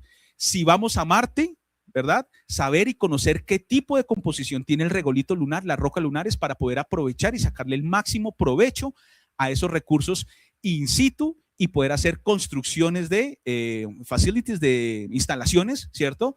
Hacer construcción de cohetes, de sistemas de propulsión, bueno, todo lo que podamos utilizar a la mano y que no tengamos que llevar a la Tierra. Bueno, o desde la Tierra, perdón, hasta Marte o hacia la Luna, porque eso es muy costoso. Bien, arrancando por algo que es esencial, que es justamente el agua. Es que llevar un metro cúbico de agua, ¿cuánto pesa? Un metro, solamente un metro cúbico, o sea, un metro por un metro, teniendo en cuenta que la gravedad es de 1 gramo por centímetro cúbico. 1 metro cúbico de agua pesa 1 tonelada, ¿sí? Y eso es un montón de peso, ¿sí? Poner carga útil en espacio es muy costoso. Entonces, lo mejor es aprender, reconocer, identificar qué elementos, qué materiales hay allí para poder justamente utilizarlos. Y algo que nos deja, digamos, no solamente las películas de Hollywood que están basadas en la literatura, ¿verdad? Como The Martian, ¿sí lo vieron? The Martian o Volviendo a Casa, no sé cómo lo llamaron aquí, es que ponen unas traducciones muy raras. The Martian, ¿cierto? Cómo utilizar el regolito, ¿cierto? Marciano para hacer crecer plantas, en este caso plantas de papa, que esto no es ninguna cosa rara. Esos experimentos de hacer crecer plantas de papa en simulantes marcianos y lunares es una cosa que ya se hizo con éxito. Lo hicieron unos colegas de Perú. Perú, junto con Colombia, estas regiones andinas, tenemos una variedad de papas, pero tremendas. Aquí en Colombia, aquí estamos acostumbrados a la que echamos el ajiaco, ¿no? Papa pastusa, ¿cuál es la otra? Papa criollita, la amarilla, que es muy rica, y la papa sabanera, ¿cierto? Pero hay un montón de variedad de papa y de frijoles tremendo con una carga nutricional importantísima. Pues qué importante será, ¿cierto? Que desde el territorio de Colombia, sin necesidad inclusive de tener una agencia espacial, como ya seguramente lo habrán visto con las presentaciones anteriores, que no la tenemos, pero que sí podemos hacer aportes muy importantes cuando justamente desarrollamos simulantes con materiales de análogos aquí en la Tierra y poder hacer este tipo de experimentos, ¿no? Y pensarnos justamente en lo que se tiene, pues, presupuestado en las próximas décadas, que es llegar a tener bases permanentes en la Luna, ¿cierto? Entonces, estudiamos la Tierra para comprender la Luna, pero no solamente la Luna, de hecho esto lo podemos aplicar para entender Marte, para entender inclusive hasta lunas heladas del sistema solar. Entonces, comprender nuestro planeta y hacer esta geología comparativa es fundamental, y aquí es donde entra a jugar un papel clave los análogos terrestres. Entonces, párenle bolas. Aquí en Colombia, y esto es una cuestión de los que hemos estado involucrados en esto desde casi toda la vida, desde hace más o menos 20, 23 años se ha venido discutiendo de manera, digamos, formal en los organismos políticos correspondientes la bendita creación de la Agencia Espacial Colombiana, cosa que se ha quedado solamente en el papel, ¿cierto? Entonces, desde vicepresidencia hasta pasando por el anuncio del que en algún momento fue vicepresidente de Colombia, Vargas Lleras, diciendo que para qué una agencia espacial colombiana si podemos comprar los satélites que nos sale mejor, ¿sí? Bueno, muchas cosas, ¿vale? Entonces, la realidad es que hoy en día, julio 20 de 2026, en este día de la conmemoración del Día Internacional de la Luna, Colombia no tiene una agencia espacial, no la tenemos. Ahora, ¿es una limitante para poder incursionar en el estudio aeroespacial o en el estudio del espacio de nuestro sistema solar?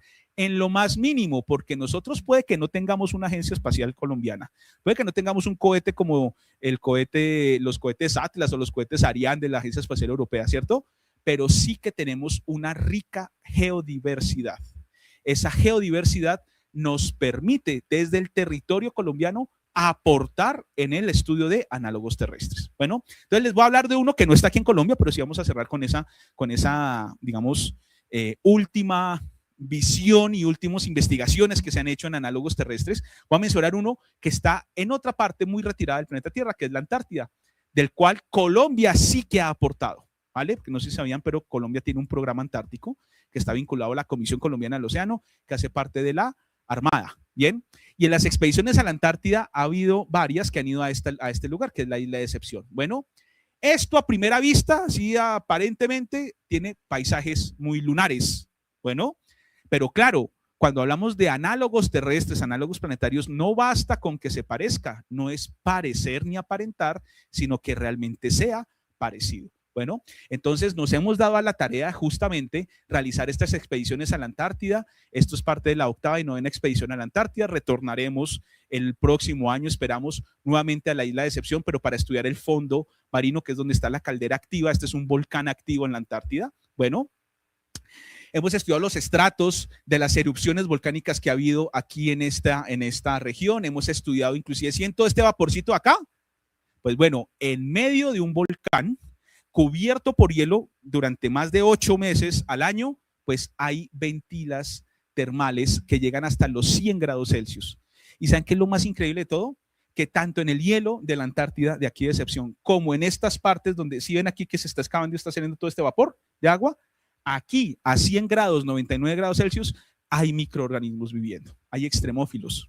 Bueno, y lo más interesante también es que cuando comparamos el material de la isla de excepción, eso es una publicación que estamos desarrollando y que estamos ya pronto a enviar a una revista ya científica, esa composición de ese regolito, de ese material piroclástico es muy parecida a la de la Luna y a la de Marte.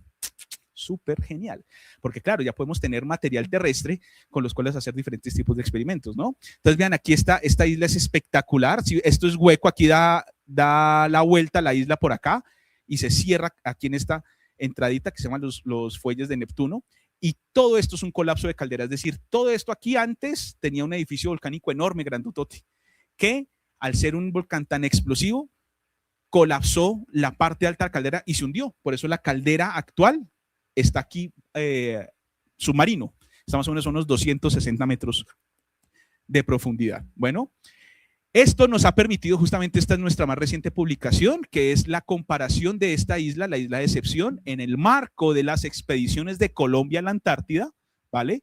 Aquí pueden leer el artículo, está en Open Access si lo quieren leer completo, bueno, pero les cuento el resumen, en donde hicimos un análisis comparativo justamente de dos bases que están allí en el volcán Isla de Excepción.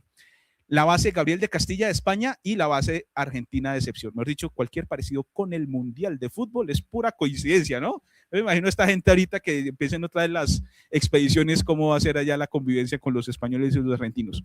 Entonces, estudiamos de manera muy juiciosa, muy detallada, cómo era el comportamiento de las personas en ambas bases, cuál era la cantidad de dióxido de carbono que se acumulaba, cuál era el tipo de estrés que las tripulaciones de investigadores y de militares, porque ambas son bases militares, vivían durante las campañas. Y después de un extenso estudio que nos tomó un poco más de 2 años, llegamos a la conclusión que las condiciones más favorables para entrenamiento de astronautas en condiciones de estrés mental y fisiológico es la base Gabriel de Castilla, por una cuestión muy particular, entre tantas. Bueno, pero la que más nos causó curiosidad fue que la base argentina, a pesar de no tener la misma cantidad de recursos tecnológicos que la de Gabriel de Castilla, son bases sumamente cómodas.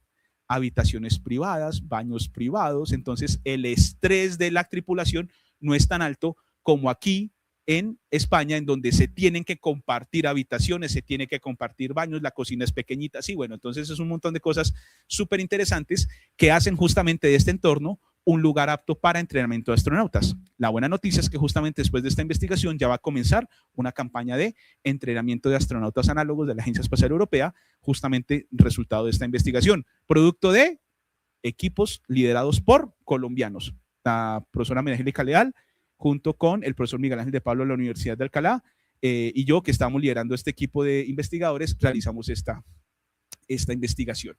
Pero ya Colombia también está contribuyendo justamente a la investigación espacial. No sé si sabían, pero aquí en Colombia tenemos ya los 2 primeros análogos terrestres formalmente evaluados y clasificados como tal, gracias a las publicaciones científicas que se han resultado de ese estudio, ¿vale? Estos 2 análogos son el Nevado del Ruiz y la Isla Gorgona. Bien, uno pensaría, bueno, el Nevado del Ruiz, ¿vale? Cuando uno va, si ustedes tienen la oportunidad de ir, hay un sector que se llama Tumbas y el Valle de la Luna, que de hecho cuando uno ve esos paisajes son parecidísimos a los paisajes lunares. Entonces, digamos, desde la geomorfología tiene ciertas características, pero había que entrar a evaluar qué tan parecido era. Entonces, ahí es donde entra la investigación científica. Gorgona no es tan obvio, porque Gorgona es una isla tropical, llena de árboles, llena de serpientes, rodeada de aguas, donde uno va a hacer avistamiento de ballenas y uno dice, pero ¿qué demonios tiene eso de parecido con Marte, por ejemplo? Pues bueno, como decía el Principito, ¿cierto? Lo esencial es invisible a los ojos. Entonces hay que empezar a buscar como científicos, ¿verdad? Eso que es esencial de la isla, y lo que es esencial en la isla Gorgona es las rocas que lo componen. Entonces las rocas tienen una similitud geoquímica muy parecida con la superficie de Marte, particularmente con la región Syrtis Major. Hay una región del Syrtis Major que es el cráter Jezero, que es en donde actualmente está Perseverance. Entonces, bueno, de eso les tenemos también muchas noticias interesantes, porque hemos encontrado cosas realmente interesantes analizando y estudiando las rocas de la isla Gorgona aquí en Colombia. Si quieren conocer más de este tipo de trabajos científicos, me pueden seguir aquí en mis redes sociales, ¿vale? Este es mi Instagram, me pueden escribir, este es mi correo corporativo si tienen algún tipo de preguntas o inclusive si tienen ideas de proyectos, háganoslas saber. Nosotros gestionamos muchísimo con diferentes agencias, tanto locales como internacionales, para el desarrollo de proyectos de exploración planetaria, de ciencias planetarias, astrobiología. Bueno, si ahí tenemos estudiantes aquí, sean virtual o aquí en presencial, que están empezando de pronto en su trabajo de grado relacionado con estos temas, cuéntenos. Tenemos estudiantes de la distrital, tenemos estudiantes de la nacional, estudiantes de la Universidad Militar, estudiantes de Medellín, del CES, bueno, trabajando en estas temáticas, así que hemos impulsado fuertemente la investigación en astrobiología y ciencias planetarias desde el país. Así que con esto, pues agradecerles y bueno, no sé si tengamos espacio para de pronto unas preguntitas, ¿vale? Muy amables, muchas gracias.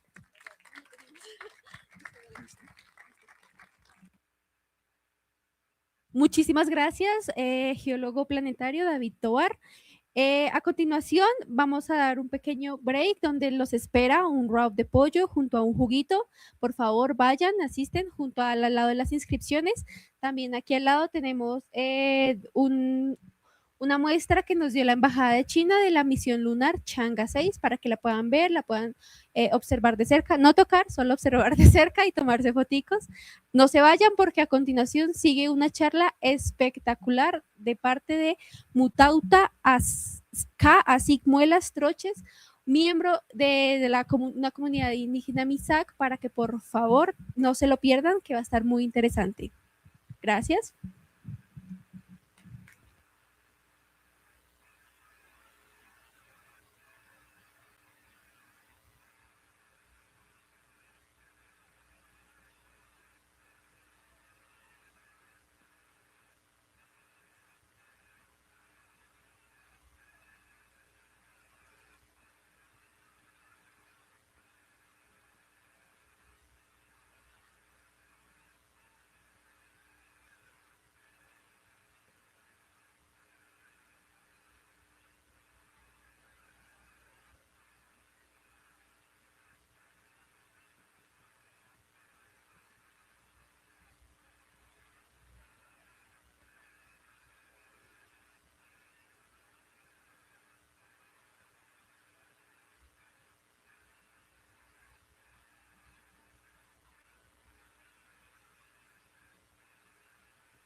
Buenas.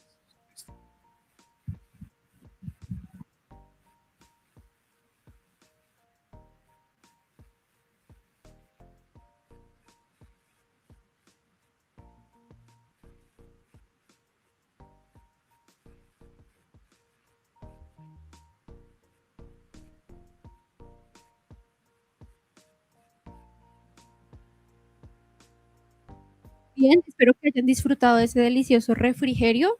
Lo hicimos con todo el cariño. Por favor, tomen asientos que ya va a empezar la siguiente conferencia. Toda esta charla, todo este día hemos hablado de misiones lunares, hemos traído expertos de distintas agencias, pero falta una parte importante de la luna. Nosotros, como lo mencionaba bien el anterior ponente, la luna ha inspirado poesía, ha inspirado arte y también nosotros hemos construido una identidad alrededor de la luna. Queremos hablar eso en este espacio y por eso tenemos el honor de contar con Mutauta Ka Asik Muelas Troches. Es Misak del Cauca, hablante de la lengua nativa Namtric e intérprete de UAM de la naturaleza, con formación profesional en zootecnia de la Universidad Nacional de Colombia, maestría en dinámicas rurales y globalización rural. Actualmente es candidato a doctor de estudios sociales de la Universidad Externado de Colombia y docente investigador en los modos de vida de los pueblos originarios en diálogo con la academia.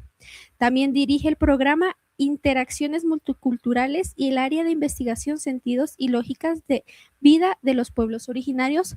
Un gran aplauso para nuestro siguiente ponente, Mutauta.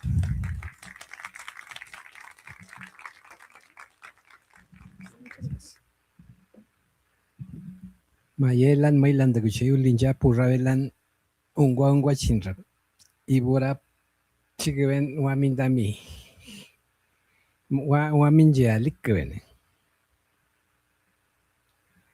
Muy buenas tardes para todos y todas. Agradecerles por invitarnos mutuamente a esta conversa, porque no necesariamente lo que voy a expresar acá no es ciencia, sino sapiencia de los pueblos originarios, ¿sí? Respetamos todas las afirmaciones, postulados, hallazgos científicos hechos hasta el momento. Así sea reciente en términos de tiempo y espacio, vamos a procurar hacer un diálogo entre la sapiencia de los pueblos. Y en este caso, partamos desde esta imagen, que es una construcción elaborada desde el Misaj.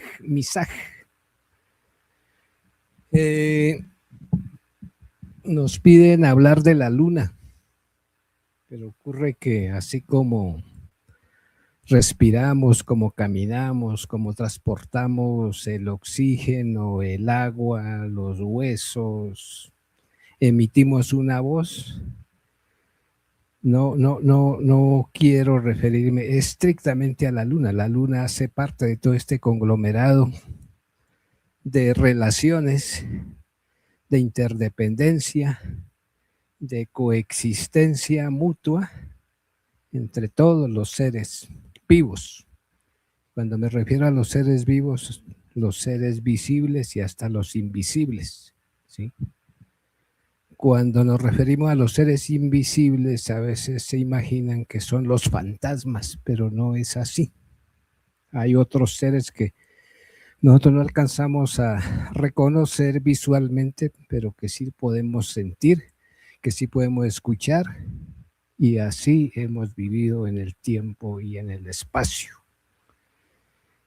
Desde los orígenes de esos mismos tiempos y espacios hasta los fines y culminación de ese tiempo, espacio. Bien, nosotros, la compañera decía en su lectura de presentación que era misá, misago, que soy o que somos misá, misaj. Ustedes también son misaj. Así hablemos distinta lengua. Los otros pueblos del mundo también son misaj, así estén ubicados en otro lugar del planeta. Los seres humanos somos misaj. También es misaj la tierra, también es misaj la luna, ¿sí? El agua también es misaj. El profesor David hablaba de los elementos químicos comunes tan existentes acá en la Tierra como en otros planetas, el hierro, el magnesio, tantos componentes químicos de la naturaleza, pues según nosotros también son misaj.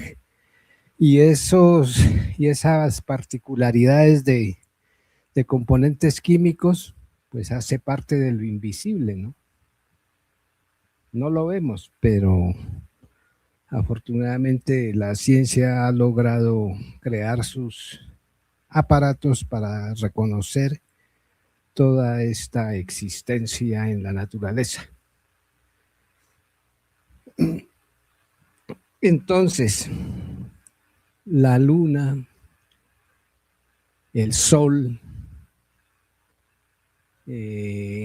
la tierra y sus entrañas, y el fuego que está en las entrañas de la tierra, también son como nosotros, son misaj. ¿Sí?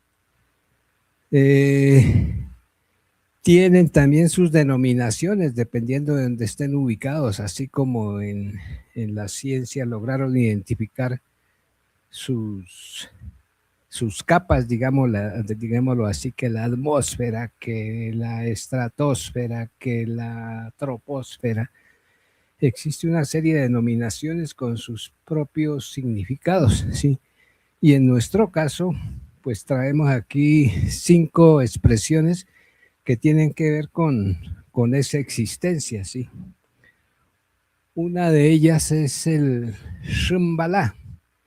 El Shambhala es lo cósmico, allá donde está el sol, la luna, tantas estrellas, que algunas son visibles y que le tenemos los nombres y que otros no le tenemos los nombres, porque seguramente se nos olvidaron que nuestros mayores los reconocían, ¿cierto? El Shambhala es referido al planeta, a lo que hoy llamamos la Tierra. En castellano se dice tierra, ¿no? Pero por lo general nos imaginamos a lo sólido. En nuestra lengua la tierra no es tierra, la tierra es nubirau, que es pi, agua, y el ire es lo sólido, ¿sí? Entonces para nosotros es mucho más real decir nubira a decir solo tierra, o agua, tierra, ¿sí? Ahora, el Shumgatzig, las entrañas de la tierra.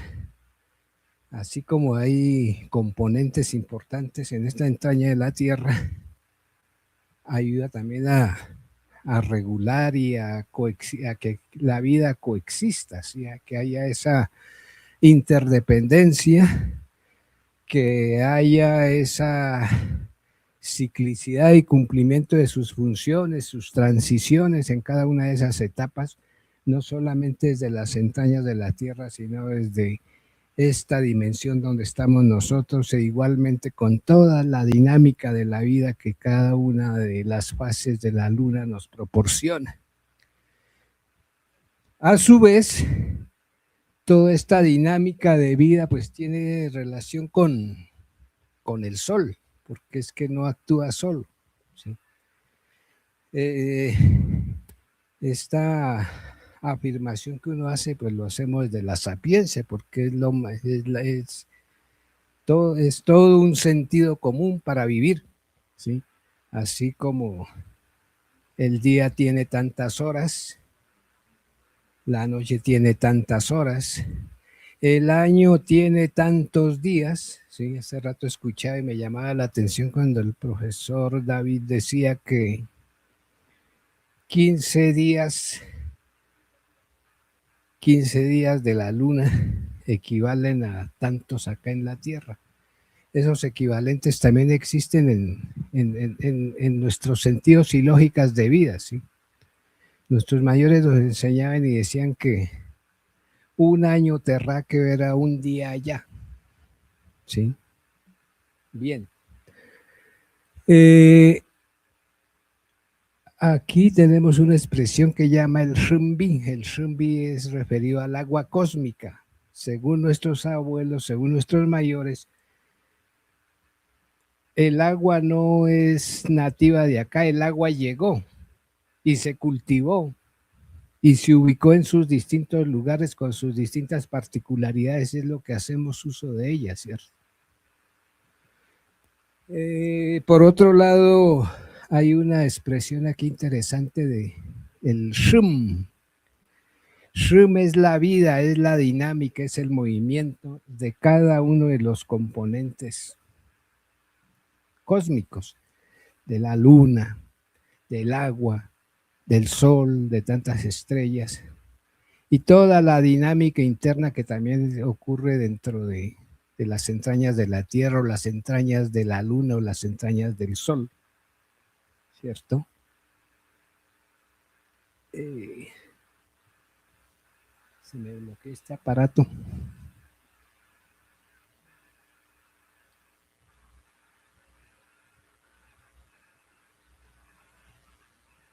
Para cambiar. Entonces, todas esta imagen es con el ánimo de mostrar y confirmar toda esa serie de relaciones. Lo que hay unas letras, unas palabras escritas con dos colores, con color violeta y de color azul. Y si miramos los sufijos que están en color azul, aparecen en distintas expresiones. Desde el musig, el musig, el usig y el asig, ¿cierto? Cuando nos referimos al musig, no solamente la fuerza vital del sol y de la luna, sino de otros astros, ellos son los que mandan esa energía vital para que estas manifestaciones de seres vivos, visibles e invisibles, estén vivos, ¿cierto? Cuando esa energía vital llega acá a la tierra, a las piedras, a los árboles, al agua y demás, llega y hace que esto cumpla sus ciclos y todas sus transiciones, y es la denominación de musig. Cuando los seres humanos y otros seres vivos retomamos de esas dos maneras de energía que mencionaba antes, que es el musig y el musig, nosotros lo asumimos como musig, ¿sí? Y el usig es la aceptación de que eso es así, usig es la vida misma, ¿sí? Entonces es bien llamativo para nosotros que todas estas expresiones estén dichas en nuestra lengua, en este caso en el namrí, ¿cierto? Y lo que está de amarillo y rojo así es el llamamiento, es la orden de esa norma de origen. Dice, ojo, tengan cuidado, cuiden siempre, ¿sí? Porque la vida no solamente es la que el humano ha creado, el humano depende del musig, para estar usig, y para que perduremos y en el tiempo y en el espacio hay que andar así, cuidando, salvaguardando, recordándoles a nuestros congéneres humanos que hay que aprender a cuidar, ¿sí? Es nuestro sentido y lógica de vida, ¿cierto? Por eso a veces entramos en controversia con la ciencia cuando se habla de la explotación, ¿sí? Y de convertir a todo aquello que existe en la naturaleza como recurso, ¿sí? Entonces, el asunto está en que todo lo que existe en la naturaleza es misaje. Por eso somos misaje. Entonces, por favor, me ayuda con pasar a la siguiente. Esta imagen es construida a partir de una narración de los Nukaj Vaca, del Guaviare, ¿sí? Ellos en su relato de origen también tienen una expresión similar a lo nuestro, ¿sí? Mientras nosotros nos referíamos al Shambhala, Shambire, Shamgatsig, ellos al Shambhala o a lo más lejano de lo cósmico se refieren al Ye. Esta dimensión donde estamos actualmente los humanos, Yarivaca, y las entrañas de la Tierra se refieren como el Baj. En cada una de las dimensiones hay seres vivos, ¿sí?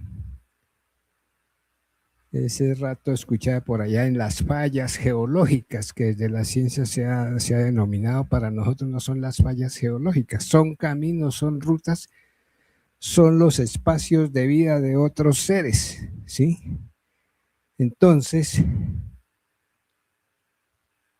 cada uno de estos espacios, cada uno de estos componentes, cada uno de estos seres que existen, tanto visibles como invisibles, somos nosotros mismos, que nos toca dialogar, conversar para poder existir, porque también nos pueden enfermar, también pueden actuar en contra de nosotros siempre y cuando la especie humana con su condición de humanos no actuamos en coherencia y concordancia con ese respeto mutuo que ellos también ameritan, ¿sí?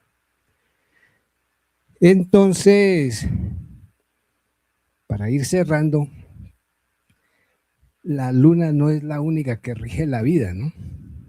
La luna ayuda en un trabajo mancomunado con el sol, con el agua, con los humanos, ¿sí? Y todos estos componentes naturales, pues, son los que nos llevan a organizar los modos de vida de los pueblos, tanto en el desierto, tanto en la selva, y en este caso acá en Colombia, en la zona andina, ¿sí? Todos estos componentes hacen y actúan de manera interrelacionada, son interdependientes, ¿sí? Ayudan a que las fases y transiciones de los ciclos de vida ocurran normalmente y nosotros podamos existir, ¿sí? Es el relato de origen que traía muy brevemente para que ustedes lo escucharan, lo miraran a través de estas imágenes, ¿sí? Y dialogar, porque el propósito a la final es que generemos un proceso de diálogo entre pares, múltiples, diversos y diferenciados, ¿sí? Porque también sentimos que con la ciencia se ha destruido la naturaleza. Y siempre me he preguntado, al ver el río Bogotá, y si hay tanta ciencia y se han ingeniado cosas importantes para llegar hasta la luna, ¿por qué el río Bogotá está en las condiciones en que se encuentra? Queremos buscar vivir en otro lugar, y esto ¿a quién se lo dejamos? ¿Sí? La ciencia también tiene que procurar la búsqueda de conocimiento científico para salvaguardar las aguas, salvaguardar la fertilidad de los suelos, salvaguardar la naturalidad de las semillas, si es que queremos pervivir y permanecer en el tiempo y en el espacio. Mayangen un guapaí. Muchas gracias. Muchísimas gracias. Bueno, desde ahora también soy parte del MISAC, por favor, y ustedes también. Muchas gracias por eso que nos dejaste, una muy bonita enseñanza. Y espero que todos aquí hayamos aprendido algo nuevo, no solo de las misiones actuales que hay alrededor de la Luna, sino también este bonito mensaje que nos acaba de dejar Mutauta de qué estamos haciendo con nuestra Tierra, donde estamos viviendo actualmente. Ya para finalizar, queremos poner un video último de Rodrigo Vesule, que como se ha mencionado durante todo el evento, muchas gracias a él, se pudo llevar muchas cosas de las que pudimos hacer hoy. También que queremos dar unas palabras por miembros de la organización Mundial Association, las cuales somos alrededor de todo el mundo, que generan eventos para precisamente reunirnos y hablar un poco de estas interacciones y de lo que está pasando alrededor del mundo. ¿Corre video? Bueno, yo espero que este International Monday Main Event de 2026 haya sido una experiencia enriquecedora para todos ustedes y que las conversaciones de hoy hayan despertado nuevas ideas, colaboraciones, iniciativas para el futuro. La exploración de la Luna no es un proyecto reservado a unas pocas naciones. Esa exploración hoy representa una oportunidad para que países de todo el mundo contribuyan con su conocimiento, innovación y cooperación internacional. Latinoamérica no debe ser solamente espectadora de esta nueva etapa de la exploración espacial, sino también protagonista de ella. El espacio nos pertenece a todos. Los tratados internacionales nos recuerdan que la exploración y utilización del espacio ultraterrestre deben realizarse en beneficio de toda la humanidad. Pero para que nuestra región pueda aprovechar esas oportunidades, es fundamental fortalecer nuestras capacidades nacionales, invertir en educación, impulsar la investigación científica, desarrollar una industria espacial competitiva y consolidar instituciones públicas capaces de liderar políticas espaciales de largo plazo. Y con ese espíritu nació el Latin American Lunar Exploration Working Group, el LALEX, que es una iniciativa, un grupo de trabajo de la Moon Village Association, dedicada a reunir especialistas de toda la región para reflexionar sobre cómo Latinoamérica puede ampliar su participación en la exploración lunar y en la economía cislunar. Nuestro objetivo es construir una visión regional basada en diálogo, en la cooperación y el intercambio de experiencias. Bueno, yo invito a todos ustedes a conocer un poco más sobre la LEX, el Working Group, y las demás actividades de Moon Village Association a través de nuestro sitio web, y si lo desean también a considerar sumarse a nuestra comunidad internacional de colaboración. Finalmente, quiero expresar mi más sincero agradecimiento a la Coordinación Nacional de Moon Village Association en Colombia, especialmente a Francisco Forero y a Gabriela Cárdenas Ortiz, por su compromiso en la organización del International Monday Main Event 2026. Muchas gracias, Francisco. Muchas gracias, Gabriela, por todo. Y muchas gracias a todos ustedes por acompañarnos. Espero que este encuentro sea solo el comienzo de nuevas colaboraciones para construirnos juntos el futuro de la exploración lunar aquí en Latinoamérica. Muchas gracias a todos ustedes y hasta la próxima.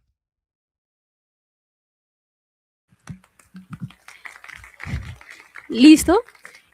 Así como se ha escuchado, esto es una organización a nivel no solo latinoamericana, pero queremos darle el paso a una persona que vino desde México, el coordinador nacional de México de la Moon Village Association. Él es ingeniero aeronáutico, cuenta con una maestría en ingeniería aeroespacial obtenida en Rusia, especializándose en desarrollo nanosatelital y vehículos espaciales. A nivel profesional, su trabajo se centra en el diseño de misiones, la dinámica orbital y las operaciones satelitales, respaldado por una fuerte experiencia internacional en México, Rusia y diversas colaboraciones académicas en Europa. Gran parte de su carrera la ha enfocado en el estudio de la energía y la radiación espacial. Uno de sus proyectos más recientes es el diseño y simulación de una constelación de nanosatélites dedicada exclusivamente al monitoreo de los cinturones de radiación y la anomalía del Atlántico Sur. Un gran aplauso para Axel Reyes.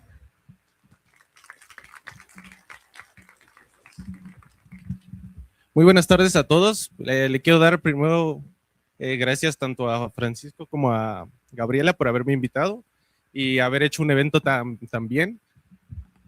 Yo más que nada quiero invitarlos a que sigan asistiendo a este tipo de eventos, ya que como han estado viendo todos los panelistas, todos los conferencistas, han estado dando ideas, opciones en las que ustedes pueden estar participando. Pero algo que a mí me interesa es, ok, ya dieron muchas ideas, ya dijeron los proyectos que, por ejemplo, es bastante interesante en todos los que está Colombia, pero para mí es muy importante de las personas que estuvieron aquí, que tal vez no estén directamente trabajando o estudiando en la parte aeroespacial, si ustedes tienen alguna idea de ustedes cómo podrían entrar a este sector. ¿Por qué? Porque es muy bonito, se escucha muy bonito todo lo que hemos hecho, pero si alguien de ustedes quiere entrar, a mí me interesa el saber si ustedes tienen la idea o el camino en el que ustedes pueden tomar para entrar en este sector. ¿Por qué? Porque sí llega a ser muchas veces algo complicado. Por ejemplo, yo en la parte de México, son muy pocas las universidades que tienen esta carrera. Y aparte de ser muy pocas, tal vez el desarrollo no es tan avanzado como, por ejemplo, Estados Unidos, China. En este caso, por eso yo decidí estudiar una maestría en Rusia. ¿Por qué? Porque el conocimiento que ellos tienen allá nos llevan demasiado tiempo en comparación a lo que nosotros estamos haciendo en México. Entonces, para mí es importante, y aquí es donde yo los invitaría. Nosotros hace 10 días tuvimos un evento parecido en México. Ustedes, si quieren, pueden entrar a la página de Moon Village Association y ahí va a haber un link con el evento que se hizo en México. Y a mí me gustó bastante, ¿por qué? Porque tuvimos 3 panelistas y ellos les podían ir dando esa guía de cómo entrar al sector espacial. Digamos que nuestra primer panelista era un estudiante que ha ganado diversas becas para poder estudiar o hacer estancias de investigación alrededor de todo el país. Y ella acaba de ganar una beca que no sé si las conozcan, que es la Erasmus, que es por parte de Europa. Es bastante competitiva y es muy difícil obtenerla. Entonces, ella ahorita está a unos días de irse a estudiar su maestría gracias a esa beca. Y ella nos estaba explicando las vías que nosotros podemos tener para obtener este tipo de becas. ¿Por qué es importante? Porque no sé realmente cuántas universidades aquí ofrezcan esta carrera. Supongo que son pocas, igual que en México. Al ser pocas, ¿qué nos conviene a nosotros? Si nosotros queremos impulsar este sector, en este caso, por ejemplo, en Colombia, pues nos interesa que personas, por ejemplo, como Francisco, como Gabriela, que están muy involucradas en esto, tal vez vayan y estudien en otro país, que se preparen, que participen en otros proyectos. ¿Para qué? Para que ellos puedan regresar y todo ese conocimiento que adquieran lo puedan compartir a las universidades, por ejemplo, a las que pertenecieron, que es un poco a lo que yo estoy intentando hacer. El conocimiento que yo adquirí, en este caso en la maestría de Rusia, pues estoy tratando de hacer diversos proyectos, invitar a alumnos, para yo transmitirle ese conocimiento que yo sé que ellos no lo van a adquirir en una universidad normal. Entonces, ese era por parte de nuestra primera panelista. Nuestra segunda panelista era una compañera mía de la maestría en Rusia, que ella realizó su propia startup, tanto para impartir cursos STEM, como también para la creación de tecnología aeroespacial. Entonces eso ya te va diciendo, ¿por qué? Porque ella ya está creando un campo, en este caso en la región de México. Ella está dando oportunidades tanto a alumnos para que tengan ese conocimiento, como generando empleos. Y obviamente se necesita esa vinculación, en este caso con el exterior, ¿no? Ahorita ella tiene convenios con, me parece que es Francia y Alemania. Entonces eso empieza a generar más movimiento de conocimiento entre México, Alemania, México con Francia. Entonces ahí nosotros podemos ver ese camino, podemos ver las oportunidades para nosotros entrar al sector. Una vez que ya adquirimos cierto conocimiento, ¿cómo lo podemos aplicar para nosotros generar un beneficio, tanto para nosotros como nuestra región? Y por último teníamos un panelista que, bueno, él ya tiene muchos años de experiencia y él ya pasó de hacer startups, sino a generar ya una empresa sólida en colaboración con... Él tiene 3 empresas. Él funge también como el otro coordinador de la parte de México, solamente que por temas laborales, bueno, se le complicó el poder asistir también aquí. Y él cuenta con 3 empresas, 2 en Estados Unidos, en Silicon Valley, y 1 en Francia. Entonces, yo les recomiendo mucho que puedan ver esta transmisión. ¿Por qué? Porque ustedes van a poder ver desde el inicio hasta llegar al punto de tener tu propia empresa. Y era lo que nos comentaban los otros panelistas. No solamente es crear una empresa y por sí sola se va a mantener. Nosotros tenemos que idear cómo podemos crear este tipo de empresa para que sea sustentable, que por sí sola se pueda mantener por varios años. Entonces yo los invito a ver esta transmisión que se dio en México. Y algo que me quedó dando vueltas era, no sé si todavía se encuentre, la docente que había preguntado hace un momento sobre iniciativas de cómo se puede empezar a meter a más personas en esto, ¿no? ¿Sí? Justamente yo tengo una iniciativa es una universidad en China y son también algunos profesionales que son de aquí de Sudamérica, que estamos elaborando una inteligencia artificial, pero más que nada para poder transmitir de mejor manera este tipo de conocimientos que llegan a ser no tan sencillos. Entonces, yo los invito ahí mismo en esa transmisión, se tiene un ejemplo de lo que se está intentando hacer. No es como una inteligencia artificial, no sé, como ChatGPT, que tú le preguntas algo y te da la respuesta, sino está realizada de manera pedagógica, pensando en que genere un conocimiento a largo plazo, que no te va a dar una respuesta, sino te va a generar dudas para que tú llegues a esa propia respuesta. Entonces, para mí es bastante importante el que veamos todo este tipo de iniciativas para que impulsemos la parte aeroespacial, no solamente, por ejemplo, en México, Colombia, sino como decían, en toda Latinoamérica, pero sin dejar fuera, pues una parte importante que en este caso sí es Europa, Estados Unidos. ¿Por qué? Porque nosotros no nos podemos cerrar simplemente a Latinoamérica. ¿Por qué? Porque el mayor conocimiento se está dando allá. Si nosotros nos cerramos, no solamente es que estemos impulsando Latinoamérica, sino lo que estamos haciendo es, en cierta manera, como retrasarnos todos juntos. Lo que nosotros tenemos que hacer es, si ellos tienen un poquito mayor de conocimiento, nosotros tratar de aprender de ello y venir a esparcirlo aquí. No cerrarnos y, por ejemplo, se da mucho en México que, digamos, yo estudié en otro lugar, en vez de regresar a México y tratar de dar este conocimiento a mi región, muchas veces esas personas se quedan en ese otro país.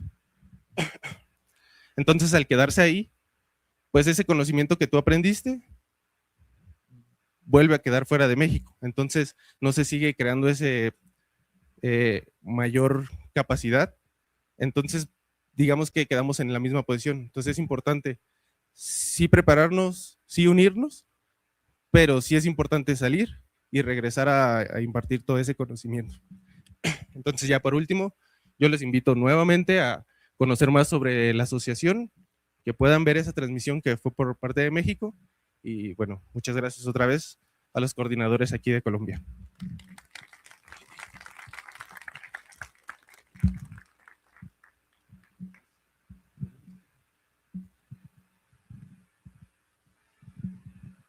Bueno, ya las penúltimas palabras que tenemos por el día de hoy. Queremos dar unos agradecimientos especiales a las personas que hicieron posible este evento. Primero, pues obviamente a Gabriela, que sin ella este evento no habría ocurrido. A Rodrigo Besule, que él también nos acompañó muchísimo con esta agenda en poder contactar a los invitados. A las personas de logística, a Miguel Ángel, a Daniel, que ustedes no lo han visto, pero es quien ha estado manejando el proyector y ha hecho un trabajo fenomenal. Él estaba preparado. A Karen, a Esteban, que nos acompañaron en la parte de ingreso. ¿Alguien más, Gabriela? Bueno, a todos los ponentes, a los que nos acompañaron y por supuesto a todos ustedes por venir en este día tan especial. Y también por último a la Facultad de Ingeniería que apoyó con esto y espero que les haya gustado el refrigerio que les dimos. Así que muchísimas gracias a ustedes por venir.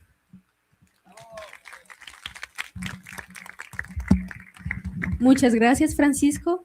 Ya para finalizar esta jornada, sé que ha sido largo, sé que así muchos aquí llegan desde la madrugada, por lo cual, como mencionaba Francisco, queremos agradecer a cada una de las personas que hicieron posible este encuentro, conferencistas, panelistas, organizadores, voluntarios, y también a ustedes en especial, a los voluntarios que estuvieron aquí prestando atención muy detalladamente y participando activamente. Ese es el primer paso para precisamente lo que nosotros queremos hacer con este tipo de eventos. Hoy no solo hablamos sobre la Luna y la exploración espacial, también compartimos ideas, sueños y visiones sobre el futuro que queremos construir como región. Esperemos que este espacio haya inspirado nuevas preguntas, nuevas vocaciones y nuevas formas de imaginar nuestro lugar en el universo. Espero que la próxima vez que nos veamos sea cuando ya haya una agencia espacial pública colombiana fundada. Me acuerdo que cuando era pequeña soñaba con ir al espacio. Tal vez no logré eso, pero estoy aquí compartiendo este espacio con ustedes, familia y amigos, y eso es mucho más importante para mí. ¡Feliz Día Internacional de la Luna!